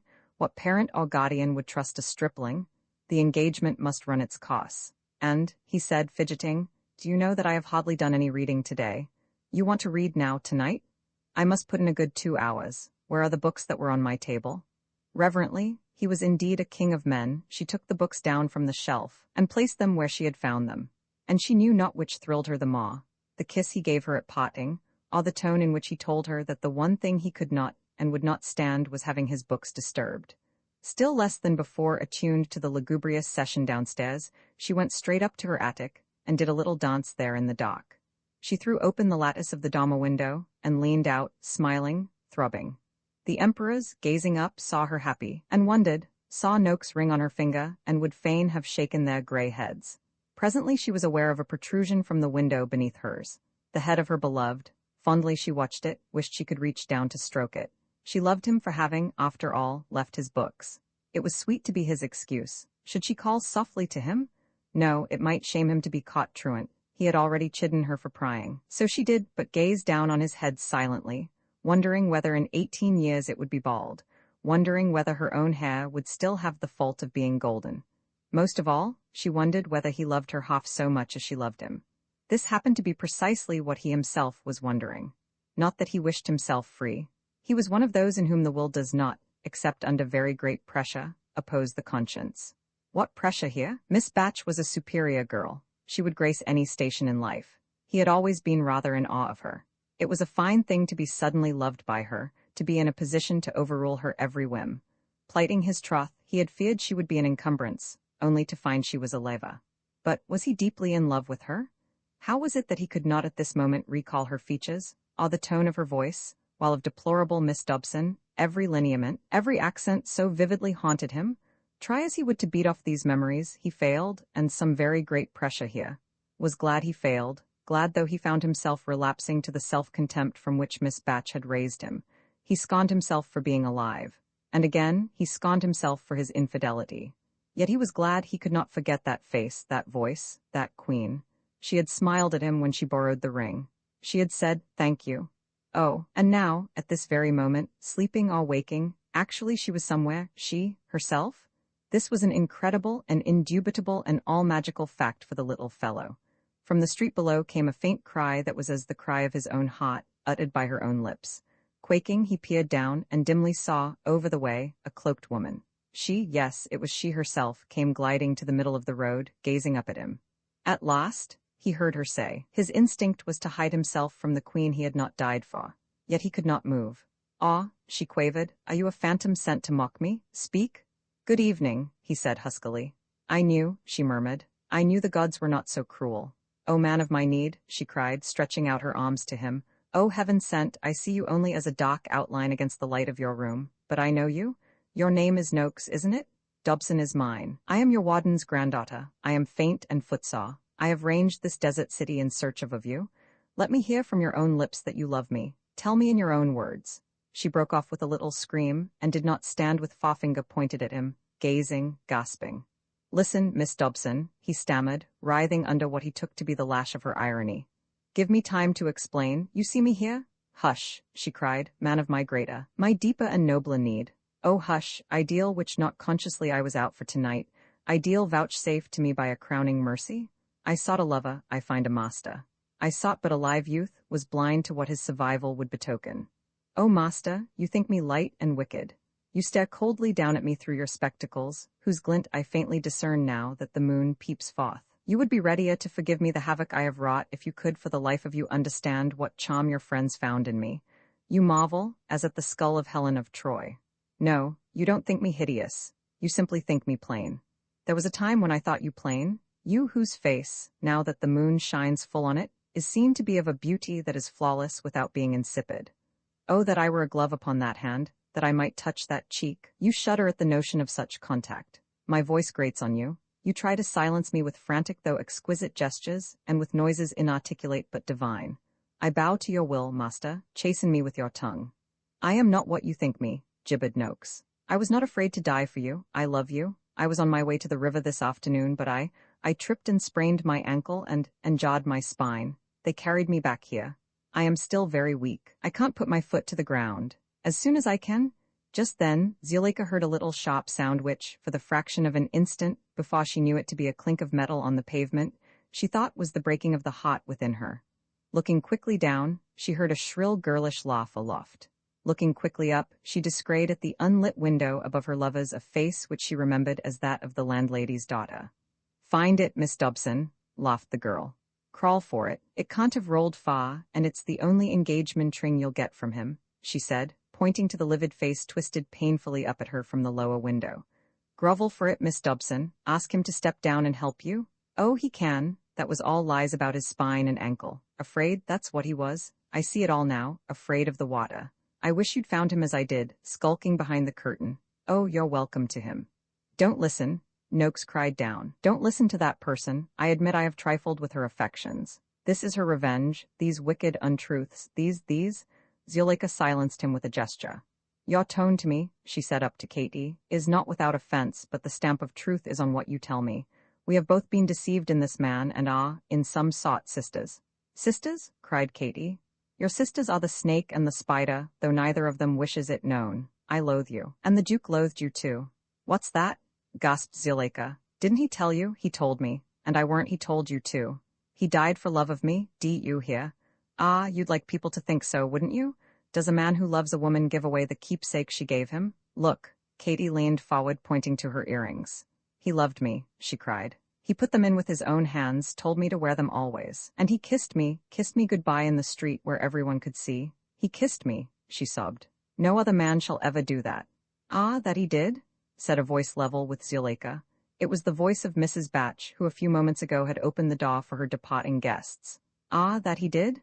echoed the guests. "Never mind them, Miss Dobson," cried Noakes, and at the sound of his voice Mrs. Batch rushed into the middle of the road to gaze up. "I love you. Think what you will of me." You?"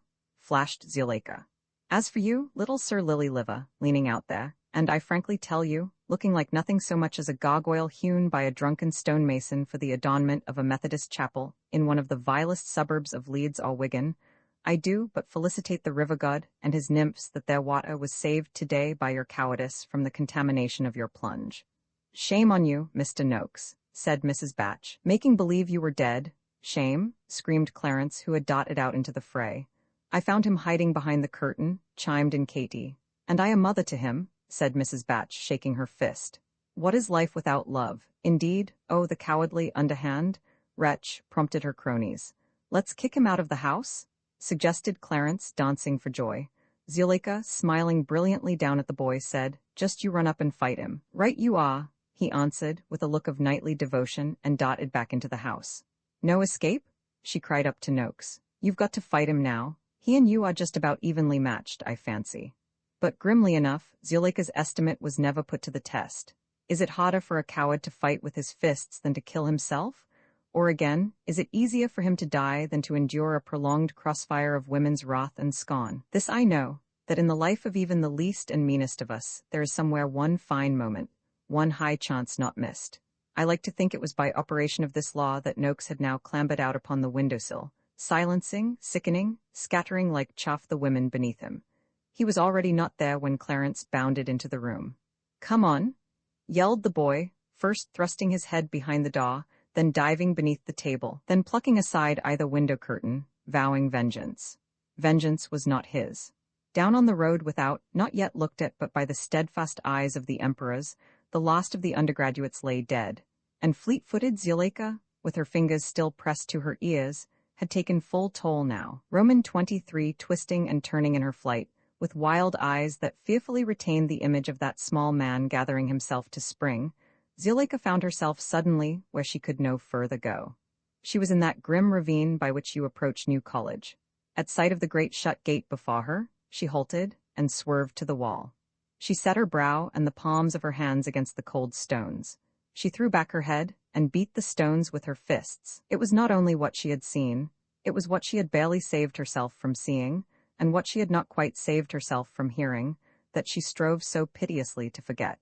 She was sorrier for herself, angrier, than she had been last night when the Duke laid hands on her. Why should every day have a horrible ending? Last night she had avenged herself. Tonight's outrage was all the more foul and mean because of its certain immunity, and the fact that she had in some measure brought it on herself did but whip her rage. What a fool she had been to taunt the man. Yet no, how could she have foreseen that he would do that? How could she have guessed that he, who had not dared seemly death for her in the gentle river, would dare that? She shuddered the more as she now remembered that this very day, in that very house, she had invited for her very self a similar fate. What if the Duke had taken her word? Strange, she wouldn't have flinched then.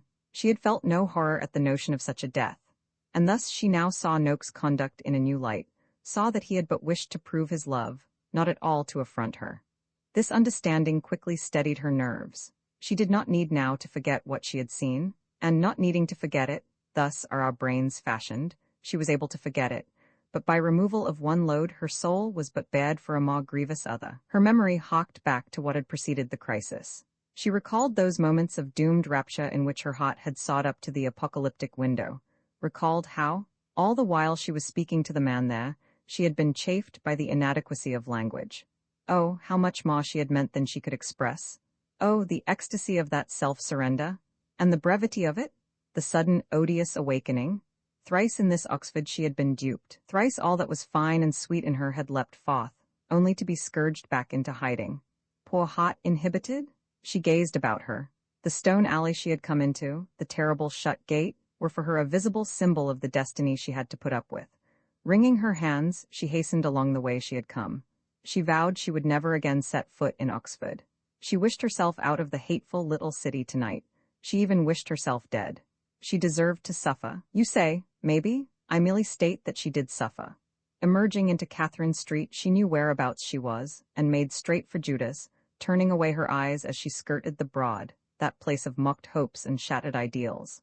Coming into Judas Street, she remembered the scene of yesterday, the happy man with her, the noise of the vast, happy crowd. She suffered in a worse form what she had suffered in the gallery of the hall. For now, did I not say she was not without imagination? Her self-pity was sharpened by remorse for the hundreds of homes robbed. She realized the truth of what the poor Duke had once said to her. She was a danger in the world, aye, and all the more dire now. What if the youth of all Europe were moved by Oxford's example? That was a horribly possible thing. It must be reckoned with. It must be averted. She must not show herself to men. She must find some hiding place, and there abide. Were this a hardship? She asked herself. Was she not sickened forever of men's homage? And was it not clear now that the absorbing need in her soul, the need to love, would never, except for a brief while, now and then, and by an unfortunate misunderstanding, be fulfilled? So long ago that you may not remember, I compared her favorably with the shepherdess Marcella, and pleaded her capacity for passion as an excuse for her remaining at large. I hope you will now, despite your rather evident animus against her, set this to her credit, that she did, so soon as she realized the hopelessness of her case, make just that decision which I blamed Marcella for not making at the outset. It was as she stood on the warden's doorstep that she decided to take the veil. With something of a conventual hush in her voice, she said to the butler, "Please tell my maid that we are leaving by a very early train tomorrow, and that she must pack my things tonight." "Very well, miss," said the butler. "The warden," he added, "is in the study, miss, and was asking for you." She could face her grandfather without a tremor, now. She would hear meekly whatever reproaches he might have for her, but their sting was already drawn by the surprise she had in store for him. It was he who seemed a trifle nervous. In his "well, did you come and peep down from the gallery?" There was a distinct tremor. Throwing aside her cloak, she went quickly to him, and laid a hand on the lapel of his coat.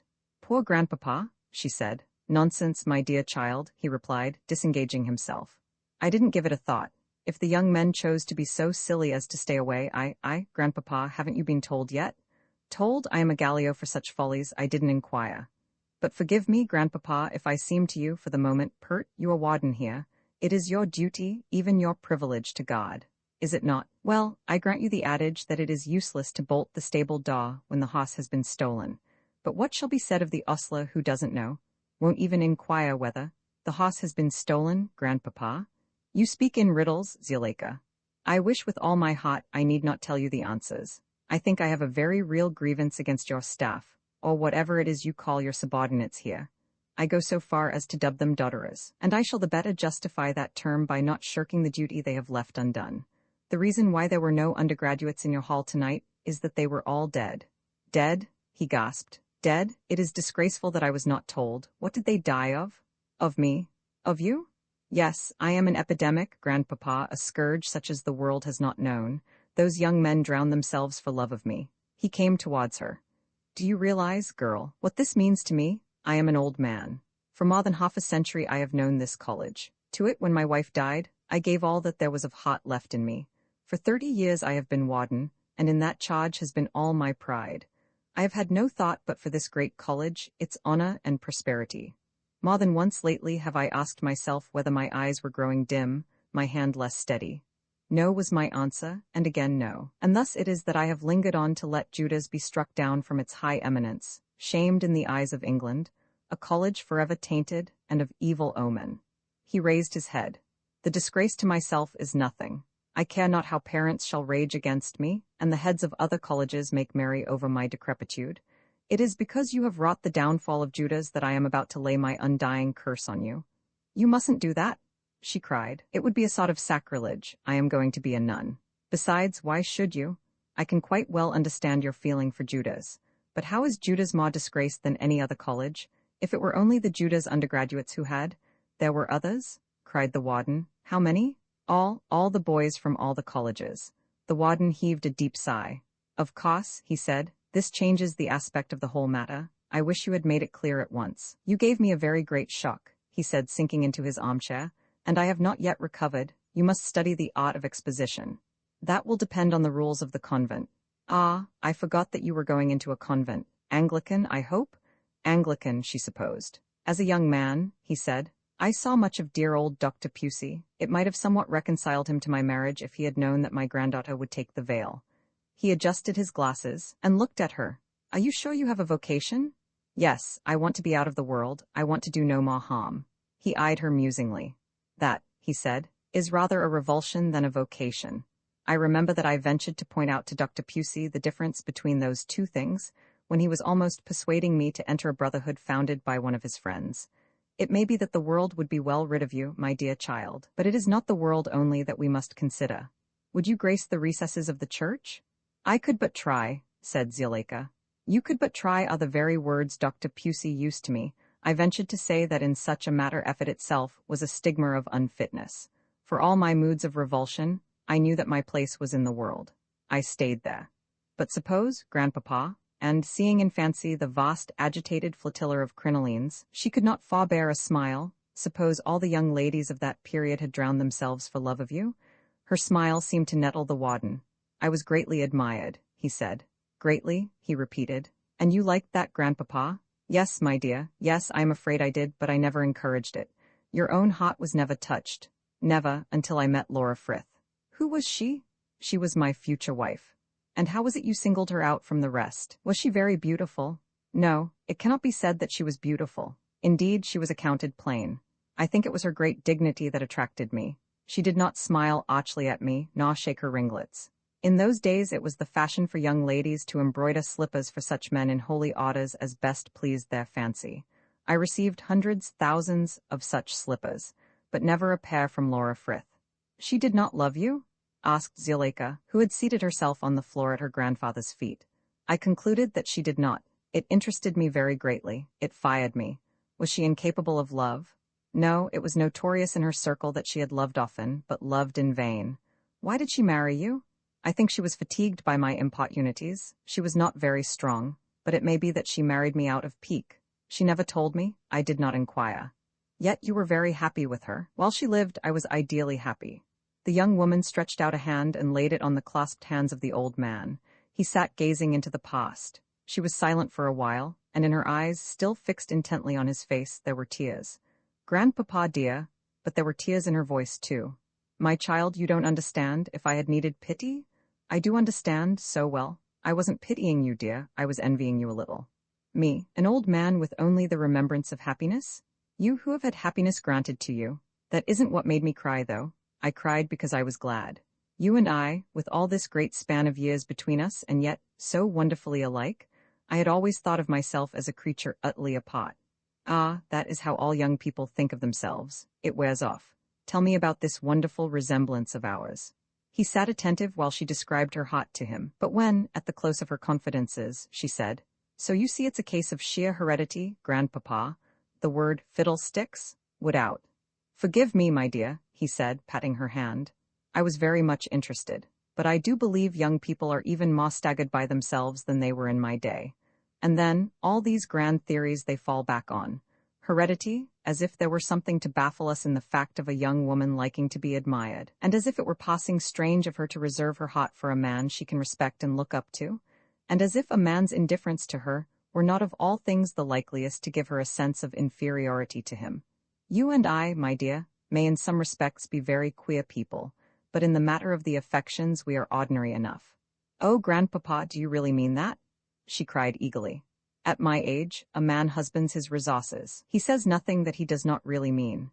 The indifference between you and other young women is that which lay also between me and other young men. A special attractiveness? Thousands of slippers, did I say? Tens of thousands. I had haunted them with a fatuous pride. On the evening of my betrothal I made a bonfire of them, visible from 3 counties. I danced round it all night. And from his old eyes dotted even now the reflections of those flames. Glorious?" whispered Zuleika. "But ah," she said, rising to her feet, "tell me no more of it, poor me. You see, it isn't a mere special attractiveness that I have. I am irresistible." "A daring statement, my child, very hard to prove. Hasn't it been proved up to the hilt today?" "Today? Ah, and so they did really all drown themselves for you? Dear, dear, the Duke, he too? He set the example." "No, you don't say so. He was a greatly gifted young man, a true ornament to the college, but he always seemed to me rather, what shall I say? Inhuman. I remember now that he did seem rather excited when he came to the concert last night and you weren't yet there. You were quite sure you were the cause of his death." "Quite," said Zuleika, marveling at the lie, or fib rather. He had been going to die for her. But why not have told the truth? Was it possible, she wondered, that her wretched vanity had survived her renunciation of the world? Why had she so resented just now the doubt cast on that irresistibility which had blighted and cranked her whole life? "Well, my dear," said the warden, "I confess that I am amazed, astounded." Again he adjusted his glasses and looked at her. She found herself moving slowly around the study, with the gait of a mannequin in a dressmaker's showroom. She tried to stop this, but her body seemed to be quite beyond control of her mind. It had the insolence to go ambling on its own account. "Little space you'll have in a convent cell," snarled her mind vindictively. Her body paid no heed whatever. Her grandfather, leaning back in his chair, gazed at the ceiling and meditatively tapped the fingertips of one hand against those of the other. "Sister Zuleika," he presently said to the ceiling. "Well, and what is there so ridiculous in?" But the rest was lost in trill after trill of laughter, and these were then lost in sobs. The warden had risen from his chair. "My dear," he said, "I wasn't laughing. I was only trying to imagine if you really want to retire from—" "I do," moaned Zuleika. "Then perhaps, but I don't," she wailed. "Of course you don't, my dear." "Why of course?" "Come, you are tired, my poor child. That is very natural after this wonderful, this historic day. Come, dry your eyes. There, that's better. Tomorrow. I do believe you're a little proud of me." "Heaven forgive me, I believe I am. A grandfather's heart, but there, good night, my dear. Let me light your candle." She took her cloak and followed him out to the hall table. There she mentioned that she was going away early tomorrow. "To the convent?" he slyly asked. "Ah, don't tease me, grandpapa. Well, I am sorry you are going away, my dear, but perhaps in the circumstances it is best. You must come and stay here again later on," he said, handing her the lit candle. "Not in term time, though," he added. "No," she echoed, "not in term time." Room 24, from the shifting gloom of the staircase to the soft radiance cast through the open door of her bedroom, was for poor Zuleika an almost heartening transition. She stood a while on the threshold, watching Melisande dot to and fro like a shuttle across a loom. Already the main part of the packing seemed to have been accomplished. The wardrobe was a yawning void, the carpet was here and there visible, many of the trunks were already brimming and foaming over, once more on the road, somewhat as, when beneath the stars the great tent had been struck, and the lions were growling in their vans, and the horses were pawing the stamped grass and whinnying, and the elephants trumpeting. Zuleika's mother may often have felt within her a wan exhilaration, so now did the heart of that mother's child rise and flutter amidst the familiar bustle of being off. Weary she was of the world, and angry she was at not being, after all, good enough for something better. And yet, Well, at least, goodbye to Oxford. She envied Melisande, so nimbly and cheerfully laborious till the day should come when her betrothed had saved enough to start a little café of his own and make her his bride and dame de comptoir. Oh, to have a purpose, a prospect, a stake in the world as this faithful soul had. "Can I help you at all, Melisande?" she asked, picking her way across the strewn floor. Melisande, patting down a pile of chiffon, seemed to be amused at such a notion. "Mademoiselle has her own art. Do I mix myself in that?" she cried, waving one hand towards the great malachite casket. Zuleika looked at the casket, and then very gratefully at the maid. Her art? How had she forgotten that? Here was solace, purpose. She would work as she had never worked yet. She knew that she had it in her to do better than she had ever done. She confessed to herself that she had too often been slack in the matter of practice and rehearsal, trusting her personal magnetism to carry her through. Only last night she had badly fumbled, more than once. Her bravura business with the demon egg cup had been simply vile. The audience hadn't noticed it, perhaps, but she had. Now she would perfect herself. Barely a fortnight now before her engagement at the Foley's Burges. What if? No, she must not think of that. But the thought insisted. What if she essayed for Paris that which again and again she had meant to graft on to her repertory? The provoking thimble? She flushed at the possibility. What if her whole present repertory were but a passing phase in her art, a mere beginning, an earlier manna? She remembered how marvelously last night she had manipulated the earrings and the studs. Then lo, the light died out of her eyes, and her face grew rigid.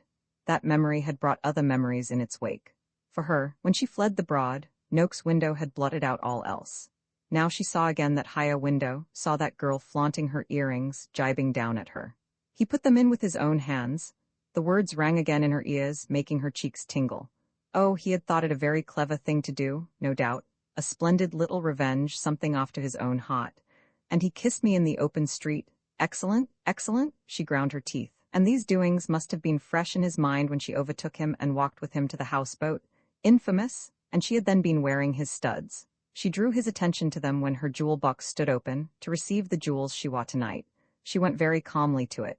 There, in a corner of the topmost tray, rested the two great white pearls, the pearls which, in one way and another, had meant so much to her. "Melisande? Mademoiselle? When we go to Paris, would you like to make a little present to your fiancé? Je voudrais bien, mademoiselle." "Then you shall give him these," said Zuleika, holding out the two studs. "Mais jamais de la vie, chez Tortle tout le monde le durate millionnaire. Un gascon de café qui pot plastron des pearls perles, merci. Tell him he may tell everyone that they were given to me by the late Duke of Dorset, and given by me to you, and by you to him." Mais, the protest died on Melisandre's lips. Suddenly she had ceased to see the pearls as trinkets finite and in opposite, saw them as things presently transmutable into little marble tables, box, dominoes, absinthes au succa, shiny black portfolios with weekly journals in them, yellow staves with daily journals flapping from them, vermouth's sex, vermouth's cassis. "Mademoiselle is too amiable," she said, taking the pearls. And certainly, just then, Zuleika was looking very amiable indeed. The look was transient. Nothing, she reflected, could undo what the Duke had done. That hateful, impudent girl would take good care that everyone should know. He put them in with his own hands. Her earrings? He kissed me in the public street. He loved me? Well, he had called out, "Zuleika?" And everyone around had heard him. That was something. But how glad all the old women in the world would be to shake their heads and say, "Oh, no, my dear, believe me, it wasn't anything to do with her. I'm told on the very best authority," and so forth and so on. She knew he had told any number of undergraduates he was going to die for her, but they, poor fellows, could not bear witness. And good heavens, if there were a doubt as to the Duke's motive, why not doubts as to theirs? But many of them had called out, "Zuleika?" too. And of course any really impartial person who knew anything at all about the matter at first hand would be sure in his own mind that it was perfectly absurd to pretend that the whole thing wasn't entirely and absolutely for her. And of course some of the men must have left written evidence of their intention. She remembered that at the Macquarns today was a Mr. Craddock, who had made a will in her favor and wanted to read it aloud to her in the middle of luncheon. Oh, there would be proof positive as to many of the men, but of the others it would be said that they died in trying to rescue their comrades. There would be all sorts of silly, far-fetched theories, and downright lies that couldn't be disproved. "Melisande, that crackling of tissue paper is driving me mad. Do leave off. Can't you see that I am waiting to be undressed?" The maid hastened to her side, and with quick light fingers began to undress her. Mademoiselle va bien dormir, car si voit, she purred. I shan't, said Zuleika. Nevertheless, it was soothing to be undressed, and yet more soothing a nun to sit merely night-gowned before the mirror, while slowly and gently, strongly and strand by strand, Melisande brushed her hair. After all, it didn't so much matter what the world thought. Let the world whisper and insinuate what it would. To slur and sully, to belittle and drag down, that was what the world always tried to do.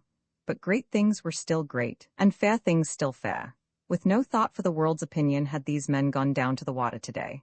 Their deed was for her and themselves alone. It had sufficed them. Should it not suffice her? It did, oh it did. She was a wretch to have repined. At a gesture from her, Melisande brought to a close the rhythmical ministrations, and using no tissue paper this time, did what was yet to be done among the trunks. We know, you and I, Zuleika whispered to the adorable creature in the mirror, and the adorable creature gave back her nod and smile. They knew, these two. Yet in their happiness, rose and floated a shadow between them. It was the ghost of that one man who, they knew, had died irrelevantly, with a cold heart. Came also the horrid little ghost of one who had died late and unseemly. And now, thick and fast, swept a whole multitude of other ghosts, the ghosts of all them who, being dead, could not die again. The poor ghosts of them who had done what they could, and could do no more. No more? Was it not enough? The lady in the mirror gazed at the lady in the room, reproachfully at first then, for were they not sisters? Relentingly, then pityingly.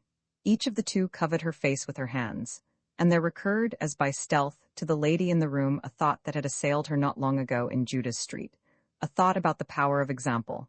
And now, with pent breath and fast-beating heart, she stood staring at the lady of the mirror, without seeing her, and now she wheeled round and swiftly glided to that little table on which stood her 2 books.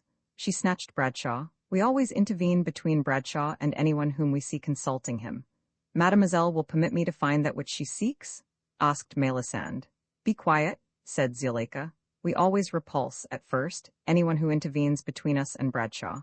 We always end by accepting the intervention. See if it is possible to go direct from here to Cambridge, said Zuleika, handing the book on. If it isn't then, well, see how to get there. We never have any confidence in the intervener, nor is the intervener, when it comes to the point, sanguine. With mistrust mounting to exasperation, Zuleika sat watching the faint and frantic researches of her maid. Stop, she said suddenly. I have a much better idea. Go down very early to the station. See the station master. Order me a special train. For 10 o'clock, say. Rising, she stretched her arms above her head. Her lips parted in a yawn, met in a smile. With both hands she pushed back her hair from her shoulders and twisted it into a loose knot. Very lightly she slipped up into bed, and very soon she was asleep. Roman 3, the clock in the warden's drawing-room had just struck 8, and already the ducal feet were beautiful on the white bearskin hearthrug. So slim and long were they, of instep so nobly arched, that only with a pair of glazed ox tongues on a breakfast table were they comparable. Incomparable quite, the figure and face and vesture of him who ended in them. The warden was talking to him, with all the deference of elderly commoner to patrician boy. The other guests, an Oriel Don and his wife, were listening with earnest smile and submissive droop at a slight distance. Now and again, to put themselves at their ease, they exchanged in undertone a word or two about the weather. The young lady whom you may have noticed with me, the warden was saying, is my orphaned granddaughter. The wife of the Oriel Don discarded her smile and sighed with a glance at the Duke, who was himself an orphan. She has come to stay with me. The Duke glanced quickly round the room. I cannot think why she is not down yet. The Oriel Don fixed his eyes on the clock as though he suspected it of being fast. I must ask you to forgive her. She appears to be a bright, pleasant young woman. Married? Asked the Duke. No, said the warden, and a cloud of annoyance crossed the boy's face. No, she devotes her life entirely to good works. A hospital nurse? The Duke murmured. No, Zuleika's appointed task is to induce delightful wonder rather than to alleviate pain. She performs conjuring tricks. Not Miss Zuleika Dobson? Cried the Duke. Ah, yes. I forgot that she had achieved some fame in the outer world. Perhaps she has already met you? Never, said the young man coldly. But of course I have heard of Miss Dobson. I did not know she was related to you. The Duke had an intense horror of unmarried girls. All his vacations were spent in eluding them and their chaperones. That he should be confronted with one of them, with such an one of them, in Oxford, seemed to him sheer violation of sanctuary. The tone, therefore, in which he said, I shall be charmed, in answer to the warden's request that he would take Zuleika into dinner, was very glacial. So was his gaze when, a moment later, the young lady made her entry. She did not look like an orphan, said the wife of the Oriel Don, subsequently, on the way home. The criticism was a just one. Zuleika would have looked singular in one of those lowly double files of straw bonnets and drab cloaks, which are so steadying a feature of our social system. Tall and lissom, she was sheathed from the bosom downwards in flamingo silk, and she was liberally festooned with emeralds. Her dark hair was not even strained back from her forehead and behind her ears, as an orphan's should be. Parted somewhere at the side, it fell in an avalanche of curls upon one eyebrow. From her right ear drooped heavily a black pearl, from her left a pink, and their difference gave an odd, bewildering witchery to the little face between. Was the young Duke bewitched? Instantly, utterly. But none could have guessed as much from his cold stare, his easy and impassive bow. Throughout dinner, none guessed that his shirt front was but the screen of a fierce warfare waged between pride and passion. Zuleika, at the foot of the table, fondly supposed him indifferent to her.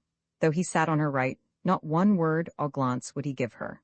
All his conversation was addressed to the unassuming lady who sat on his other side, next to the warden. Her he edified and flustered beyond measure by his insistent courtesy.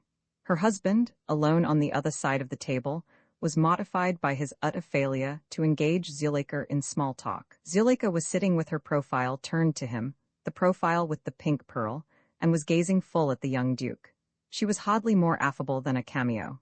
Yes, no, I don't know, were the only answers she would vouchsafe to his questions. A vague, "Oh, really?" was all he got for his timid little offerings of information. In vain, he started the topic of modern conjuring tricks as compared with the conjuring tricks performed by the ancient Egyptians. Zuleika did not even say, "Oh, really?" When he told her about the metamorphosis of the bulls in the Temple of Osiris, he primed himself with a glass of sherry, cleared his throat. "And what," he asked with a note of firmness, "did you think of our cousins across the water?" Zuleika said yes, and then he gave in. Nor was she conscious that he ceased talking to her. At intervals throughout the rest of dinner, she murmured yes, and no, and oh really, though the poor little Don was now listening silently to the Duke and the warden. She was in a trance of sheer happiness.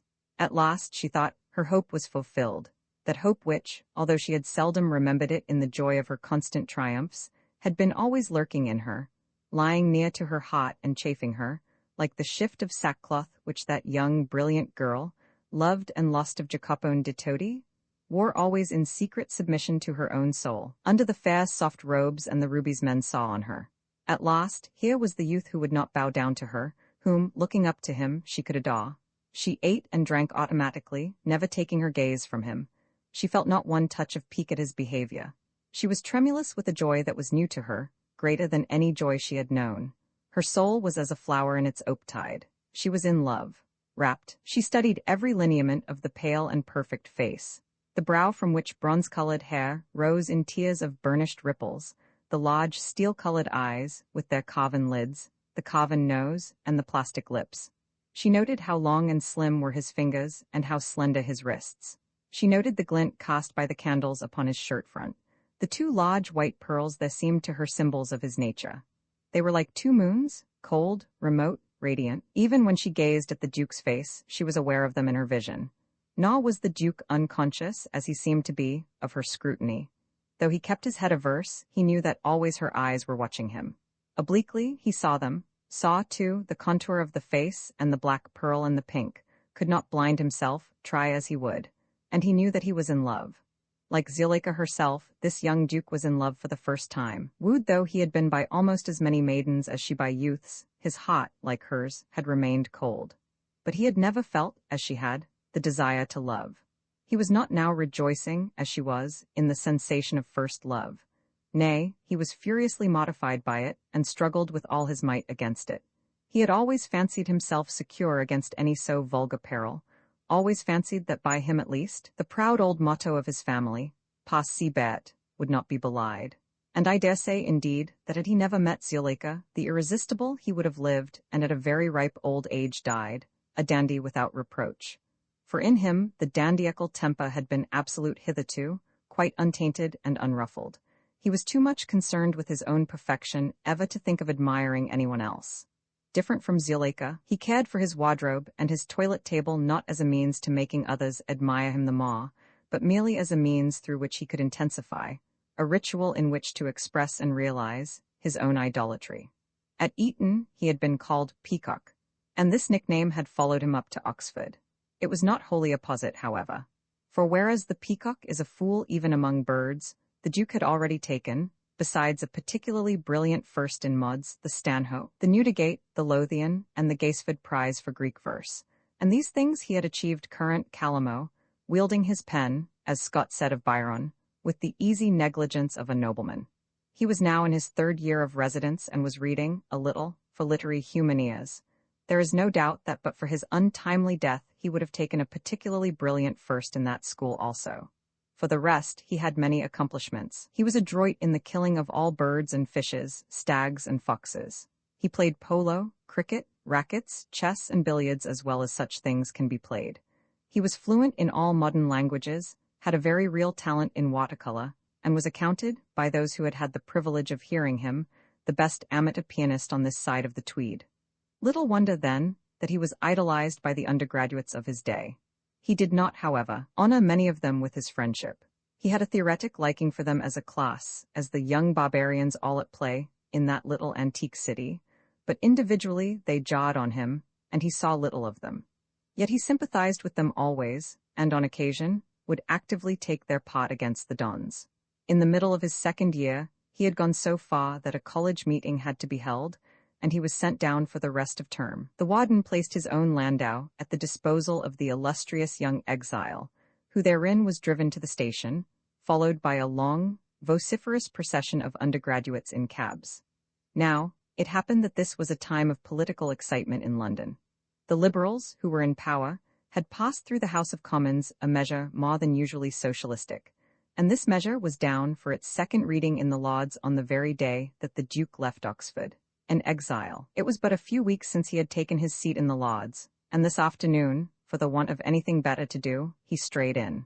The latter of the House was already droning his speech for the bill, and the Duke found himself on one of the opposite benches.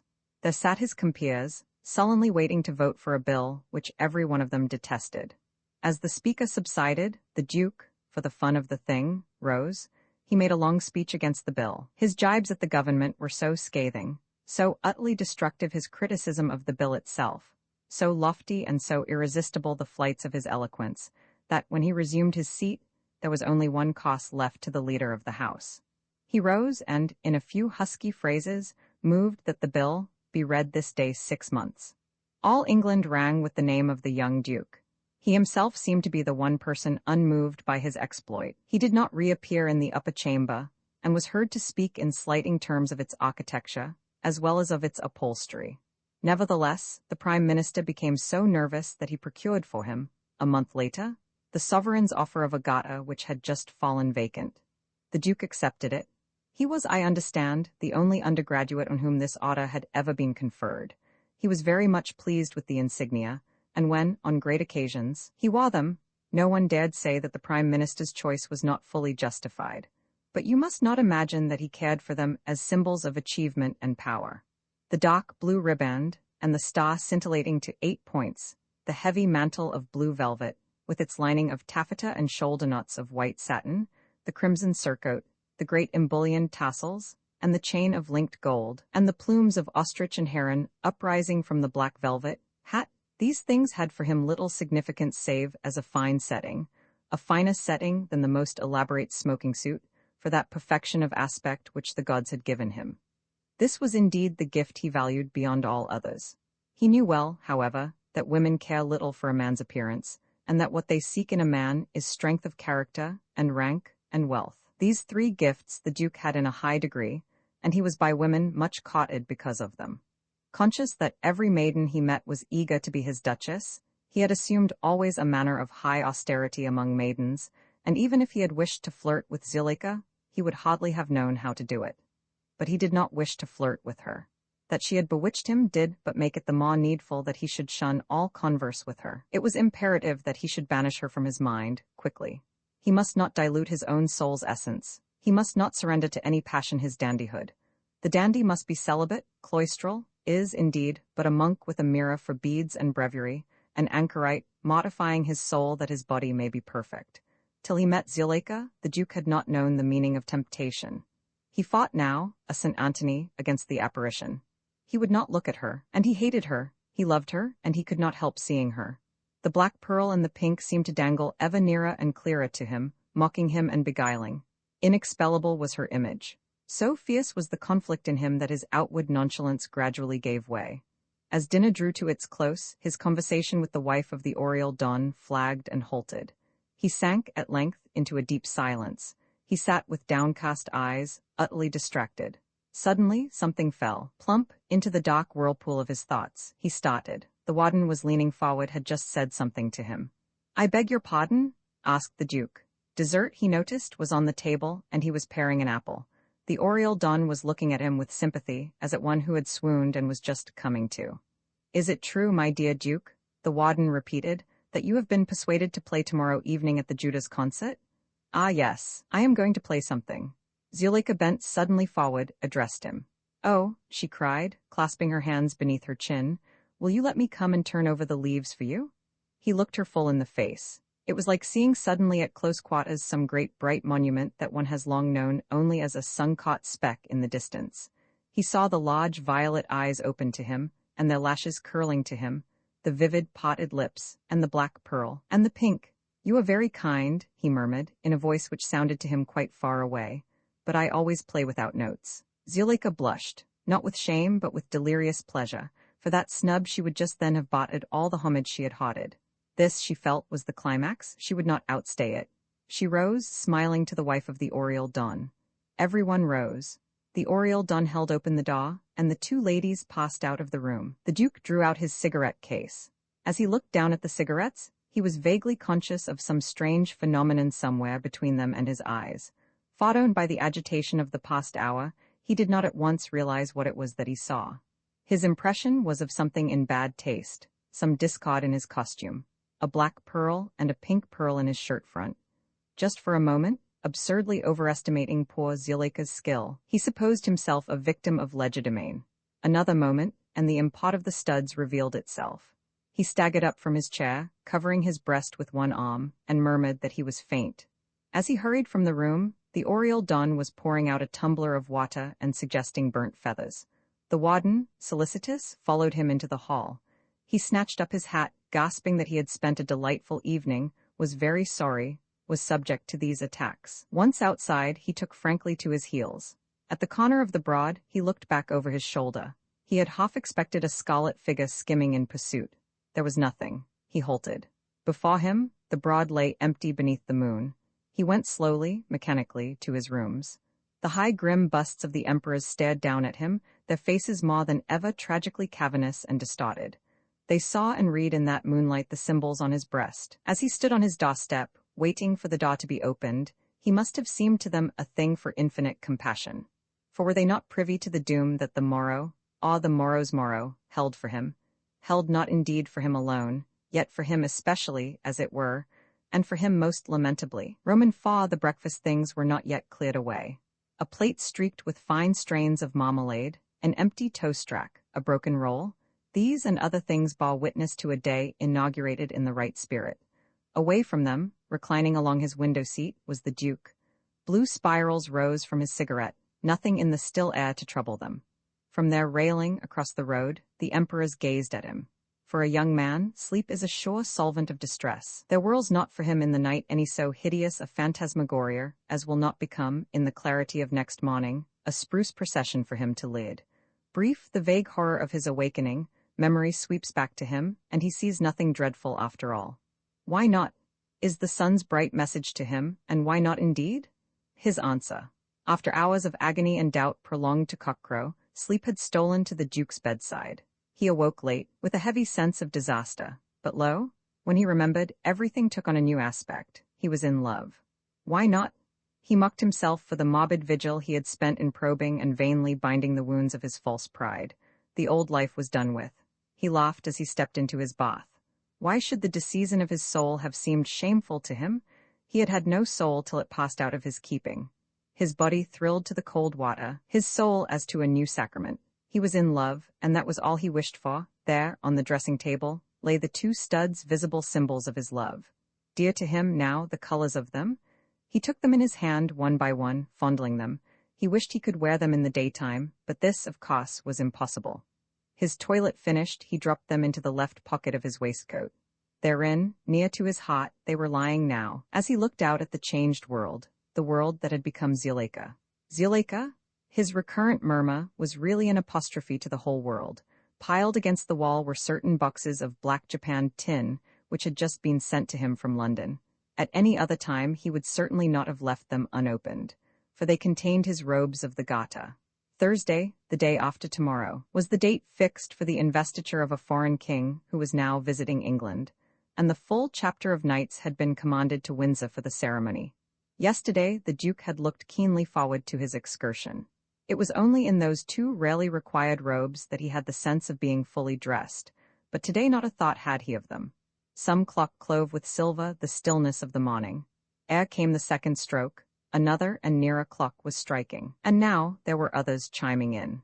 The air was confused with the sweet babel of its many spires, some of them booming deep, measured sequences, some tinkling impatiently and outwitting others which had begun before them. And when this anthem of jealous antiphonies and uneven rhythms had dwindled quite away and fainted in one last solitary note of silver, there started somewhere another sequence, and this, almost at its last stroke, was interrupted by yet another, which went on to tell the hour of noon in its own way, quite slowly and significantly, as though none knew it. And now Oxford was astir with footsteps and laughter, the laughter and quick footsteps of youths released from lecture rooms. The Duke shifted from the window. Somehow he did not care to be observed, though it was usually at this hour that he showed himself for the setting of some new fashion in costume. Many an undergraduate, looking up, missed the picture in the window frame. The Duke paced to and fro, smiling ecstatically. He took the 2 studs from his pocket and gazed at them. He looked in the glass as one seeking the sympathy of a familiar. For the first time in his life, he turned impatiently aside. It was a new kind of sympathy he needed today. The front door slammed, and the staircase creaked to the ascent of 2 heavy boots. The Duke listened, waited irresolute.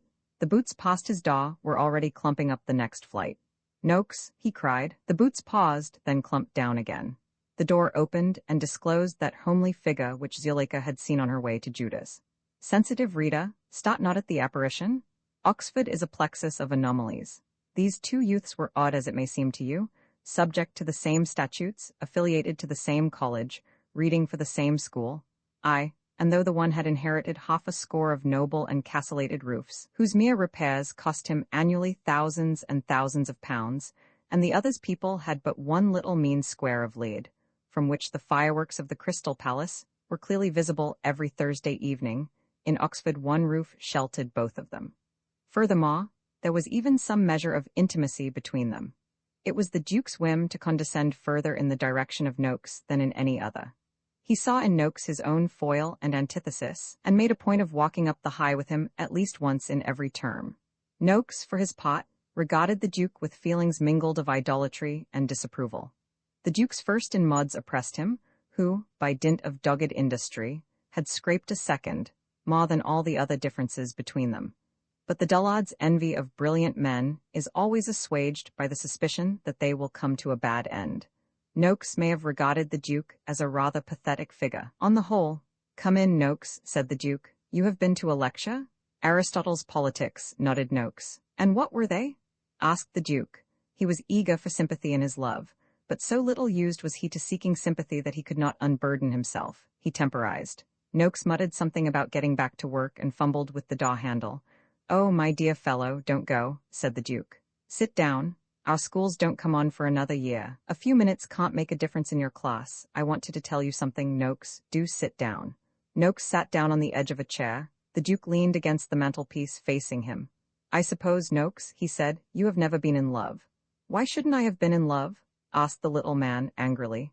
"I can't imagine you in love," said the Duke, smiling. "And I can't imagine you. You're too pleased with yourself," growled Noakes. "Spur your imagination." "Noakes," said his friend, "I am in love." "So am I," was an unexpected answer, and the Duke, whose need of sympathy was too new to have taught him sympathy with others, laughed aloud. "Whom do you love?" he asked, throwing himself into an armchair. I don't know who she is, was another unexpected answer. When did you meet her? Asked the Duke. Where, what did you say to her? Yesterday, in the con, I didn't say anything to her. Is she beautiful?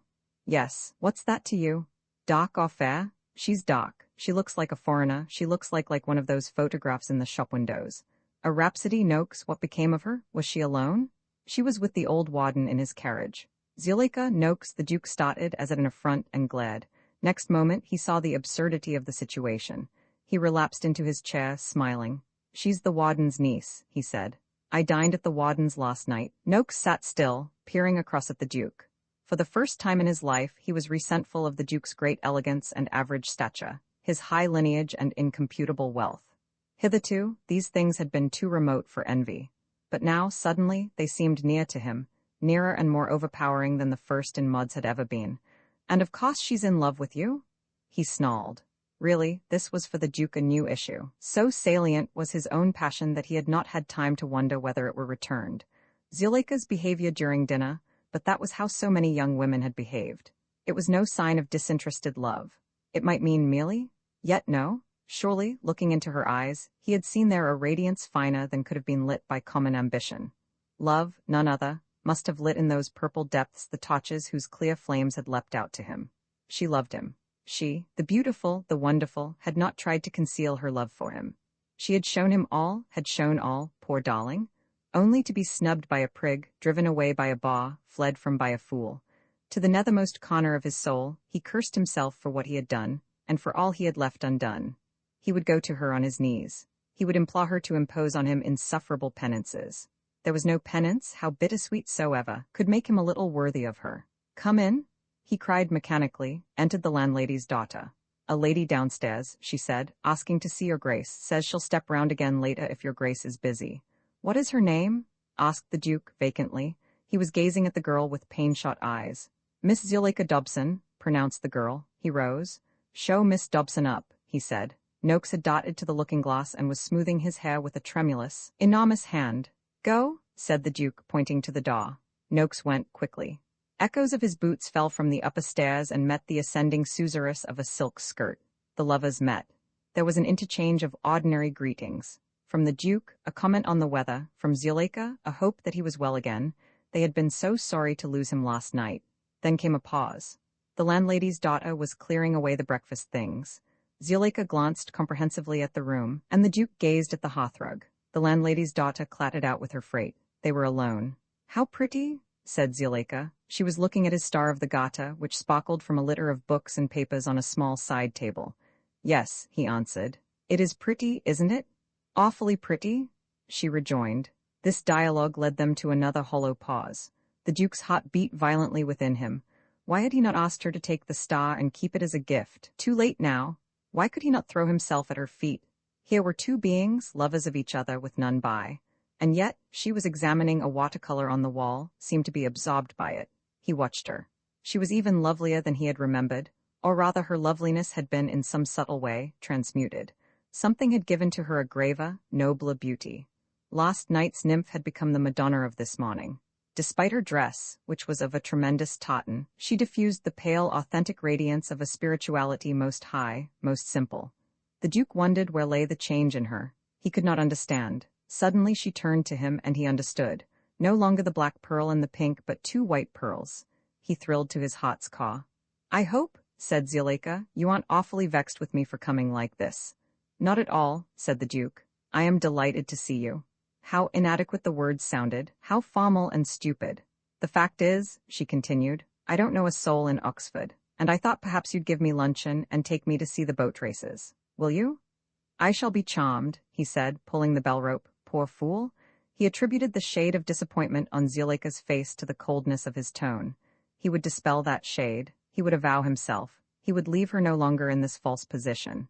So soon as he had told them about the meal, he would proclaim his passion. The bell was answered by the landlady's daughter. Miss Dobson will stay to luncheon, said the Duke. The girl withdrew. He wished he could have asked her not to. He steeled himself. Miss Dobson, he said, I wish to apologize to you. Zuleika looked at him eagerly. You can't give me luncheon? You've got something better to do? No, I wish to ask you to forgive me for my behavior last night. There is nothing to forgive. There is, my manners were vile. I know well what happened. Though you, too, cannot have forgotten, I won't spare myself the recital. You were my hostess, and I ignored you. Magnanimous, you paid me the prettiest compliment woman ever paid to man, and I insulted you. I left the house in order that I might not see you again.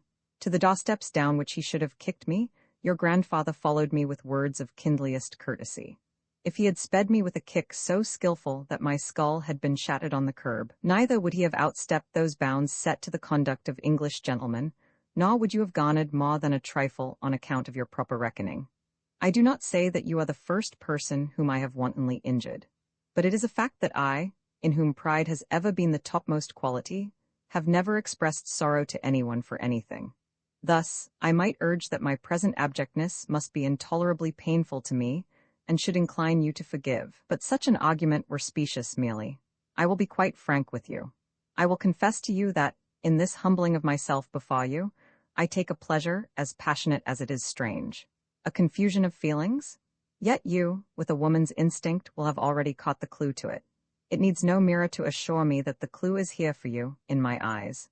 It needs no dictionary of quotations to remind me that the eyes are the windows of the soul. And I know that from two open windows, my soul has been leaning and signaling to you, in a code far more definitive and swifter than words of mine, that I love you. Zuleika, listening to him, had grown gradually paler and paler. She had raised her hands and cowered as though he were about to strike her. And then, as he pronounced the last three words, she had clasped her hands to her face and with a wild sob darted away from him.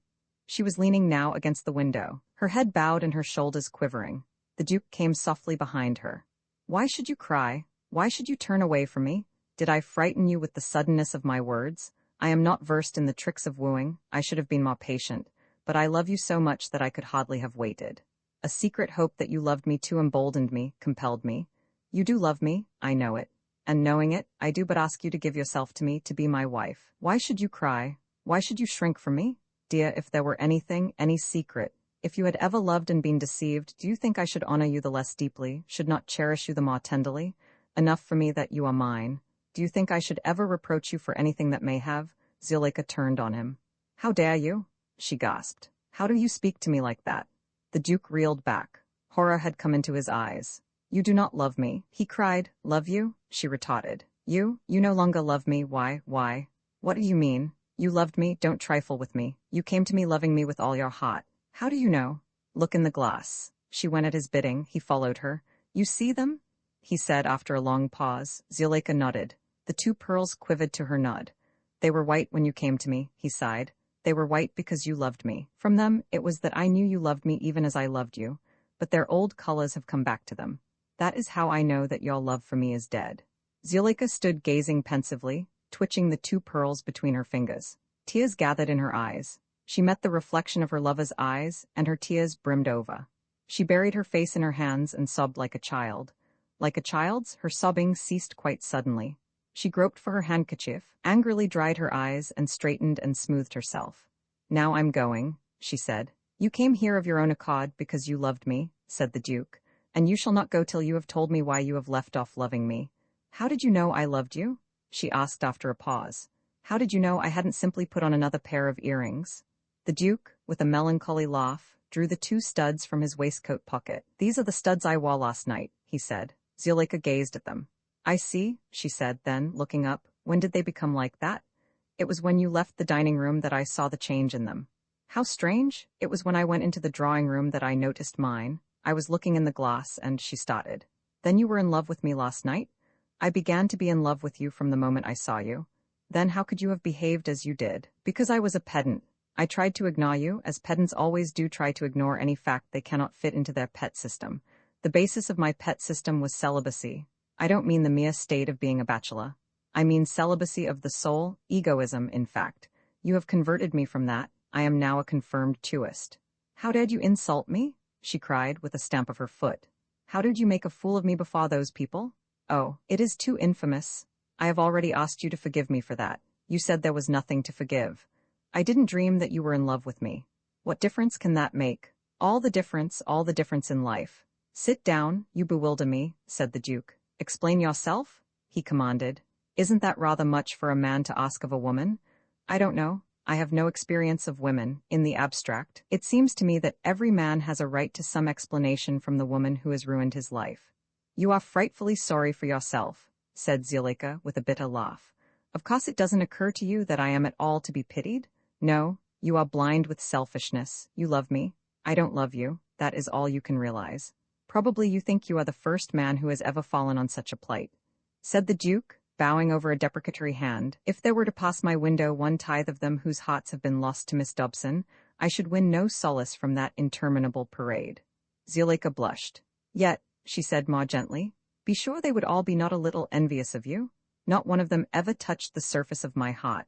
You stirred my heart to its very depths. Yes, you made me love you madly. The pearls told you no lie. You were my idol, the one thing in the wide world to me. You were so different from any man I had ever seen except in dreams. You did not make a fool of yourself. I admired you. I respected you. I was all afire with adoration of you. And now, she passed her hand across her eyes, now it is all over. The idol has come sliding down its pedestal to fawn and grovel with all the other infatuates in the dust about my feet. The Duke looked thoughtfully at her. I thought, he said, that you reveled in your power over men's hearts. I had always heard that you lived for admiration. Oh, said Zuleika, of course I like being admired. Oh yes, I like all that very much indeed. In a way, I suppose I'm even pleased that you admire me. But oh, what a little miserable pleasure that is in comparison with the rapture I have forfeited. I had never known the rapture of being in love. I had longed for it, but I had never guessed how wonderfully wonderful it was. It came to me. I shuddered and wavered like a fountain in the wind. I was more helpless and flew lightlier than a shred of thistledown among the stars. All night long, I could not sleep for love of you, nor had I any desire of sleep, save that it might take me to you in a dream. I remember nothing that happened to me this morning before I found myself at your door. Why did you ring the bell? Why didn't you walk away? Why, I had come to see you, to be near you, to be with you, to force yourself on me. Yes, you know the meaning of the term effective occupation? Having marched in, how could you have held your position unless... Oh, a man doesn't necessarily drive a woman away because he isn't in love with her. Yet that was what you thought I had done to you last night. Yes, but I didn't suppose you would take the trouble to do it again. And if you had, I should have only loved you the more. I thought you would most likely be rather amused, rather touched, by my importunity. I thought you would take a listless advantage, make a plaything of me, the diversion of a few idle hours in summer, and then, when you had tired of me, would cast me aside, forget me, break my heart. I desired nothing better than that. That is what I must have been vaguely hoping for. But I had no definite scheme. I wanted to be with you and I came to you. It seems years ago, now, how my heart beat as I waited on the doorstep. Is His Grace at home? I don't know, I'll inquire. What name shall I say? I saw in the girl's eyes that she too loved you. Have you seen that? I have never looked at her, said the Duke. No wonder then that she loves you, sighed Zuleika. She read my secret at a glance. Women who love the same man have a kind of bit of Freemasonry. We resented each other. She envied me my beauty, my dress. I envied the little fool her privilege of being always near to you, loving you. I could conceive no life sweeter than hers, to be always near you, to black your boots, carry up your coals, scrub your doorstep, always to be working for you, hard and humbly and without thanks. If you had refused to see me, I would have bribed that girl with all my jewels to cede me her position. The Duke made a step towards her. You would do it still, he said in a low voice. Zuleika raised her eyebrows. I would not offer her one garnet, she said. Now, you shall love me again, he cried. I will force you to. You said just now that you had ceased to love me because I was just like other men. I am not. My heart is no tablet of mere wax from which an instant's heat can dissolve whatever impress it may bear, leaving it blank and soft for another impress, and another, and another. My heart is a bright hard gem, proof against any dye. Came Cupid, with one of his arrow points for graver, and what he cut on the gem's surface never can be effaced. There, deeply and forever, your image is intagliated. No years, nor fires, nor cataclysm of total nature can efface from that great gem your image. My dear Duke, said Zuleika, don't be so silly. Look at the matter sensibly. I know that lovers don't try to regulate their emotions according to logic, but they do, nevertheless, unconsciously conform with some sort of logical system. I left off loving you when I found that you loved me. There is the premise. Very well. Is it likely that I shall begin to love you again because you can't leave off loving me? The Duke groaned. There was a clatter of plates outside, and she whom Zuleika had envied came to lay the table for luncheon. A smile flickered across Zuleika's lips, and not one garnet, she murmured. Luncheon passed in almost unbroken silence. Both Zuleika and the Duke were ravenously hungry, as people always are after the stress of any great emotional crisis. Between them, they made very short work of a cold chicken, a salad, a gooseberry tart, and a camembert. The Duke filled his glass again and again. The cold classicism of his face had been routed by the new romantic movement which had swept over his soul. He looked 2 or 3 months older than when first I showed him to my Rita. He drank his coffee at one draught, pushed back his chair, threw away the cigarette he had just lit. "Listen," he said. Zuleika folded her hands on her lap. "You do not love me. I accept as final your hint that you never will love me. I need not say, could not indeed ever say, how deeply, deeply you have pained me. As lover, I am rejected. But that rejection," he continued, striking the table, "is no stopper to my suit.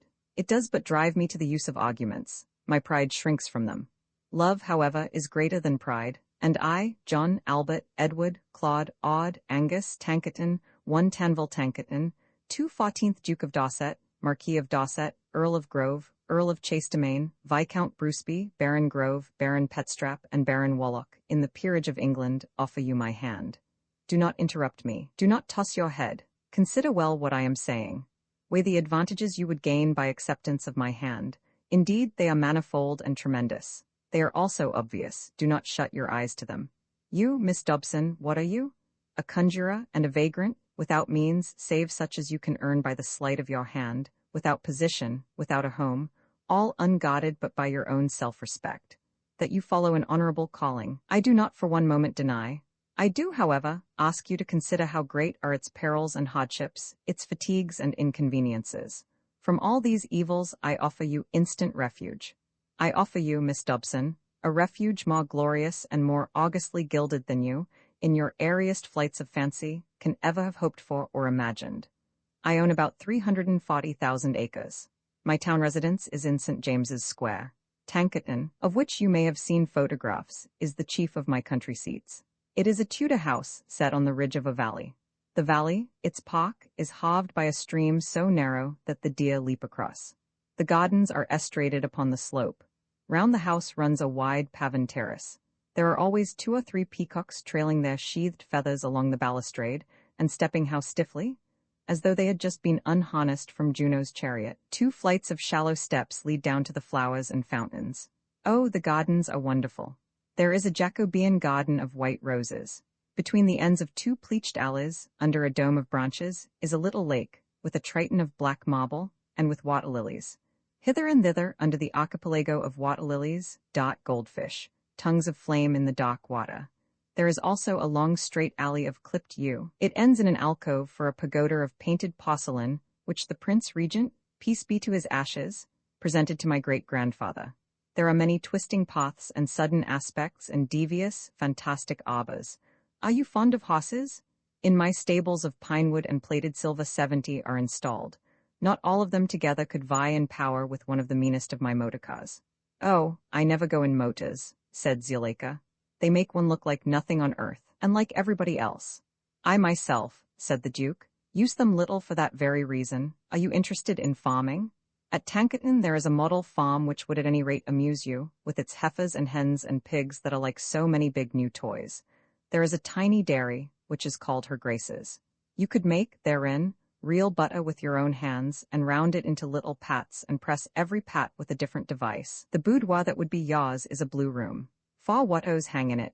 In the dining hall hang portraits of my forefathers, in petto, your forefathers-in-law, by many masters.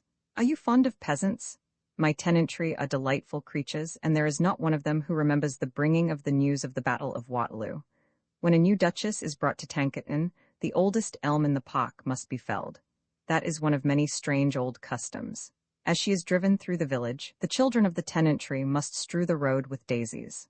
The bridal chamber must be lighted with as many candles as years have elapsed since the creation of the dukedom. If you came into it, there would be. And the youth, closing his eyes, made a rapid calculation. Exactly 388 candles. On the eve of the death of a Duke of Dorset, 2 black owls come and perch on the battlements. They remain there through the night, hooting. At dawn they fly away, none knows whither. On the eve of the death of any other Tanville Tankerton, comes no matter what be the time of year, a cuckoo. It stays for an hour, cooing, then flies away, none knows whither. Whenever this portent occurs, my steward telegraphs to me that I, as head of the family, be not unsteeled against the shock of a bereavement, and that my authority be sooner given for the unsealing and garnishing of the family vault. Not every forefather of mine rests quiet beneath his escutcheoned marble. There are they who revisit, in their wrath or their remorse, the places wherein erst they suffered or wrought evil. There is one who, every Halloween, flits into the dining hall, and hovers before the portrait which Hans Holbein made of him, and flings his diaphanous grey form against the canvas, hoping, maybe, to catch from it the fiery flesh tints and the solid limbs that were his, and so to be reincarnate. He flies against the painting, only to find himself t'other side of the wall it hangs on. There are 5 ghosts permanently residing in the right wing of the house, 2 in the left and 11 in the park, but all are quite noiseless and quite harmless. My servants, when they meet them in the corridors or on the stairs, stand aside to let them pass, thus paying them the respect due to guests of mine, but not even the rawest housemaid ever screams or flees at sight of them. I, their host, often waylay them and try to commune with them, but always they glide past me. And how gracefully they glide, these ghosts! It is a pleasure to watch them. It is a lesson in deportment. May they never be laid? Of all my household pets, they are the dearest to me. I am Duke of Strathspurn and Cairngorm, Marquis of Sobey and Earl Cairngorm, in the peerage of Scotland. In the glens of the hills about Strathspurn are many noble and nimble stags, but I have never set foot in my house there, for it is carpeted throughout with the tartan of my clan. You seem to like tartan. What tartan is it you are wearing? Zuleika looked down at her skirt. I don't know, she said. I got it in Paris. Well, said the Duke, it is very ugly. The Dalbraith tartan is harmonious in comparison and has at least the excuse of history. If you married me, you would have the right to wear it. You would have many strange and fascinating rights. You would go to court. I admit that the Hanoverian court is not much. Still, it is better than nothing. At your presentation, moreover, you would be given the entree. Is that nothing to you?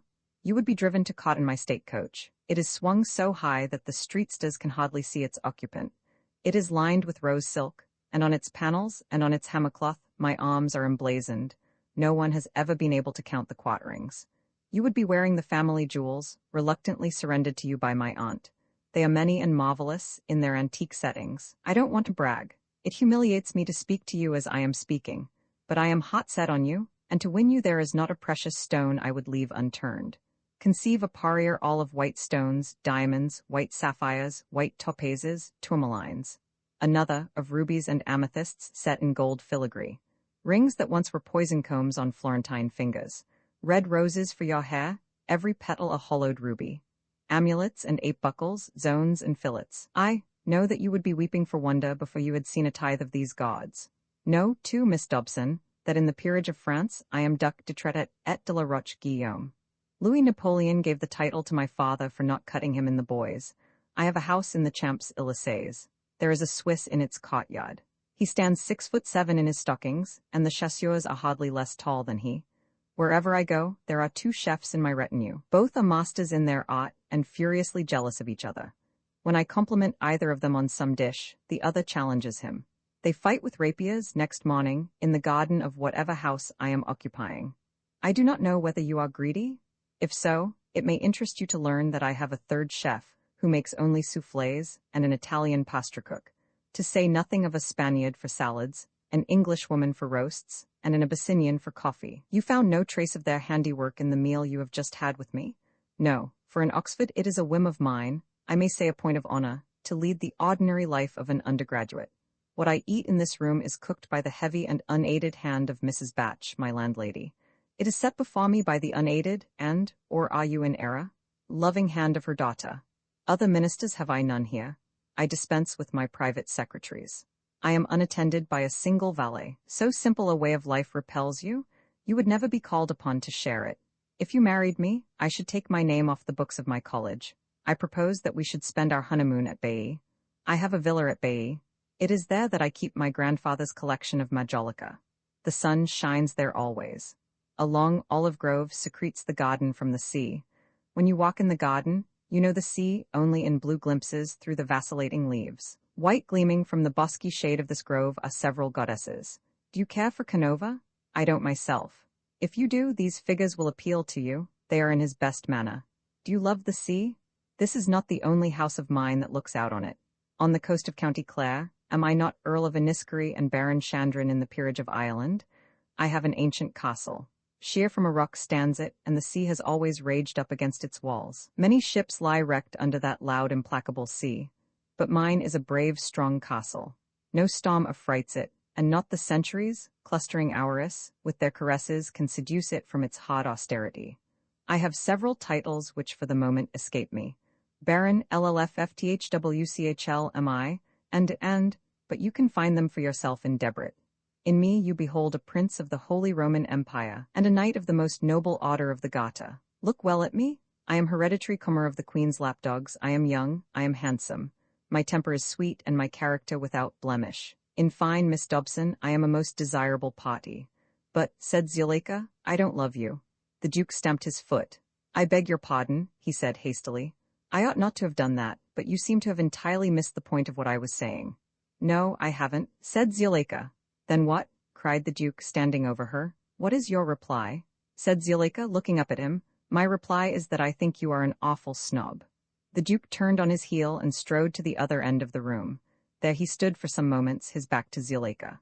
I think, she resumed in a slow, meditative voice, that you are, with the possible exception of a Mr. Edelweiss, the most awful snob I have ever met. The Duke looked back over his shoulder. He gave Zuleika the stinging reprimand of silence. She was sorry and showed it in her eyes. She felt she had gone too far. True, he was nothing to her now, but she had loved him once, she could not forget that. Come, she said, let us be good friends, give me your hand. He came to her slowly. There, the Duke withdrew his fingers before she unclasped them. That twice-flung taunt rankled still. It was monstrous to have been called a snob. A snob, he, whose readiness to form what would certainly be regarded as a shocking misalliance ought to have stifled the charge, not merely vindicated him from it. He had forgotten, in the blindness of his love, how shocking the misalliance would be. Perhaps she, unloving, had not been so forgetful. Perhaps her refusal had been made, generously, for his own sake. Nay, rather for her own. Evidently, she had felt that the high sphere from which he beckoned was no place for the likes of her. Evidently, she feared she would pine away among those strange splendors, never be acclimatized, always be unworthy. He had thought to overwhelm her, and he had done his work too thoroughly. Now he must try to lighten the load he had imposed. Seating himself opposite to her, you remember, he said, that there is a dairy at Tankerton? A dairy? Oh yes. Do you remember what it is called? Zuleika knit her brows, he helped her out. It is called Her Grace's. Oh, of course, said Zuleika. Do you know why it is called so? Well, let's see, I know you told me. Did I? I think not. I will tell you now. That cool outhouse dates from the middle of the 18th century. My great-great-grandfather, when he was a very old man, married N. Troysem's noses a dairymaid on the Tankerton estate. Meg Speedwell was her name. He had seen her walking across a field, not many months after the interment of his second Duchess, Maria, that great and gifted lady. I know not whether it was that her bonny mien fanned in him some embers of his youth, or that he was loth to be outdone in gracious eccentricity by his crony, the Duke of Dewlap, who himself had just taken a bride from a dairy. You have read Meredith's account of that affair? No? You should. Whether it was veritable love or mere modishness that formed my ancestors' resolve, presently the bells were ringing out, and the oldest elm in the park was being felled, in Meg Speedwell's honor, and the children were strewing daisies on which Meg Speedwell trod, a proud young hoyden of a bride, with her head in the air and her heart in the seventh heaven. The Duke had given her already a hoard of fine gifts, but these, he had said, were nothing, trash in comparison with the gift that was to ensure for her a perdurable felicity.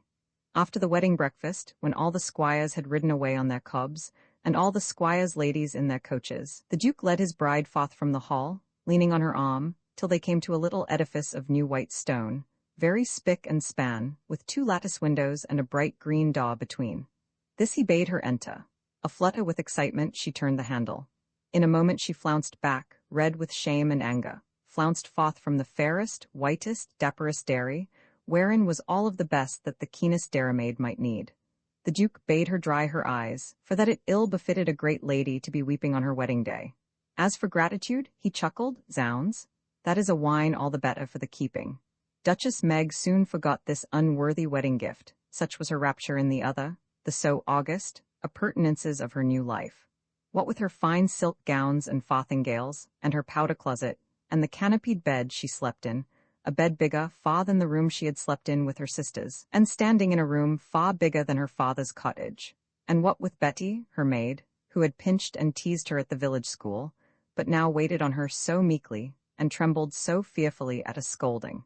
And what with the fine hot dishes that were set before her every day, and the gallant speeches and glances of the fine young gentleman whom the Duke invited from London, Duchess Meg was quite the happiest duchess in all England.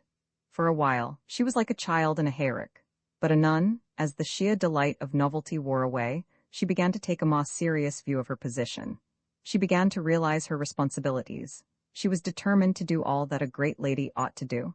Twice every day she assumed the vapors. She schooled herself in the mysteries of Omba, of Macao.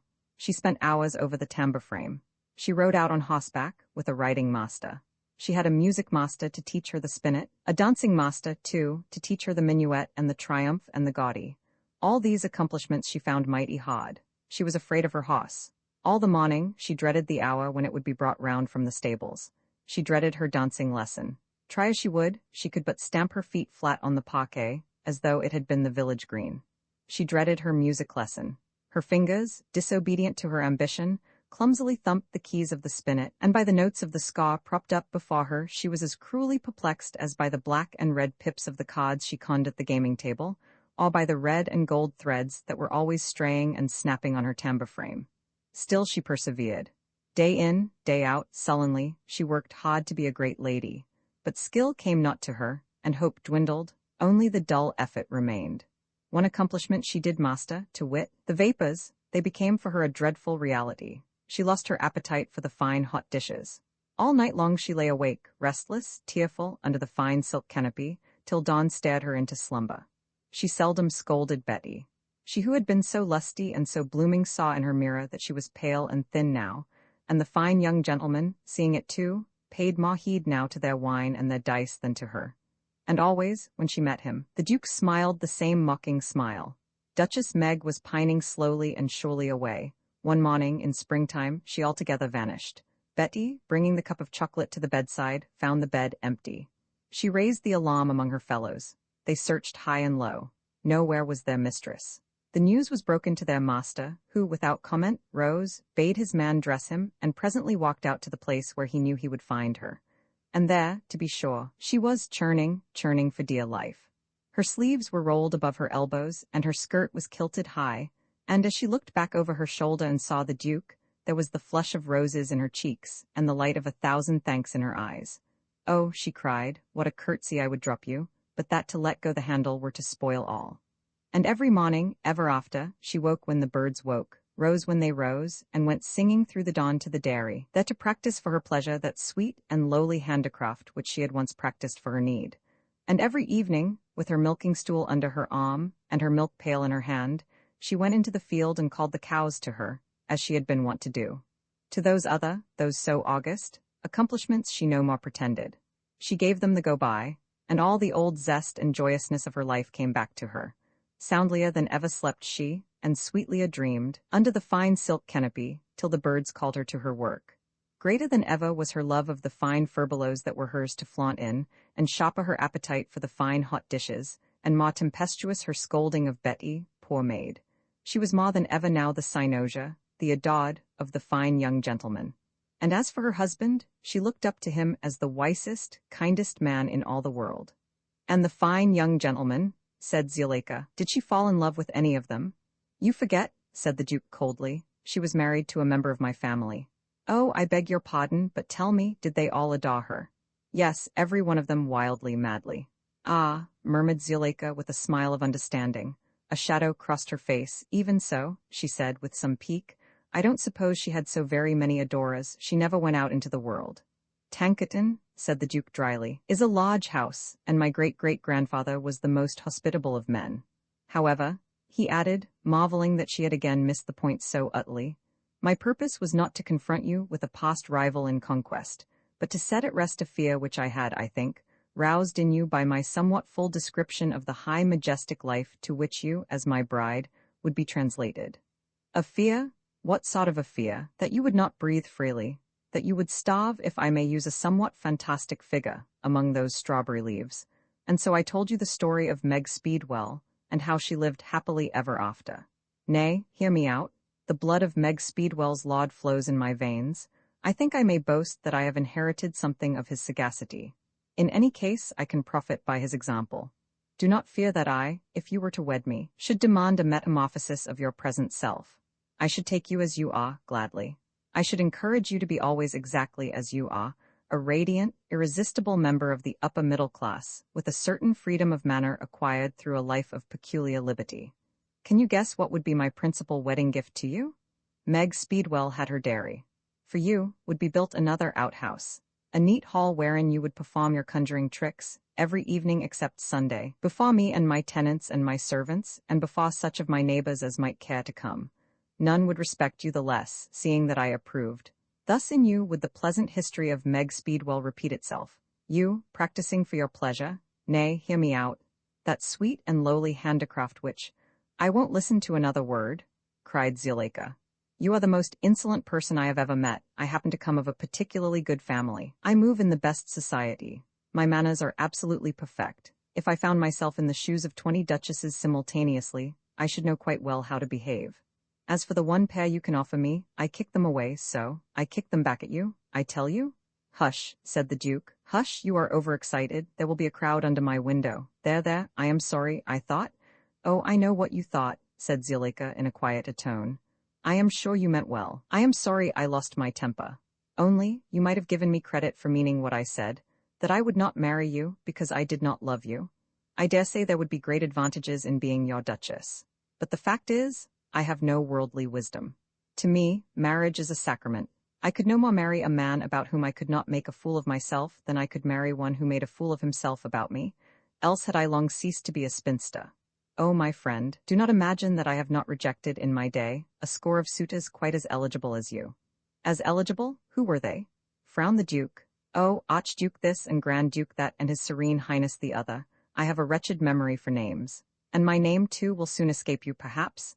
No, oh no, I shall always remember yours. You see, I was in love with you. You deceived me into loving you, she sighed. Oh, had you but been as strong as I thought you still, a swain the maw, that is something.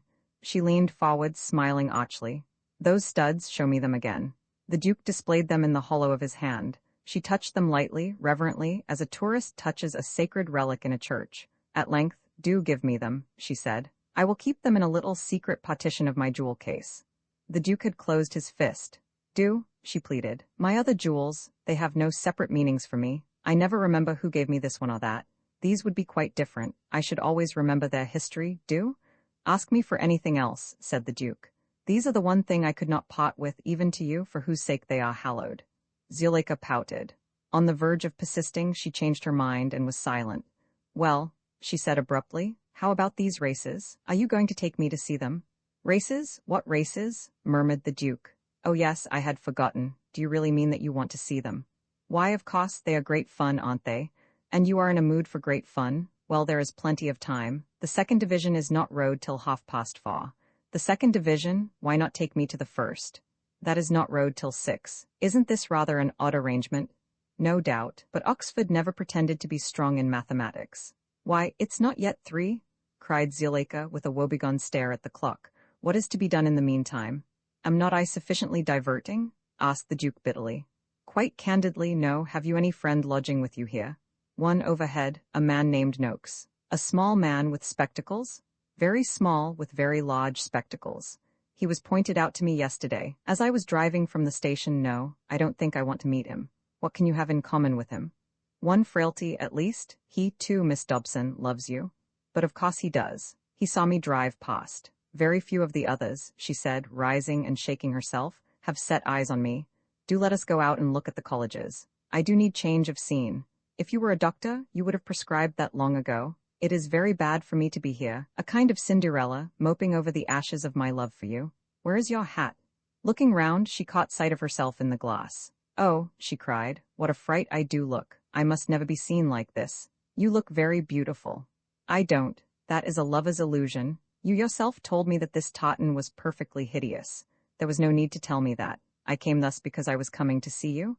I chose this frock in the deliberate fear that you, if I made myself presentable, might succumb at second sight of me.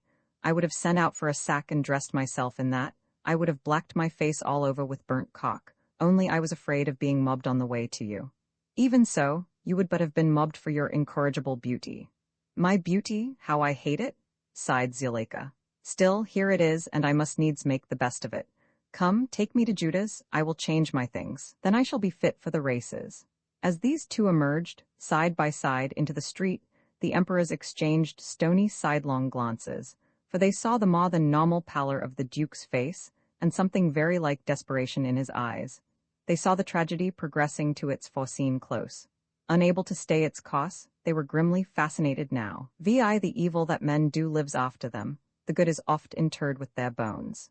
At any rate, the sinner has a better chance than the saint of being hereafter remembered. We, in whom original sin preponderates, find him easier to understand. He is near to us, clear to us. The saint is remote, dim. A very great saint may, of course, be remembered through some sheer force of originality in him, and then the very mystery that involves him for us makes him the harder to forget. He haunts us the more surely, because we shall never understand him. But the ordinary saints grow faint to posterity, whilst quite ordinary sinners pass vividly down the ages. Of the disciples of Jesus, which is he that is most often remembered and cited by us? Not the disciple whom Jesus loved, neither of the Bonages, nor any other of them who so steadfastly followed him and served him, but the disciple who betrayed him for 30 pieces of silver. Judas Iscariot it is who outstands, overshadowing those other fishermen. And perhaps it was by reason of this precedence that Christopher Whitred, knight, in the reign of Henry VI, gave the name of Judas to the college which he had founded. Or perhaps it was because he felt that in a Christian community, not even the meanest and basest of men should be accounted beneath contempt, beyond redemption. At any rate, thus he named his foundation. And though for Oxford men, the savour of the name itself has long evaporated through its local connection, many things show that for the founder himself, it was no empty vocable. In a niche above the gate stands a rudely carved statue of Judas, holding a money bag in his right hand. Among the original statutes of the college is one by which the bursar is enjoined to distribute in Passion Week 30 pieces of silver among the neediest scholars, for sake of a tonnage. The meadow adjoining the back of the college has been called from time immemorial the Potter's Field. And the name of Salt Cellar is not less ancient and significant. Salt Cellar, that grey and green quadrangle visible from the room assigned to Zuleika, is very beautiful, as I have said. So tranquil is it as to seem remote not merely from the world, but even from Oxford, so deeply is it hidden away in the core of Oxford's heart. So tranquil is it, one would guess that nothing had ever happened in it. For 5 centuries these walls have stood, and during that time have beheld, one would say, no sight less seemly than the good work of weeding, mowing, rolling, that has made, at length, so exemplary the lawn. These cloisters that grace the south and east sides, 5 centuries have passed through them, leaving in them no echo, leaving on them no sign, of all that the outer world, for good or evil, has been doing so fiercely, so raucously. And yet, if you are versed in the antiquities of Oxford, you know that this small, still quadrangle has played its part in the rough and tumble of history, and has been the background of high passions and strange fates. The sundial in its midst has told the hours to more than one bygone king. Charles I lay for 12 nights in Judas, and it was here, in this very quadrangle, that he heard from the lips of a breathless and blood-stained messenger the news of Chalgrove Field. 60 years later, James, his son, came hither, black with threats, and from one of the hind windows of the warden's house, maybe from the very room where now Zuleika was changing her frock, addressed the fellows, and presented to them the papist by him chosen to be their warden, instead of the Protestant whom they had elected. They were not of so stern a stuff as the fellows of Magdalen, who, despite his Majesty's menaces, had just rejected Bishop Farmer. The papist was elected there and then, al fresco, without dissent. Cannot one see them, these fellows of Judas, huddled together round the sundial, like so many sheep in a storm? The king's wrath, according to a contemporary record, was so appeased by their pliancy that he deigned to lie for 2 nights in Judas, and at a grand refection in hall, was gracious and merry.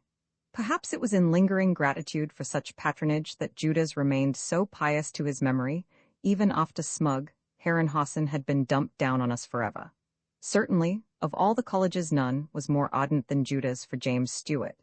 Thither it was that young Sir Harry Essen led, under cover of night, 60 recruits whom he had enlisted in the surrounding villages. The cloisters of Salt Cellar were piled with arms and stars, and on its grass, its sacred grass, the squad was incessantly drilled against the good day when Armand should land his men in Devon. For a whole month Salt Cellar was a secret camp. But somehow, at length, woe to lost causes and impossible loyalties, Herrenhausen had wind of it, and one night, when the soldiers of the White Cockade lay snoring beneath the stars, stealthily the white-faced warden unbarred his postern, that very postern through which now Zuleika had passed on the way to her bedroom, and stealthily through it, one by one on tiptoe, came the king's foot guards. Not many shots rang out, nor many swords clashed in the night air, before the trick was won for law and order. Most of the rebels were overpowered in their sleep, and those who had time to snatch arms were too dazed to make good resistance. Sir Harry Essen himself was the only one who did not live to be hanged. He had sprung up alert, sword in hand, at the first alarm, setting his back to the cloisters. Though he fought calmly, ferociously, till a bullet went through his chest. "By God, this college is well named," were the words he uttered as he fell forward and died. Comparatively tame was the scene now being enacted in this place. The Duke, with bowed head, was pacing the path between the lawn and the cloisters. Two other undergraduates stood watching him, whispering to each other, under the archway that leads to the front quadrangle. Presently, in a sheepish way, they approached him. He halted and looked up. "I say," stammered the spokesman. "Well?" asked the Duke. Both youths were slightly acquainted with him, but he was not used to being spoken to by those whom he had not first addressed. Moreover, he was loth to be thus disturbed in his sombre reverie. His manner was not encouraging. "Isn't it a lovely day for the eights?" faltered the spokesman. "I conceive," the Duke said, "that you hold back some other question." The spokesman smiled weakly. Nudged by the other, he muttered, "Ask him yourself." The Duke diverted his gaze to the other, who, with an angry look at the one, cleared his throat and said, "I was going to ask if you thought Miss Dobson would come and have luncheon with me tomorrow." "A sister of mine will be there," explained the one, knowing the Duke to be a precisian. "If you are acquainted with Miss Dobson, a direct invitation should be sent to her," said the Duke. "If you are not," the aposiopesis was icy. "Well, you see," said the other of the two, "that is just the difficulty. I am acquainted with her, but is she acquainted with me? I met her at breakfast this morning at the warden's." "So did I," added the one. "But she, well," continued the other, "she didn't take much notice of us. She seemed to be in a sort of dream." "Ah," murmured the Duke with melancholy interest. "The only time she opened her lips," said the other, "was when she asked us whether we took tea or coffee." "She put hot milk in my tea," volunteered the one, "and upset the cup over my hand and smiled vaguely." "And smiled vaguely," sighed the Duke. "She left us long before the marmalade stage," said the one. "Without a word," said the other. "Without a glance?" asked the Duke. It was testified by the one and the other that there had been not so much as a glance. "Doubtless," the disingenuous Duke said. "She had a headache, or was she pale?" "Very pale," answered the one. "A healthy pallor," qualified the other, who was a constant reader of novels. "Did she look," the Duke inquired, "as if she had spent a sleepless night?" That was the impression made on both. Yet she did not seem listless or unhappy? No, they would not go so far as to say that. Indeed, were her eyes of an almost unnatural brilliance? "Quite unnatural," confessed the one. "Twin stars," interpolated the other. Did she, in fact, seem to be consumed by some inward rapture? Yes, now they came to think of it, this was exactly how she had seemed. It was sweet, it was bitter, for the Duke.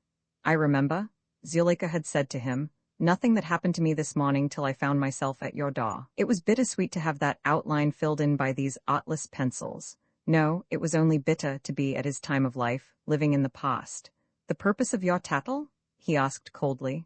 The two youths hurried to the point from which he had diverted them. "When she went by with you just now," said the one, "she evidently didn't know us from Adam." "And I had so hoped to ask her to luncheon," said the other. Well, we wondered if you would reintroduce us." And then perhaps there was a pause. The Duke was touched to kindness for these fellow-lovers. He would fain preserve them from the anguish that beset himself. So humanizing is sorrow. "You are in love with Miss Dobson?" he asked. Both nodded. "Then," said he, "you will in time be thankful to me for not affording you further traffic with that lady. To love and be scorned, does fate hold for us a greater inconvenience? You think I beg the question? Let me tell you that I, too, love Miss Dobson and that she scorns me. To the implied question, what chance would there be for you?" The reply was obvious. Amazed, abashed, the two youths turned on their heels. "Stay," said the Duke. "Let me, in justice to myself, correct an inference you may have drawn. It is not by reason of any defect in myself, perceived or imagined, that Miss Dobson scorns me. She scorns me simply because I love her. All who love her she scorns. To see her is to love her. Therefore shut your eyes to her. Strictly exclude her from your horizon. Ignore her. Will you do this? We will try, said the one after a pause. Thank you very much, added the other. The Duke watched them out of sight. He wished he could take the good advice he had given them. Suppose he did take it? Suppose he went to the Bursa, obtained an exit, fled straight to London. What just humiliation for Zuleika to come down and find her captive gone. He pictured her staring around the quadrangle, ranging the cloisters, calling to him. He pictured her rustling to the gate of the college, inquiring at the Potter's lodge. His Grace, miss, he passed through a minute ago. He's going down this afternoon. Yet, even while his fancy luxuriated in this scheme, he well knew that he would not accomplish anything of the kind.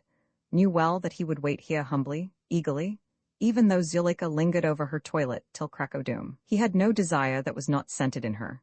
Take away his love for her, and what remained? Nothing, though only in the past 24 hours had this love been added to him. Ah, why had he ever seen her? He thought of his past, its cold splendor and insouciance, but he knew that for him there was no returning. His boats were burnt. The Cytherean babes had set their torches to that flotilla, and it had blazed like matchwood. On the Isle of the Enchantress he was stranded forever. Forever stranded on the Isle of an enchantress who would have nothing to do with him.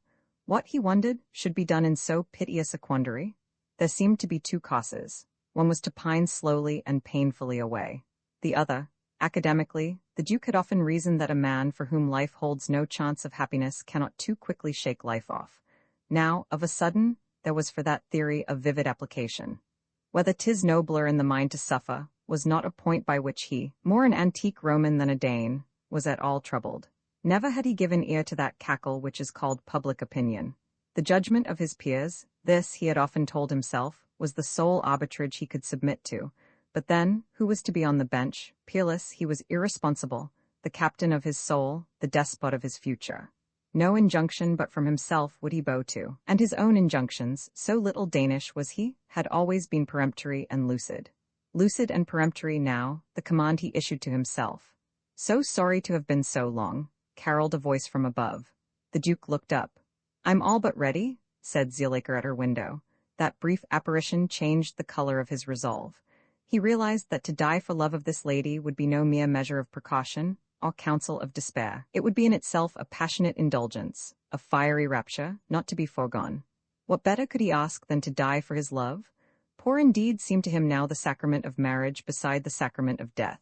Death was incomparably the greater, the finer soul. Death was the one true bridal. He flung back his head, spread wide his arms, quickened his pace almost to running speed. Ah, he would win his bride before the setting of the sun. He knew not by what means he would win her. Enough that even now, full-hearted, fleet-footed, he was on his way to her, and that she heard him coming. When Zuleika, a vision in vaporous white, came out through the postern, she wondered why he was walking at so remarkable a pace. To him, wildly expressing in his movement the thought within him, she appeared as his awful bride. With a cry of joy, he bounded towards her, and would have caught her in his arms had she not stepped nimbly aside. "Forgive me?" he said after a pause. "It was a mistake, an idiotic mistake of identity." "I thought you were," Zuleika, rigid, asked, "have I many doubles? You know well that in all the world is none so blessed as to be like you. I can only say that I was overwrought. I can only say that it shall not occur again." She was very angry indeed. Of his penitence there could be no doubt, but there are outrages for which no penitence can atone. This seemed to be one of them. Her first impulse was to dismiss the Duke forthwith and forever, but she wanted to show herself at the races, and she could not go alone, and except the Duke there was no one to take her. True, there was the concert tonight, and she could show herself there to advantage, but she wanted all Oxford to see her now. "I am forgiven?" he asked. In her, I am afraid, self-respect outweighed charity. "I will try," she said merely, "to forget what you have done." Motioning him to her side, she opened her parasol, and signified her readiness to start. They passed together across the vast, gravelled expanse of the front quadrangle. In the porch of the college there were, as usual, some chained-up dogs, patiently awaiting their masters. Zuleika, of course, did not care for dogs.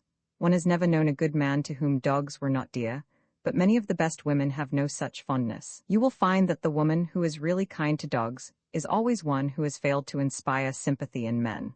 For the attractive woman, Dogs are mere dumb and restless brutes, possibly dangerous, certainly soulless. Yet will coquetry teach her to caress any dog in the presence of a man enslaved by her. Even Zuleika, it seems, was not above this rather obvious device for awaking envy. Be sure she did not at all like the look of the very big bulldog who was squatting outside the Potter's lodge. Perhaps but for her present anger, she would not have stooped endearingly down to him, as she did, cooing over him and trying to pat his head. Alas, her pretty act was a failure. The bulldog cowered away from her, horrifically grimacing. This was strange. Like the majority of his breed, Kaka, for such was his name, had ever been wistful to be noticed by anyone, effusively grateful for every word or pat, and ever ready wagga and nuzzler to none ineffable. No beggar, no burglar, had ever been rebuffed by this Catholic beast, but he drew the line at Zuleika. Seldom is even a fierce bulldog heard to growl. Yet Kaka growled at Zuleika. Romans 7. The Duke did not try to break the stony silence in which Zuleika walked. Her displeasure was a luxury to him, for it was so soon to be dispelled. A little while, and she would be hating herself for her pettiness. Here was he, going to die for her, and here was she, blaming him for a breach of manners. Decidedly, the slave had the whip hand. He stole a sidelong look at her, and could not repress a smile. His features quickly composed themselves. The triumph of death must not be handled as a cheap scaw. He wanted to die because he would thereby so poignantly consummate his love, express it so completely, once and for all, and she? Who could say that she, knowing what he had done, might not, illogically, come to love him? Perhaps she would devote her life to mourning him. He saw her bending over his tomb, in beautiful humble curves, under a starless sky, watering the violets with her tears. Shades of Novalis and Friedrich Schlegel and other despicable maunders. He brushed them aside. He would be practical. The point was when and how to die. Time, the sooner the better, manner, less easy to determine. He must not die horribly, nor without dignity. The manner of the Roman philosophers, but the only kind of bath which an undergraduate can command is a hip bath. Stay, there was the river. Drowning, he had often heard, was a rather pleasant sensation, and to the river he was even now on his way. It troubled him that he could swim. Twice, indeed, from his yacht he had swum the Hellespont. And how about the animal instinct of self-preservation, strong even in despair? No matter? His soul's set purpose would subdue that. The law of gravitation that brings one to the surface? There his very skill in swimming would help him. He would swim underwater, along the riverbed, swim till he found weeds to cling to. Weird strong weeds that he would coil round him, exulting faintly. As they turned into Radcliffe Square, the Duke's ear caught the sound of a far-distant gun. He started and looked up at the clock of St. Mary's. 4:30? The boats had started. He had heard that whenever a woman was to blame for a disappointment, the best way to avoid a scene was to inculpate oneself. He did not wish Zuleika to store up yet more material for penitence. And so, I am sorry, he said. That gun, did you hear it? It was the signal for the race. I shall never forgive myself. Then we shan't see the race at all? Cried Zuleika. It will be over, alas, before we are near the river. All the people will be coming back through the meadows. Let us meet them. Meet a torrent? Let us have tea in my rooms and go down quietly for the other division.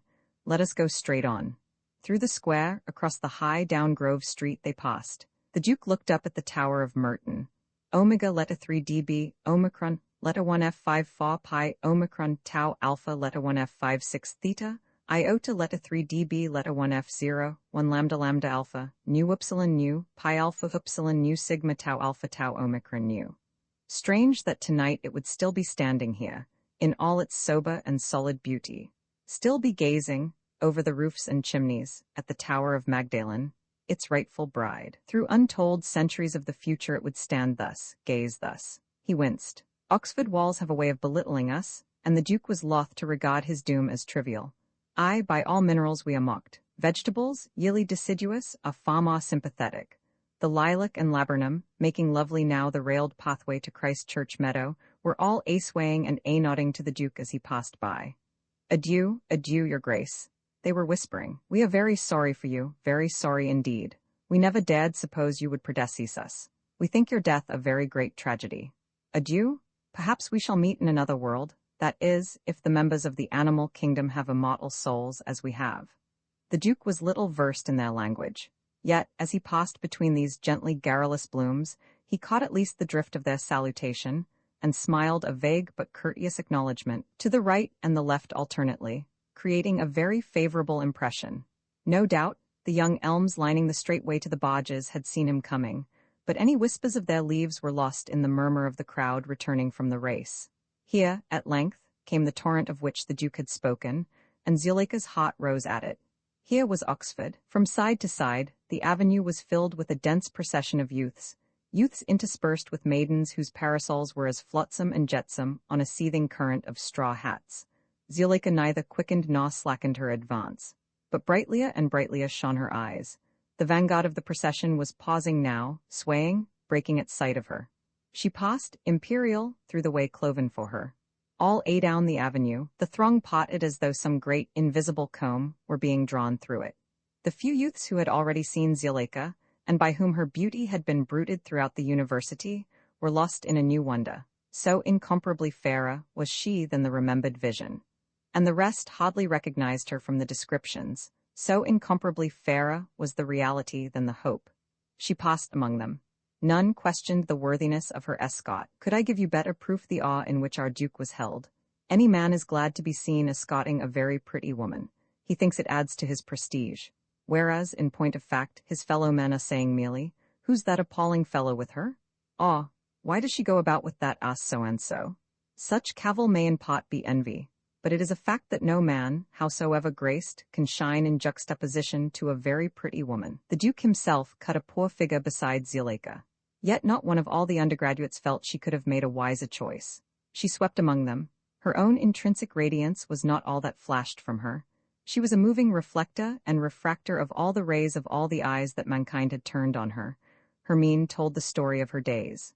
Bright eyes, light feet, she trod erect from a vista whose glare was dazzling to all beholders. She swept among them, a miracle, overwhelming, breath-bereaving. Nothing at all like her had ever been seen in Oxford. Mainly architectural, the beauties of Oxford. True, the place is no longer one-sexed. There are the verguncules of Somerville and Lady Margaret's Hall, but beauty and the lust for learning have yet to be allied. There are the innumerable wives and daughters around the parks, running in and out of their little red-brick villas, but the indignant shade of celibacy seems to have called down on the Dons a nemesis which precludes them from either marrying beauty or begetting it. From the warden's son, that unhappy curate, Zuleika inherited no tittle of her charm. Some of it, there is no doubt, she did inherit from the circus rider who was her mother. But the casual feminine visitors? Well, the sisters and cousins of an undergraduate seldom seem more possible to his comrades than to himself. Altogether, the instinct of sex is not pandered to in Oxford. It is not, however, as it may once have been, dominant. The modern importation of samples of femininity serves to keep it alert, though not to gratify it. A like result is achieved by another modern development, photography. The undergraduate may, and usually does, surround himself with photographs of pretty ladies known to the public. A phantom harem? Yet the hourists have an effect on their sultan. Surrounded both by plain women of flesh and blood and by beauteous women on pasteboard, the undergraduate is the easiest victim of living loveliness, is as a fire ever well and truly laid, amenable to a spark. And if the spark be such a flaring torch as Zuleika, marvel not, Rita, at the conflagration. Not only was the whole throng of youths drawing asunder before her, much of it, as she passed, was forming up in her wake. Thus, with the confluence of two masses, one coming away from the river, the other returning to it, chaos seethed around her and the Duke before they were halfway along the avenue. Behind them, and on either side of them, the people were crushed inextricably together, swaying and surging this way and that. "Help!" cried many a shrill feminine voice. "Don't push! Let me out! You brute! Save me, save me!"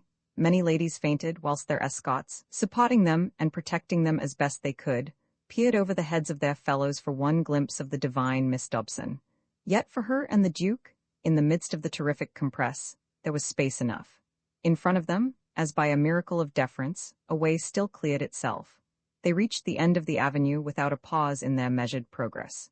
Nor even when they turned to the left, along the rather narrow path beside the barges, was there any obstacle to their advance. Passing evenly forward, they alone were cool, unhustled, undisheveled. The Duke was so wrapped in his private thoughts that he was hardly conscious of the strange scene, and as for Zuleika, she, as well she might be, was in the very best of good humors. "What a lot of houseboats," she exclaimed. "Are you going to take me on to one of them?" The Duke started. Already they were alongside the Judah's barge. "Here," he said, "is our goal." He stepped through the gate of the railings, out upon the plank, and offered her his hand. She looked back. The young men in the vanguard were crushing their shoulders against the row behind them to stay the oncoming host. She had half a mind to go back through the midst of them, but she really did want her tea, and she followed the Duke on to the barge, and under his auspices climbed the steps to the roof. It looked very cool and gay, this roof, under its awning of red and white stripes. Nests of red and white flowers depended along either side of it. Zuleika moved to the side which commanded a view of the bank. She leaned her arms on the balustrade and gazed down. The crowd stretched as far as she could see, a vista of faces upturned to her. Suddenly it hove forward. Its vanguard was swept irresistibly past the barge, swept by the desire of the rest to see her at closer quarters. Such was the impetus that the vision for each man was but a lightning flash. He was whirled past, struggling, almost before his brain took the message of his eyes. Those who were Judah's men made frantic efforts to board the barge, trying to hurl themselves through the gate in the railings, but they were swept vainly on. Presently the torrent began to slacken, became a mere river, a mere procession of youths staring up rather shyly. Before the last stragglers had marched by, Zuleika moved away to the other side of the roof, and after a glance at the sunlit river, sank into one of the wicker chairs, and asked the Duke to look less disagreeable, and to give her some tea. Among others hovering near the little buffet were the two youths whose parley with the Duke I have recorded. Zuleika was aware of the special persistence of their gaze. When the Duke came back with her cup, she asked him who they were. He replied, truthfully enough, that their names were unknown to him. Then, she said, ask them their names and introduce them to me. No, said the Duke, sinking into the chair beside her. That I shall not do. I am your victim, not your panda. Those two men stand on the threshold of a possibly useful and agreeable career. I am not going to trip them up for you. I am not sure, said Zuleika, that you are very polite. Certainly you are foolish. It is natural for boys to fall in love. If these two are in love with me, why not let them talk to me? It were an experience on which they would always look back with romantic pleasure. They may never see me again. Why grudge them this little thing? She sipped her tea. As for tripping them up on a threshold, that is all nonsense. What harm has unrequited love ever done to anybody? She laughed. Look at me. When I came to your rooms this morning, thinking I loved in vain, did I seem one jot the worse for it? Did I look different? You looked, I am bound to say, nobler, more spiritual. More spiritual? She exclaimed. Do you mean I looked tired or ill? No, you seemed quite fresh, but then you are singular, you are no criterion. You mean you can't judge those two young men by me? Well, I am only a woman, of course. I have heard of women, no longer young, wasting away because no man loved them. I have often heard of a young woman fretting because some particular young man didn't love her, but I never heard of her wasting away. Certainly a young man doesn't waste away for love of some particular young woman. He very soon makes love to some other one. If his be an ardent nature, the quicker his transition. All the most ardent of my past adorers have married. Will you put my cup down, please? Past? Echoed the Duke as he placed her cup on the floor. Have any of your lovers ceased to love you? Ah, no, not in retrospect. I remain their ideal. And all that, of course. They cherish the thought of me. They see the world in terms of me. But I am an inspiration, not an obsession, a glow, not a blight. You don't believe in the love that corrodes, the love that ruins? No, laughed Zuleika. You have never dipped into the Greek pastoral poets, nor sampled the Elizabethan sonneteers? No, never. You will think me lamentably crude. My experience of life has been drawn from life itself. Yet often you talk as though you had read rather much. Your way of speech has what is called the literary flavor. Ah, that is an unfortunate trick which I caught from a writer, a Mr. Beerbohm, who once sat next to me at dinner somewhere. I can't break myself of it. I assure you I hardly ever open a book. Of life, though, my experience has been very wide, brief, but I suppose the soul of man during the past 2 or 3 years has been much as it was in the reign of Queen Elizabeth, and of whoever it was that reigned over the Greek pastures. And I dare say the modern poets are making the same old silly distortions. But forgive me, she added gently, perhaps you yourself are a poet. Only since yesterday, answered the Duke, not less unfairly to himself than to Roger Newdigate and Thomas Gaisford, and he felt he was especially a dramatic poet. All the while that she had been sitting by him here, talking so glibly, looking so straight into his eyes, flashing at him so many pretty gestures, it was the sense of tragic irony that prevailed in him, that sense which had stirred in him and been repressed on the way from Judah's. He knew that she was making her effect consciously for the other young men by whom the roof of the barge was now thronged. Him alone she seemed to observe. By her manner, she might have seemed to be making love to him. He envied the men she was so deliberately making envious, the men whom, in her undertone to him, she was really addressing. But he did take comfort in the irony. Though she used him as a stalking horse, he, after all, was playing with her as a cat plays with a mouse. While she chatted on, without an inkling that he was no ordinary lover, and coaxing him to present two quite ordinary young men to her, he held over her the revelation that he for love of her was about to die. And while he drank in the radiance of her beauty, he heard her chattering on. "So you see," she was saying, "it couldn't do those young men any harm. Suppose unrequited love is anguish, isn't the discipline wholesome? Suppose I am a sort of furnace, shan't I purge, refine, temper? Those two boys are but scotched from here, that is horrid, and what good will it do them?" She laid a hand on his arm. "Cast them into the furnace for their own sake, dear Duke? Or cast one of them, or," she added, glancing round at the throng, "any one of these others. For their own sake?" He echoed, withdrawing his arm. "If you were not, as the whole world knows you to be, perfectly respectable, there might be something in what you say. But as it is, you can but be an engine for mischief, and your sophistries leave me unmoved. I shall certainly keep you to myself." "I hate you," said Zuleika, with an ugly petulance that crowned the irony. "So long as I live," uttered the Duke in a level voice, "you will address no man but me. If your prophecy is to be fulfilled," laughed Zuleika, rising from her chair, "your last moment is at hand." "It is," he answered, rising too. "What do you mean?" she asked, awed by something in his tone. "I mean what I say, that my last moment is at hand." He withdrew his eyes from hers and, leaning his elbows on the balustrade, gazed thoughtfully at the river. "When I am dead," he added over his shoulder, "you will find these fellows rather coy of your advances." For the first time since his avowal of his love for her, Zuleika found herself genuinely interested in him. A suspicion of his meaning had flashed through her soul. But no, surely he could not mean that. It must have been a metaphor merely. And yet, something in his eyes, she leaned beside him. Her shoulder touched his. She gazed questioningly at him. He did not turn his face to her. He gazed at the sunlit river. The Judas 8 had just embarked for their voyage to the starting point. Standing on the edge of the raft that makes a floating platform for the barge, William, the hoary bargee, was pushing them off with his boat hook, wishing them luck with deferential familiarity. The raft was thronged with old Judasians, mostly clergymen, who were shouting haughty hortations and evidently trying not to appear so old as they felt, or rather, not to appear so startlingly old as their contemporaries looked to them. It occurred to the Duke as a strange thing, and a thing to be glad of, that he, in this world, would never be an old Judasian. Zuleika's shoulder pressed his. He thrilled not at all. To all intents, he was dead already. The enormous 8 young men in the thread-like skiff.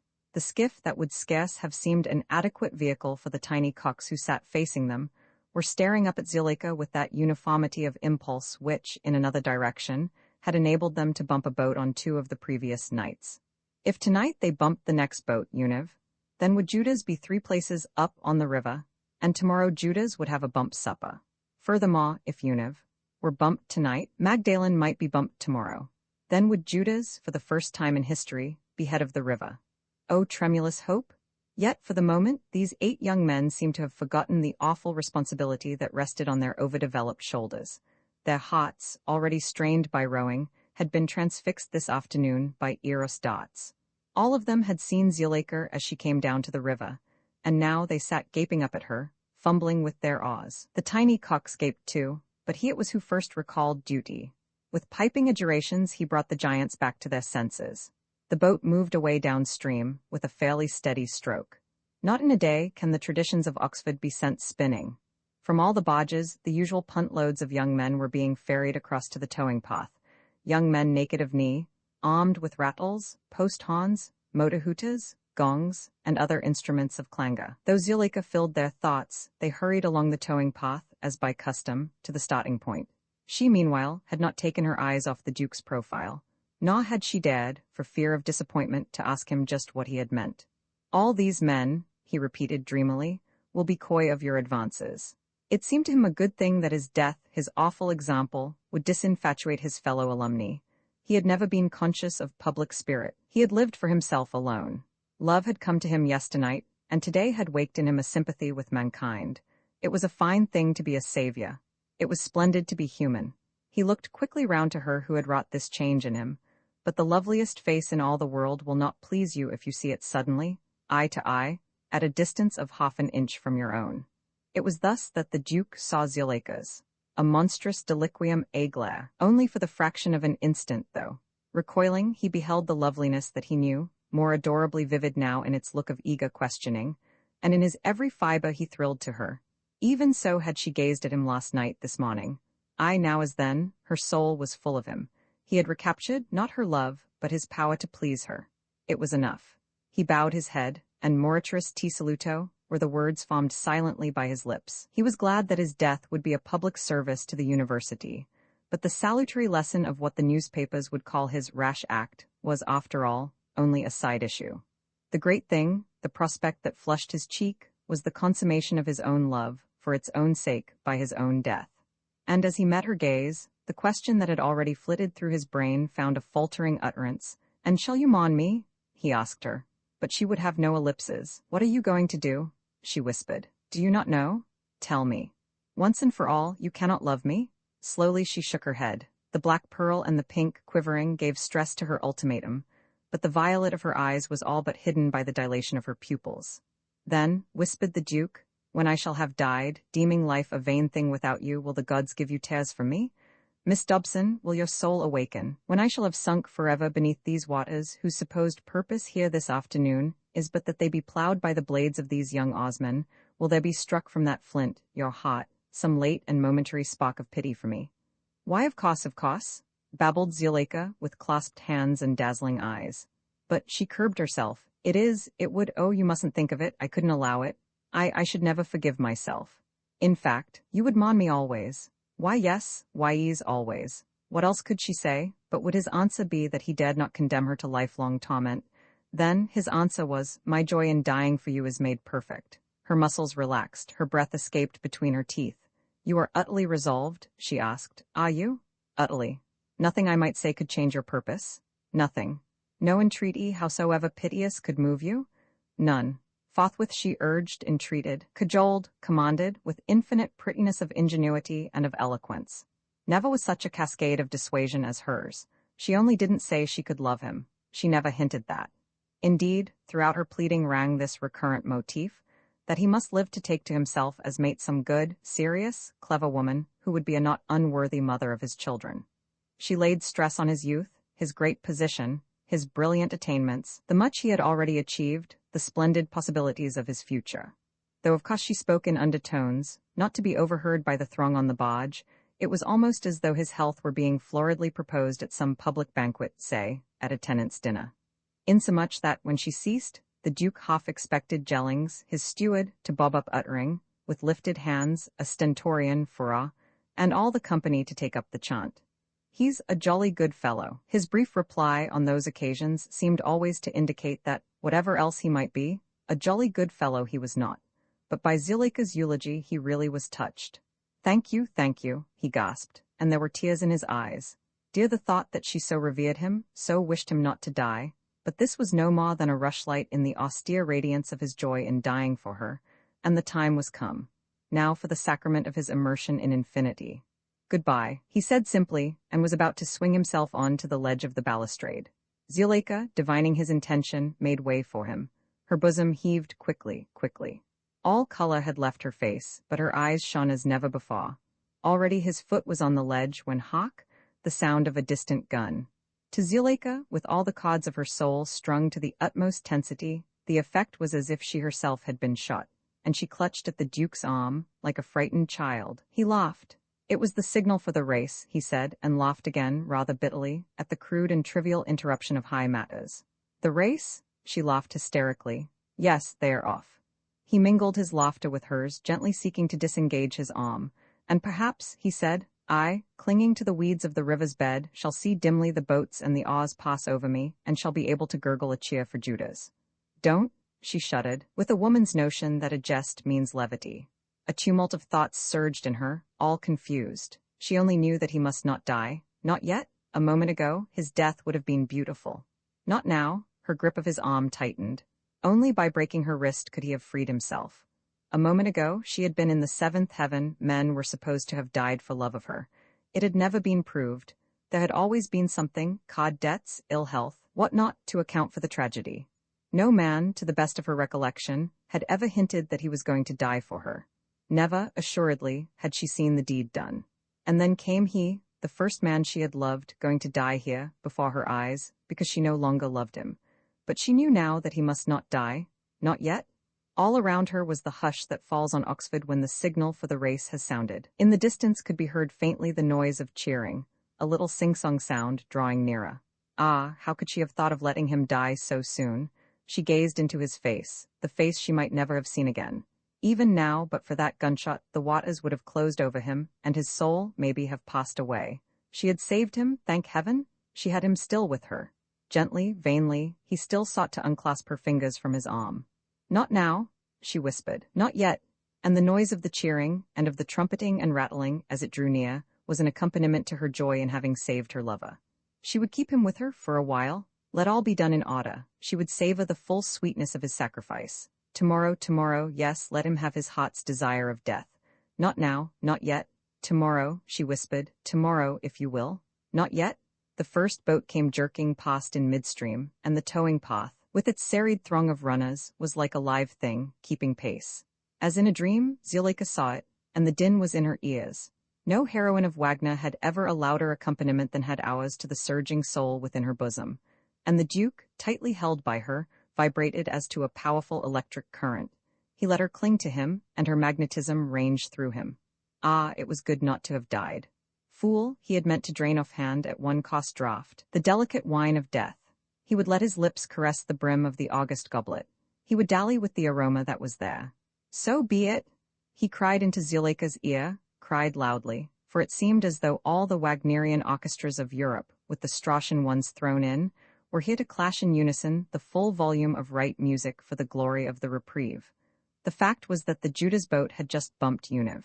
Exactly opposite the Judah's barge, the Oarsmen in either boat sat humped, panting, some of them rocking and writhing after their wholesome exercise. But there was not one of them whose eyes were not upcast at Zuleika.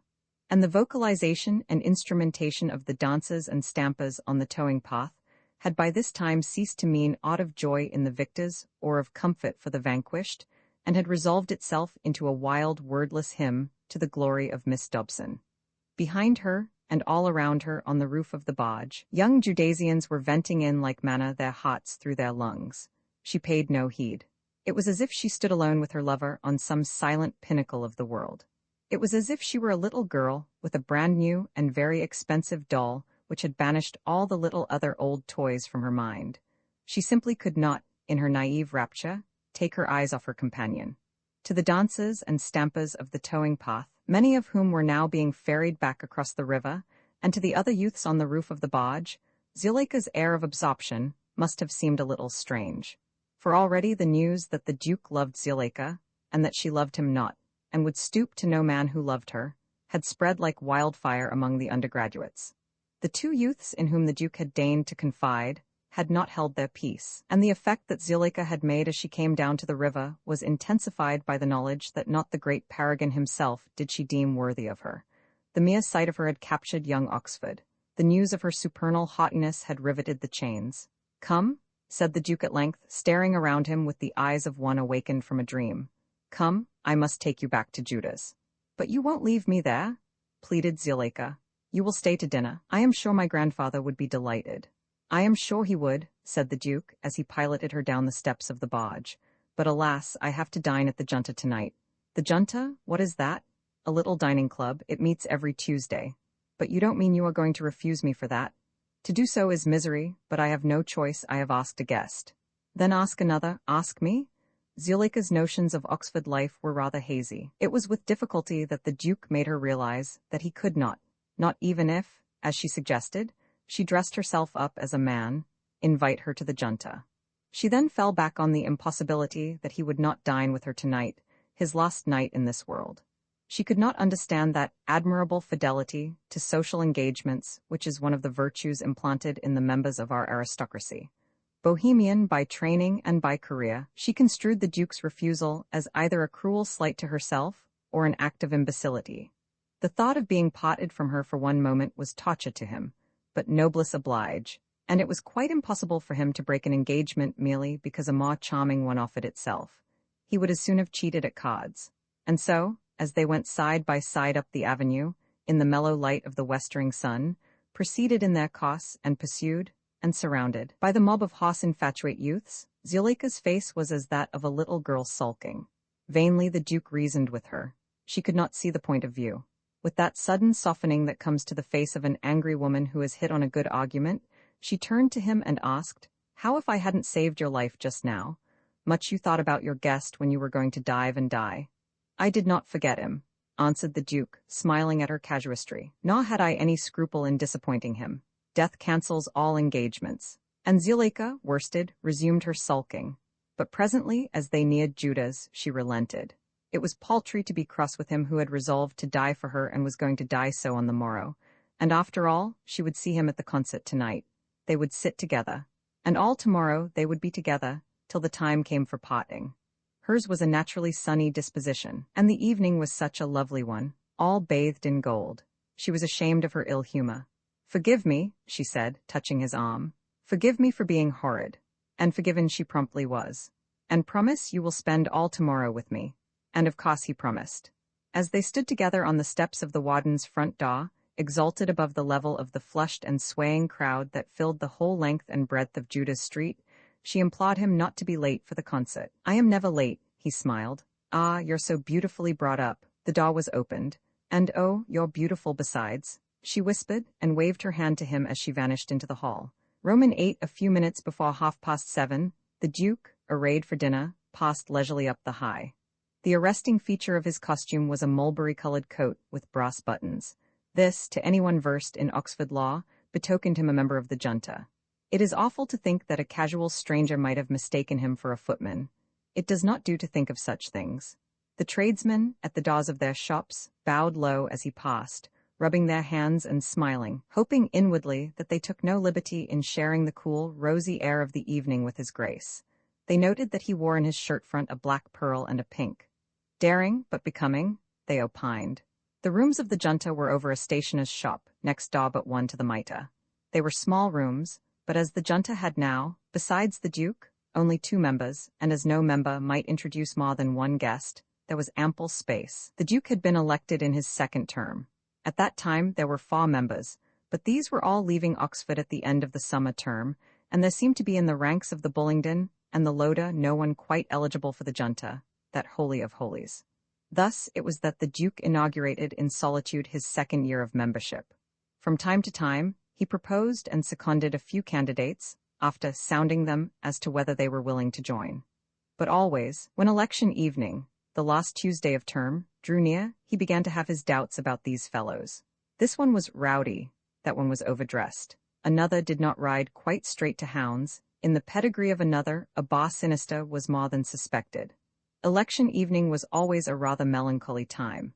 After dinner, when the 2 club servants had placed on the mahogany the time-worn candidate's book and the ballot box, and had noiselessly withdrawn, the Duke, clearing his throat, read aloud to himself, "Mr. So-and-so, of such-and-such college, proposed by the Duke of Dorset, seconded by the Duke of Dorset."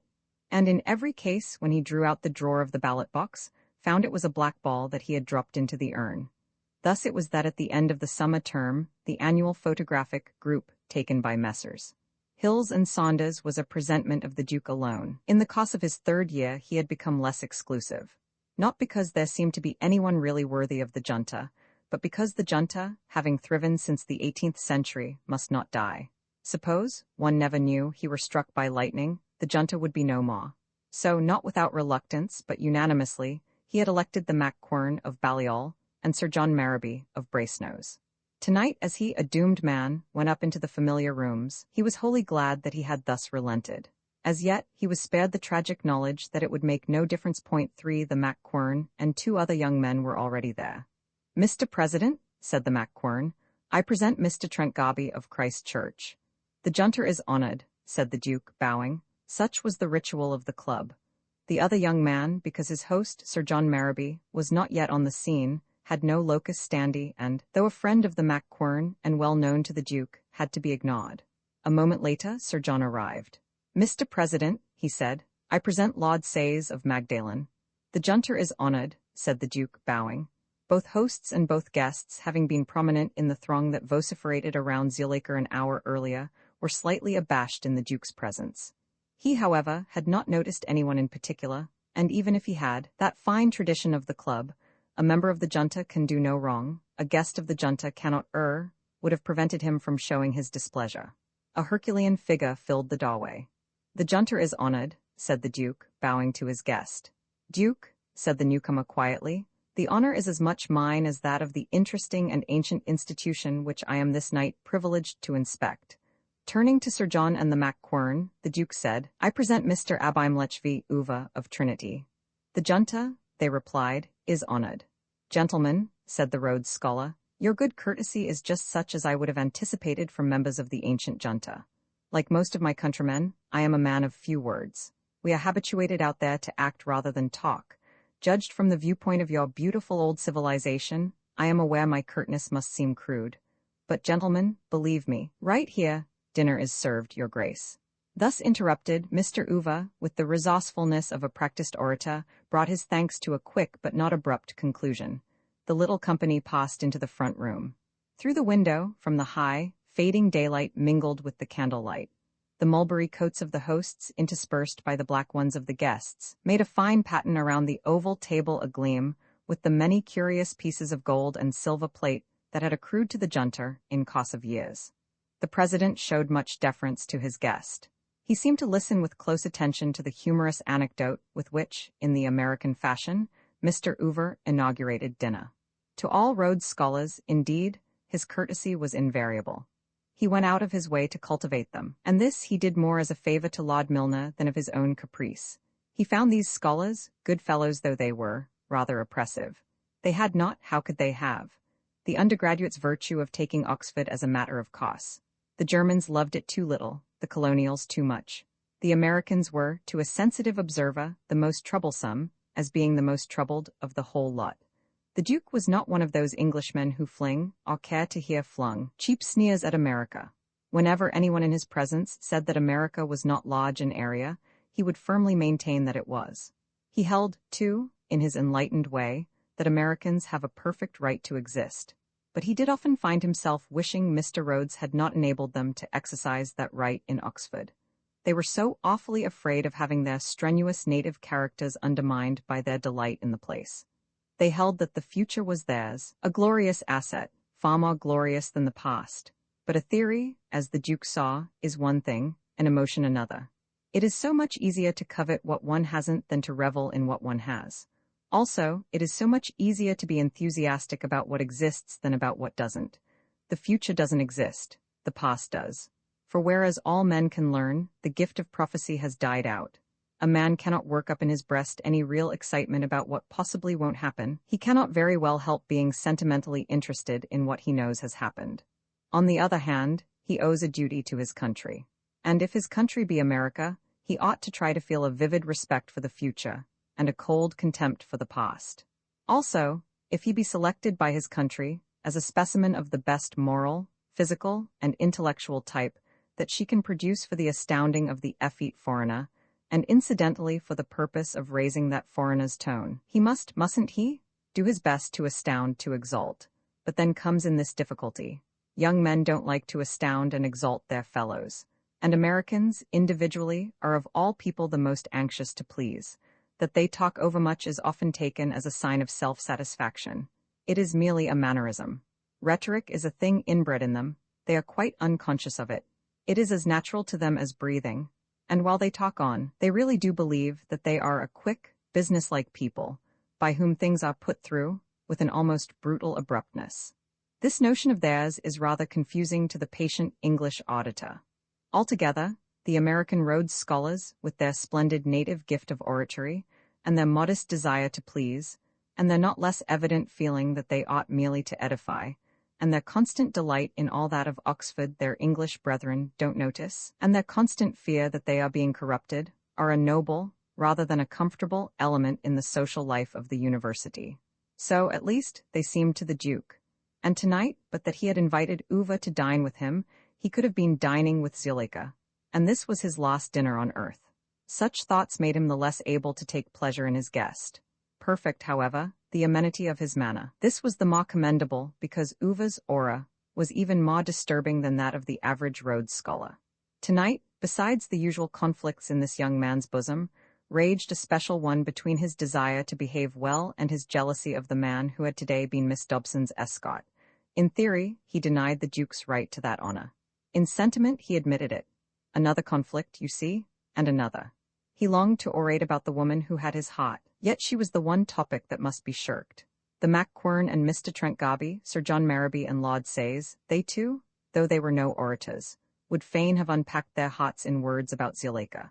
They spoke of this and that, automatically, none listening to another, each man listening, wide-eyed, to his own hot solo on the Zuleika theme, and drinking rather more champagne than was good for him.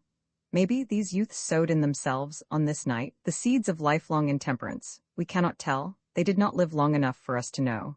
While the 6 dined, a 7th, invisible to them, leaned moodily against the mantelpiece, watching them.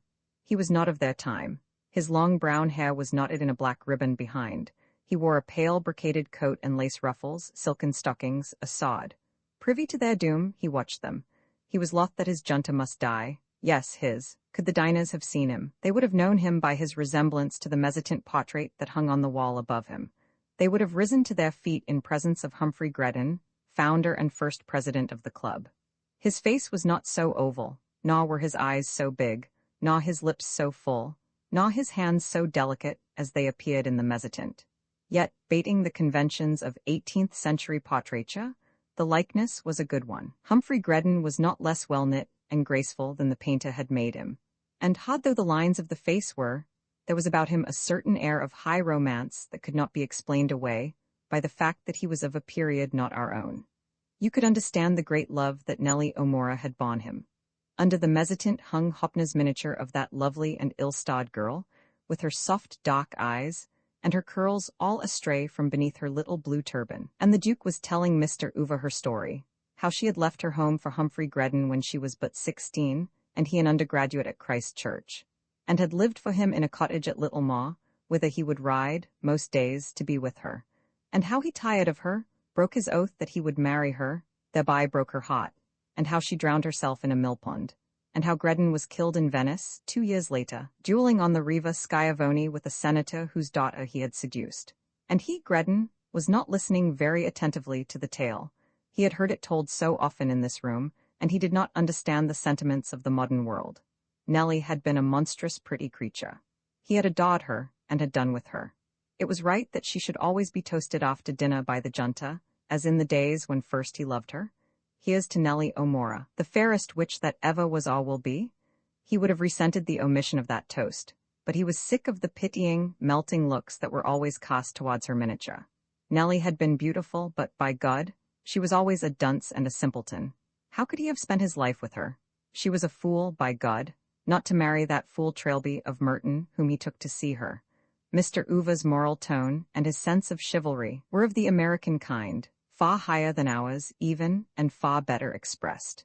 Whereas the English guests of the junta, when they heard the tale of Nellie O'Mora, would merely murmur, "Poor girl." "Oh, what a shame!" Mr. Uva said in a tone of quiet authority that compelled Greddon's ear. "Duke, I hope I am not incognizant of the laws that govern the relations of guest and host. But, Duke, I aver deliberately that the founder of this fine old club, at which you are so splendidly entertaining me tonight, was an unmitigated scoundrel. I say he was not a white man." At the word scoundrel, Humphrey Greddon had sprung forward, drawing his sword, and loudly, in a voice audible to himself alone, challenged the American to make good his words. Then, as this gentleman took no notice, with one clean straight thrust Greddon ran him through the heart, shouting, "Die, you damned psalm-singer and traducer, and so die all rebels against King George." Far withdrawing the blade, he wiped it daintily on his cambric handkerchief. There was no blood. Mr. Uva, with unpunctured shirt front, was repeating, "I say he was not a white man."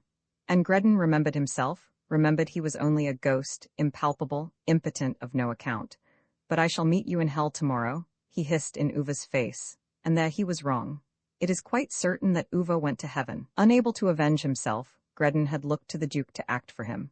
When he saw that this young man did but smile at Uva and make a vague deprecatory gesture, he again, in his wrath, forgot his disabilities. Drawing himself to his full height, He took with great deliberation a pinch of snuff, and, bowing low to the Duke, said, "I am vastly obliged to your grace for the fine high courage you have exhibited in the behalf of your most admiring, most humble servant." Then, having brushed away a speck of snuff from his jabot, he turned on his heel, and only in the doorway, where one of the club's servants, carrying a decanter in each hand, walked straight through him, did he realize that he had not spoilt the Duke's evening. With a volley of the most appalling 18th-century oaths, he passed back into the netherworld.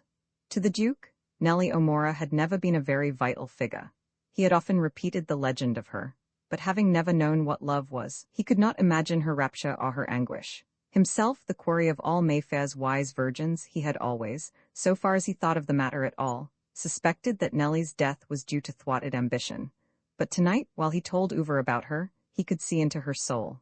Nor did he pity her. She had loved. She had known the one thing worth living for, and dying for. She, as she went down to the mill pond, had felt just that ecstasy of self-sacrifice which he himself had felt today and would feel tomorrow. And for a while, too, for a full year, she had known the joy of being loved, had been for Gredden the fairest witch that ever was or will be. He could not agree with Uva's long disquisition on her sufferings, and glancing at her well-remembered miniature, he wondered just what it was in her that had captivated Gredden. He was in that blessed state when a man cannot believe the earth has been trodden by any really beautiful or desirable lady save the lady of his own heart. The moment had come for the removal of the tablecloth. The mahogany of the junta was laid bare, a clear dark lake, a nun to reflect in its still and ruddy depths the candelabras and the fruit cradles, the slender glasses and the stout old decanters, the forfeit box and the snuff box, and other paraphernalia of the dignity of dessert. Lucidly and unwaveringly inverted in the depths these good things stood. And so soon as the wine had made its circuit, the Duke rose and with uplifted glass proposed the first of the two toasts traditional to the junta. "Gentlemen, I give you church and state." The toast having been honored by all, and by none with a richer reverence than by Uva, despite his passionate mental reservation in favor of Pittsburgh Anabaptism and the Republican ideal. The snuff-box was handed round, and fruit was eaten. Presently, when the wine had gone round again, the Duke rose and with uplifted glass said, "Gentlemen, I give you," and they halted. Silent, frowning, flushed, he stood for a few moments and then, with a deliberate gesture, tilted his glass and let fall the wine to the carpet. "No," he said, looking round the table, "I cannot give you Nellie O'Mora." "Why not?" gasped Sir John Merrowby. "You have a right to ask that," said the Duke, still standing. "I can only say that my conscience is stronger than my sense of what is due to the customs of the club. Nellie O'Mora," he said, passing his hand over his brow, "may have been in her day the fairest witch that ever was, so fair that our founder had good reason to suppose her the fairest witch that ever would be. But his prediction was a false one. So at least it seems to me. Of course I cannot both hold this view and remain president of this club. Mac Quern, Merrowby, which of you is vice president?" "He is," said Merrowby. "Then, Mac Quern, you are hereby president, vice myself resigned. Take the chair and propose the toast." "I would rather not," said the Mac Quern after a pause. "Then, Merrowby, you must." "Not I," said Merrowby. "Why is this?" asked the Duke, looking from one to the other. The Mac Quern, with Scotch caution, was silent, but the impulsive Merrowby, Madcap Merrowby, as they called him in BNC, said, "It's because I won't lie," and leaping up, raised his glass aloft and cried, "I give you Zuleika Dobson, the fairest witch that ever was or will be." Mr. Uva, Lord Sayes, Mr. Trentgarby sprang to their feet, the Mac Quern rose to his. "Zuleika Dobson," they cried, and drained their glasses. Then, when they had resumed their seats, came an awkward pause.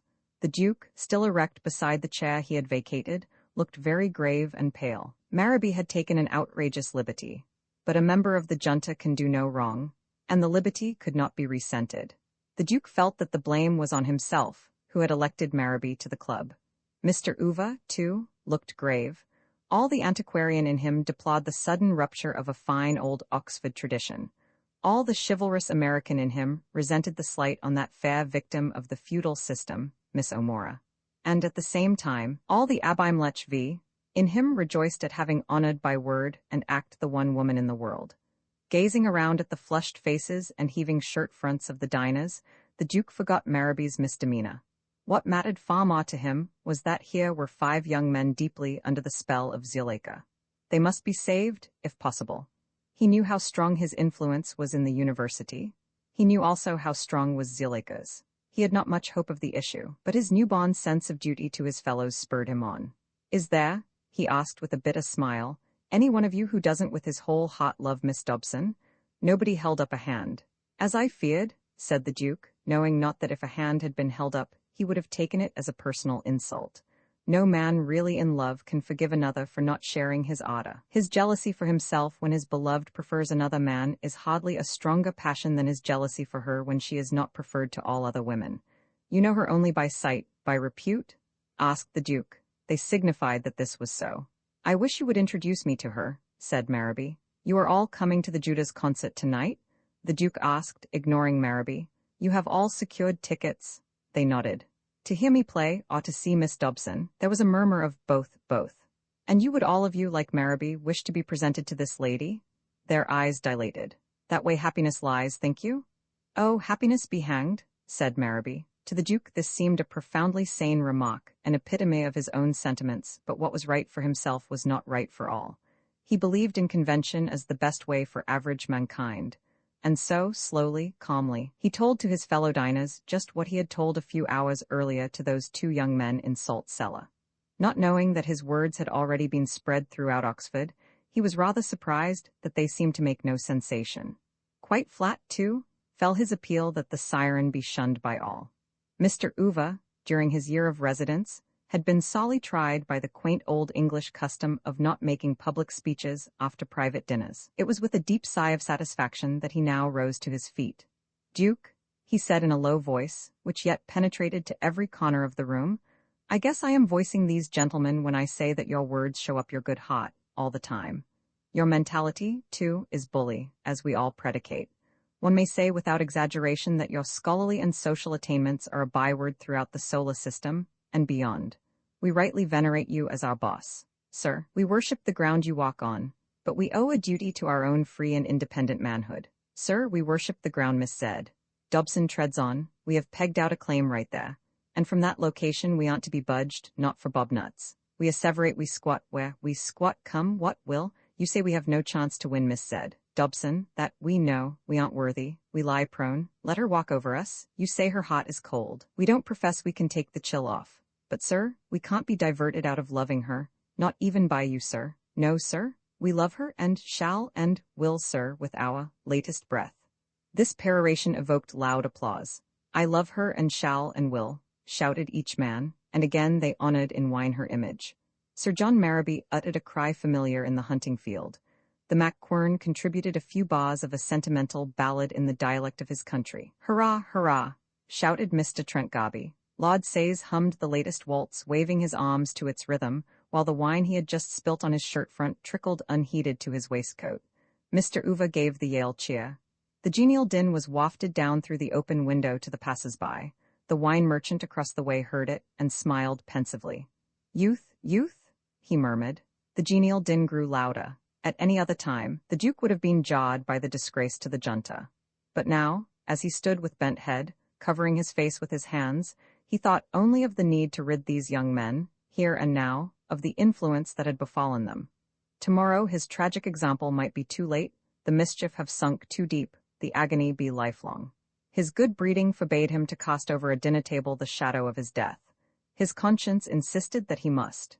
He uncovered his face, and held up one hand for silence. "We are all of us," he said, "old enough to remember vividly the demonstrations made in the streets of London when war was declared between us and the Transvaal Republic. You, Mr. Uva, doubtless heard in America the echoes of those ebullitions. The general idea was that the war was going to be a very brief and simple affair, what was called a walkover. To me, though I was only a small boy, it seemed that all this delirious pride in the prospect of crushing a trumpery foe argued a defect in our sense of proportion. Still, I was able to understand the demonstrators' point of view. To the giddy vulgar, any sort of victory is pleasant. But defeat? If, when that war was declared, everyone had been sure that not only should we fail to conquer the Transvaal, but that it would conquer us, that not only would it make good its freedom and independence, but that we should forfeit ours. How would the cits have felt then? Would they not have pulled long faces, spoken in whispers, wept? You must forgive me for saying that the noise you have just made around this table was very like to the noise made on the verge of the Boer War.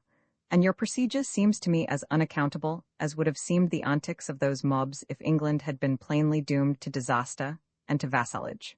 My guest here tonight, in the course of his very eloquent and racy speech, spoke of the need that he and you should preserve your free and independent manhood. That seemed to me an irreproachable ideal, but I confess I was somewhat taken aback by my friend's scheme for realizing it. He declared his intention of lying prone and letting Miss Dobson walk over him, and he advised you to follow his example, and to this counsel you gave evident approval. Gentlemen, suppose that, on the verge of the aforesaid war, some orator had said to the British people, "It is going to be a walkover for our enemy in the field. Mr. Kruger holds us in the hollow of his hand. In subjection to him we shall find our long-lost freedom and independence." What would have been Britannia's answer? What, on reflection, is yours to Mr. Uva? What are Mr. Uva's own second thoughts? The Duke paused with a smile to his guest. "Go right ahead, Duke," said Mr. Uva. "I'll reply when my turn comes." "And not utterly demolish me, I hope," said the Duke. His was the Oxford manner. "Gentlemen," he continued, "is it possible that Britannia would have thrown her helmet in the air, shrieking slavery forever? You, gentlemen, seem to think slavery a pleasant and an honorable state. You have less experience of it than I. I have been enslaved to Miss Dobson since yesterday evening, you, only since this afternoon. I at close quarters, you, at a respectful distance. Your fetters have not galled you yet. My wrists, my ankles are excoriated. The iron has entered into my soul. I droop, I stumble. Blood flows from me. I quiver and curse, I writhe. The sun mocks me. The moon titters in my face. I can stand it no longer. I will no more of it. Tomorrow I die."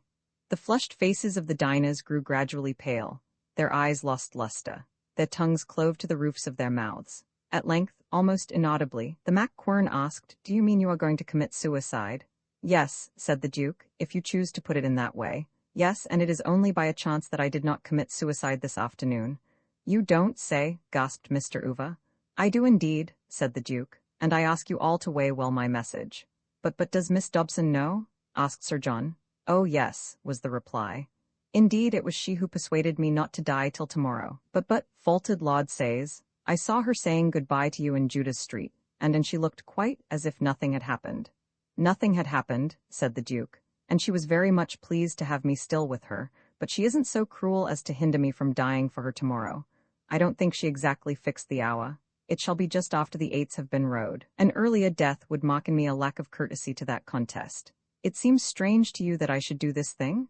Take warning by me, muster all your willpower, and forget Miss Dobson. Tear up your tickets for the concert. Stay here and play cards. Play high, or rather, go back to your various colleges and speed the news I have told you.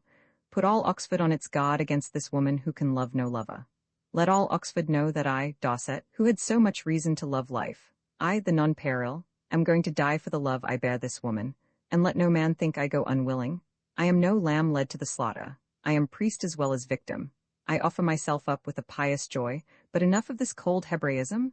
It is ill-attuned to my soul's mood. Self-sacrifice, bah, regard me as a voluptuary. I am that. All my baffled ardor speeds me to the bosom of death. She is gentle and wanton. She knows I could never have loved her for her own sake. She has no illusions about me. She knows well I come to her because not otherwise may I quench my passion. There was a long silence. The Duke, looking around at the bent heads and drawn mouths of his auditors, saw that his words had gone home. It was Marraby who revealed how powerfully home they had gone. "Dorset," he said huskily, "I shall die too." The Duke flung up his hands, staring wildly.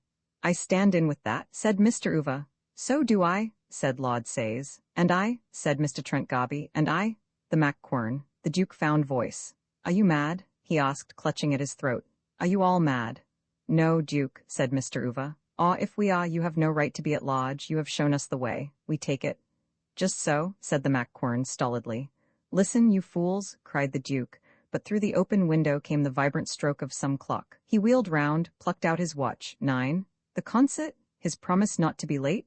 Zuleika? All other thoughts vanished. In an instant he dodged beneath the sash of the window. From the flower box he sprang to the road beneath. The facade of the house is called, to this day, Dorset's Leap. Alighting with the legerity of a cat, he swerved leftward in the recoil, and was off, like a streak of mulberry-colored lightning, down the high. The other men had rushed to the window, fearing the worst. "No," cried Uva. "That's all right, saves time." And he raised himself on to the window box. It splintered under his weight. He leapt heavily but well, followed by some uprooted geraniums. Squaring his shoulders, he threw back his head and doubled down the slope. There was a violent jostle between the remaining men. The Macquern kennelly got out of it and rushed downstairs.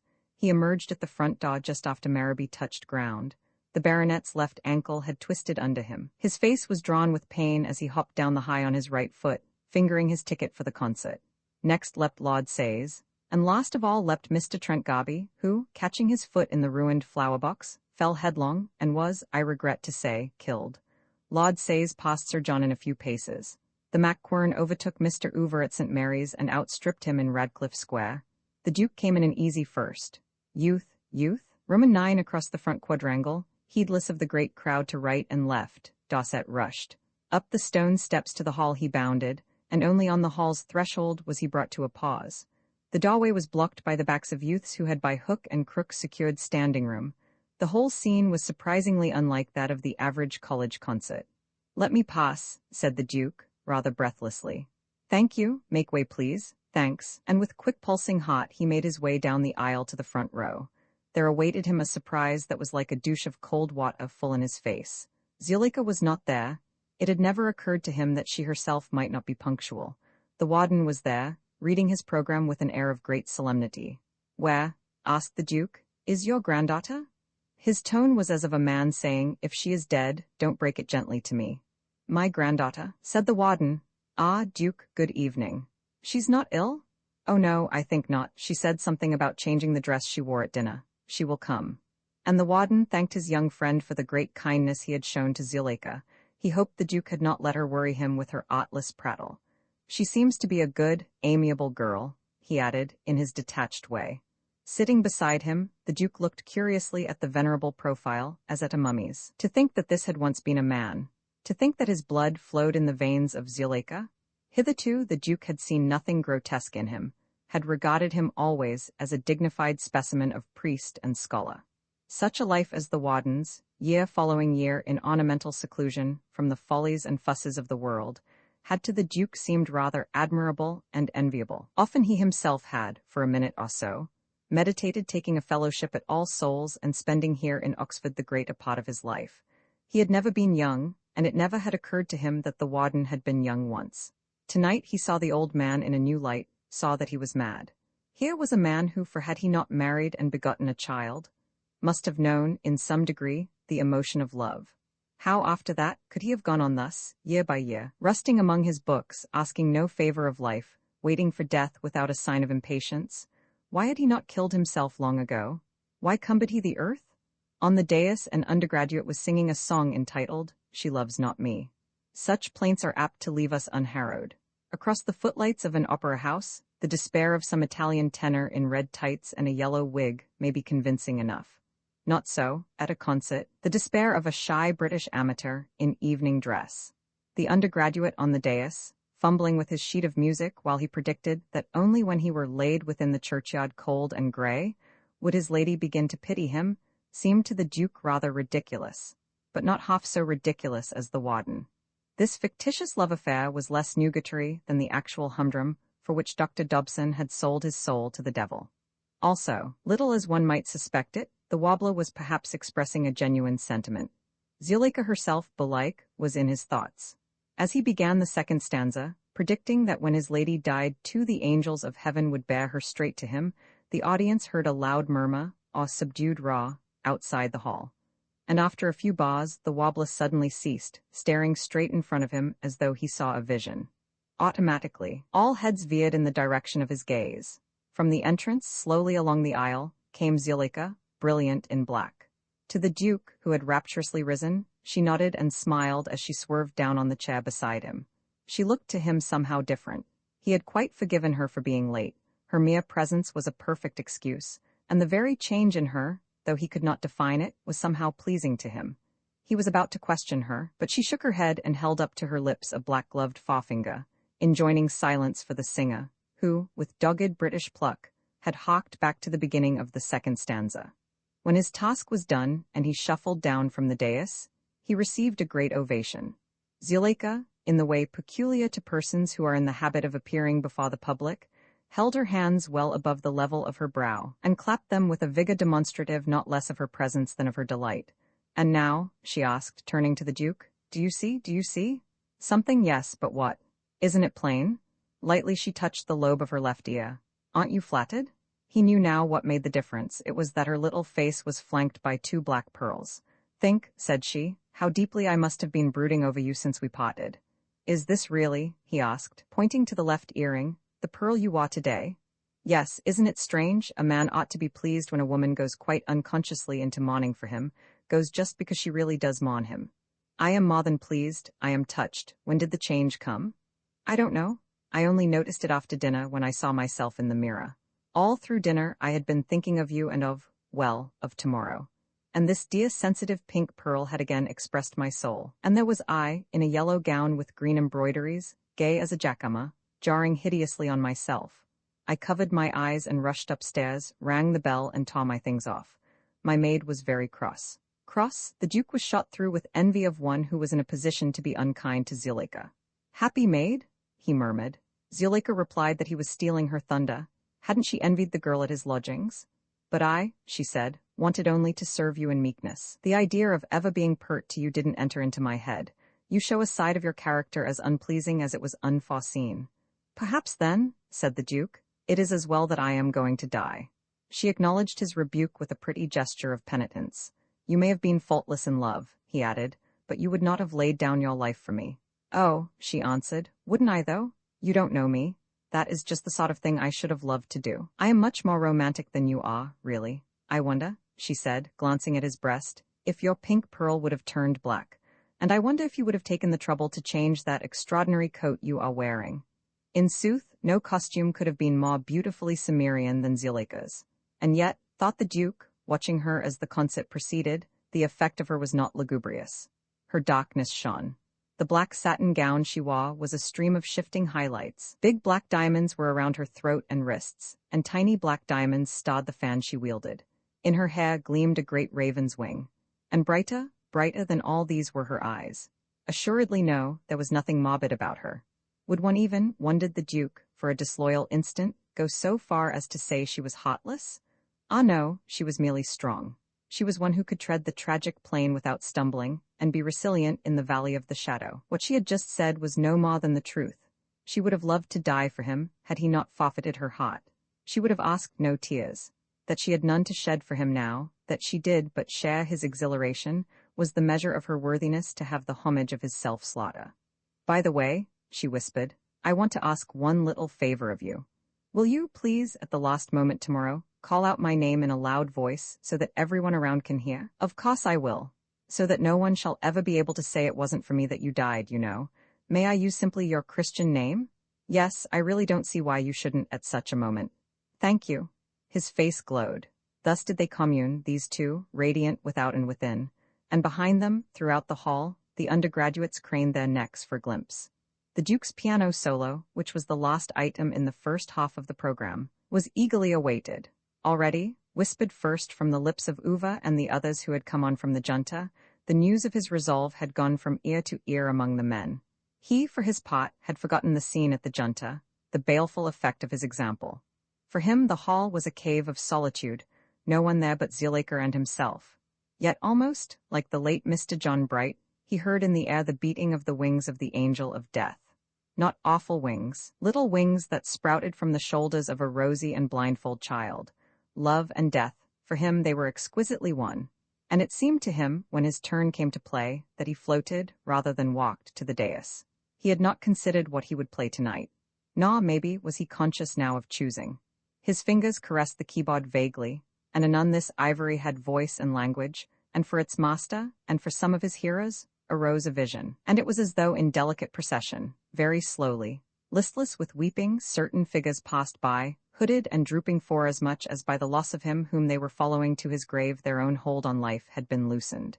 He had been so beautiful and young. Lo, he was but a burden to be carried hence, dust to be hidden out of sight. Very slowly, very wretchedly they went by. But as they went, another feeling, faint at first, and all but imperceptible current, seemed to flow through the procession. And now one, now another of the mourners would look wanly up, with cast-back hood, as though listening. and anon all were listening on their way, first in wonder, then in rapture. For the soul of their friend was singing to them. They heard his voice, but clearer and more blithe than they had ever known it, a voice etherealized by a triumph of joy that was not yet for them to share.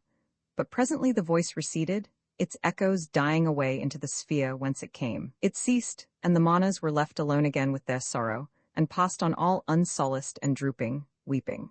Soon after the Duke had begun to play, an invisible figure came and stood by and listened. A frail man, dressed in the fashion of 1840, the shade of none other than Frederick Chopin, behind whom, a moment later, came a woman of somewhat masculine aspect and dominant demeanor, mounting guard over him, and, as it were, ready to catch him if he fell. He bowed his head lower and lower. He looked up with an ecstasy more and more intense, according to the procedure of his march funèbre. And among the audience, too, there was a bowing and uplifting of heads, just as among the figures of the mourners evoked. Yet the head of the player himself was all the while erect, and his face glad and serene. Nobly sensitive as was his playing of the mournful passages, he smiled brilliantly through them. And Zuleika returned his gaze with a smile not less gay. She was not sure what he was playing, but she assumed that it was for her, and that the music had some reference to his impending death. She was one of the people who say, "I don't know anything about music really, but I know what I like." And she liked this, and she beat time to it with her fan. She thought her Duke looked very handsome. She was proud of him. Strange that this time yesterday she had been wildly in love with him. Strange, too, that this time tomorrow he would be dead. She was immensely glad she had saved him this afternoon. Tomorrow? There came back to her what he had told her about the omen at Tankerton, that stately home. On the eve of the death of a Duke of Dorset, 2 black owls come always and perch on the battlements.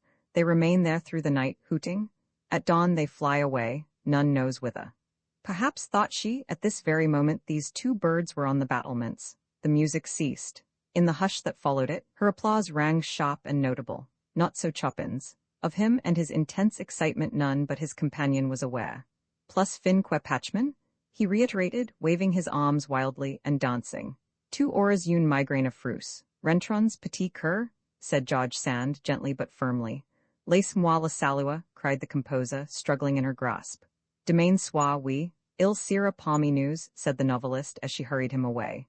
Moi aussi, she added to herself. Jimmy promets un beau plaisir and facent la connaissance de si jeune homme.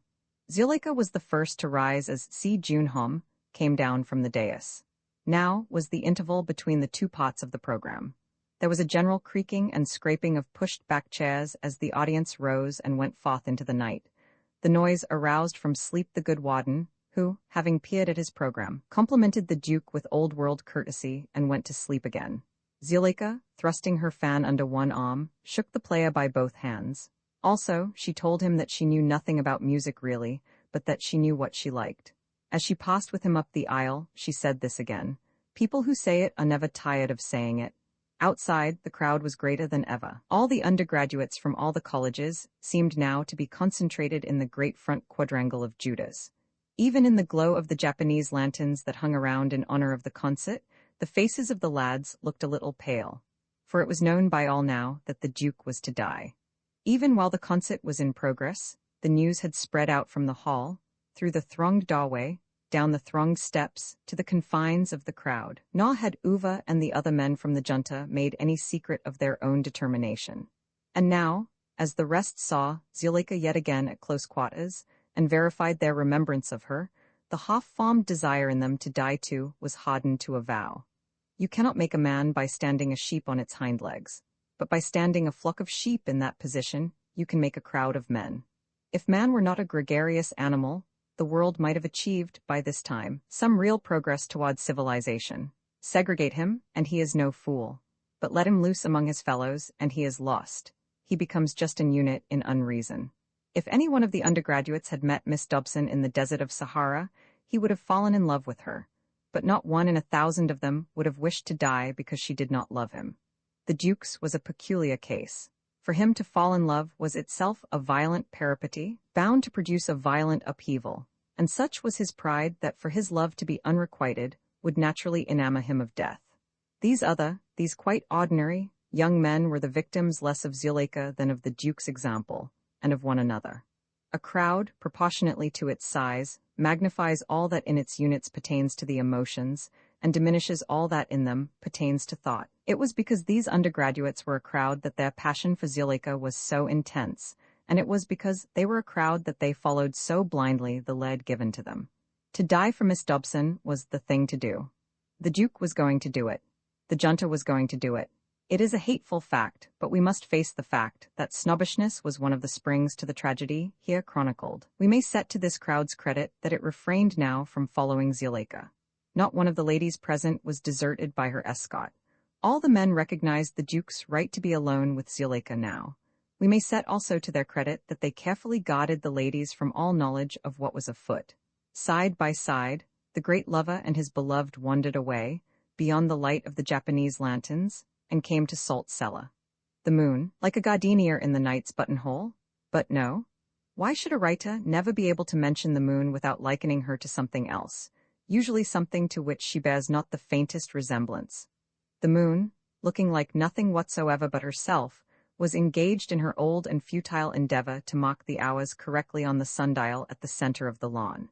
Never, except once, late one night in the 18th century, when the toper who was sub-warden had spent an hour in trying to set his watch here, had she received the slightest encouragement. Still, she only persisted. And this was the more absurd in her, because Salt Cellar offered very good scope for those legitimate effects of hers which we one and all admire. Was it nothing to her to have cut those black shadows across the cloisters? Was it nothing to her that she so magically mingled her rays with the candlelight shed forth from Zuleika's bedroom? Nothing that she had cleansed the lawn of all its color, and made of it a platform of silver gray, fit for fairies to dance on? If Zuleika, as she paced the gravel path, had seen how transfigured, how nobly like the tragic muse, she was just now, she could not have gone on bothering the Duke for a keepsake of the tragedy that was to be. She was still set on having his 2 studs. He was still firm in his refusal to misappropriate those heirlooms. In vain she pointed out to him that the pearls he meant, the white ones, no longer existed, that the pearls he was wearing were no more entailed than if he had got them yesterday. "And you actually did get them yesterday," she said. "And from me, and I want them back." "You are ingenious," he admitted. "I, in my simple way, am but head of the Tanville-Tankerton family. Had you accepted my offer of marriage, you would have had the right to wear these 2 pearls during your lifetime. I am very happy to die for you, but tamper with the property of my successor I cannot and will not. I am sorry," he added. "Sorry?" echoed Zuleika. "Yes, and you were sorry you couldn't dine with me tonight, but any little niggling scruple is more to you than I am. What old maids men are." And viciously with her fan she struck one of the cloister pillars. Her outburst was lost on the Duke. At her taunt about his not dining with her, he had stood still, clapping one hand to his brow. The events of the early evening swept back to him, his speech, its unforeseen and horrible reception. He saw again the preternaturally solemn face of Uva and the flushed faces of the rest. He had thought, as he pointed down to the abyss over which he stood, these fellows would recoil and pull themselves together. They had recoiled and pulled themselves together, only in the manner of athletes about to spring. He was responsible for them. His own life was his to lose. Others he must not squander. Besides, he had reckoned to die alone, unique, aloft and apart. "There is something I had forgotten," he said to Zuleika, "something that will be a great shock to you," and he gave her an outline of what had passed at the junta. "And you are sure they really meant it?" she asked in a voice that trembled. "I fear so. But they were overexcited. They will recant their folly. I shall force them to. They are not children. You yourself have just been calling them men. Why should they obey you?" She turned at sound of a footstep and saw a young man approaching. He wore a coat like the Duke's, and in his hand he dangled a handkerchief. He bowed awkwardly, and holding out the handkerchief, said to her, "I beg your pardon, but I think you dropped this. I have just picked it up." Zuleika looked at the handkerchief, which was obviously a man's, and smilingly shook her head. "I don't think you know the Mac Quern," said the Duke, with sulky grace. "This," he said to the intruder, "is Miss Dobson." "And is it really true," asked Zuleika, retaining the Mac Quern's hand, "that you want to die for me?" "Well, the Scots are a self-seeking and a resolute, but a shy, race, swift to act when swiftness is needed, but seldom knowing quite what to say. The Mac Quern, with native reluctance to give something for nothing, had determined to have the pleasure of knowing the young lady for whom he was to lay down his life, and this purpose he had, by the simple stratagem of his own handkerchief, achieved. Nevertheless, in answer to Zuleika's question, and with the pressure of her hand to inspire him, The only word that rose to his lips was I, which may be roughly translated as yes. You will do nothing of the sort, interposed the Duke. There, said Zuleika, still retaining the Mac-Quern's hand, you see, it is forbidden. You must not defy our dear little Duke. He is not used to it. It is not done. I don't know, said the Mac-Quern with a stony glance at the Duke, that he has anything to do with the matter. He is older and wiser than you, more a man of the world. Regard him as your tutor. Do you want me not to die for you? Asked the young man. Ah, I should not dare to impose my wishes on you, said she, dropping his hand. Even, she added, if I knew what my wishes were. And I don't, I know only that I think it is very, very beautiful of you to think of dying for me. Then that settles it, said the Mac-Quern. No, no, you must not let yourself be influenced by me. Besides, I am not in a mood to influence anybody. I am overwhelmed. Tell me, she said, heedless of the Duke, who stood tapping his heel on the ground with every manifestation of disapproval and impatience. Tell me, is it true that some of the other men love me too, and feel as you do? The Mac-Quern said cautiously that he could answer for no one but himself. But, he allowed, I saw a good many men whom I know, outside the hall here, just now, and they seem to have made up their minds. To die for me, tomorrow, after the 8th, I suppose, at the same time as the Duke, it wouldn't do to leave the races undecided. Of course not, but the poor dears, it is too touching. I have done nothing to deserve it. Nothing whatsoever, said the Duke dryly. Oh, he, said Zuleika, thinks me an unredeemed brute just because I don't love him. You, dear Mr. Mac-Quern, does one call you Mr? The would sound so odd in the vocative, and I can't very well call you Mac-Quern. You don't think me unkind, do you? I simply can't bear to think of all these young lives cut short without my having done a thing to brighten them. What can I do? What can I do to show my gratitude? An idea struck her. She looked up to the lit window of her room. Melisande, she called. A figure appeared at the window. Mademoiselle Desire. My tricks, Melisande, bring down the box, quick. She turned excitedly to the two young men. It is all I can do in return, you see. If I could dance for them, I would. If I could sing, I would sing to them. I do what I can. You, she said to the Duke, must go onto the platform and announce it. Announce what? Why, that I am going to do my tricks. All you need say is, ladies and gentlemen, I have the pleasure to. What is the matter now? You make me feel slightly unwell, said the Duke. And you are the most disobliging and the unkindest and the beastliest person I ever met. Zuleika sobbed at him through her hands. The Mac-Quern glared reproaches at him. So did Melisande, who had just appeared through the postern, holding in her arms the great casket of malachite. A painful scene, and the Duke gave in. He said he would do anything. Peace was restored. The Mac-Quern had relieved Melisande of her burden, and to him was the privilege of bearing it, in procession with his adored and her quelled mentor, towards the hall. Zuleika babbled like a child going to a juvenile party. This was the great night as yet in her life. Illustrious enough already it had seemed to her, as eve of that ultimate flattery vowed her by the Duke. So fine a thing had his doom seemed to her, his doom alone, that it had sufficed to flood her pink pearl with the right hue. And now not on him alone need she ponder. Now he was but the center of a group that might grow and grow, a group that might with a little encouragement be a multitude, with such hopes dimly whirling in the recesses of her soul. Her beautiful red lips babbled.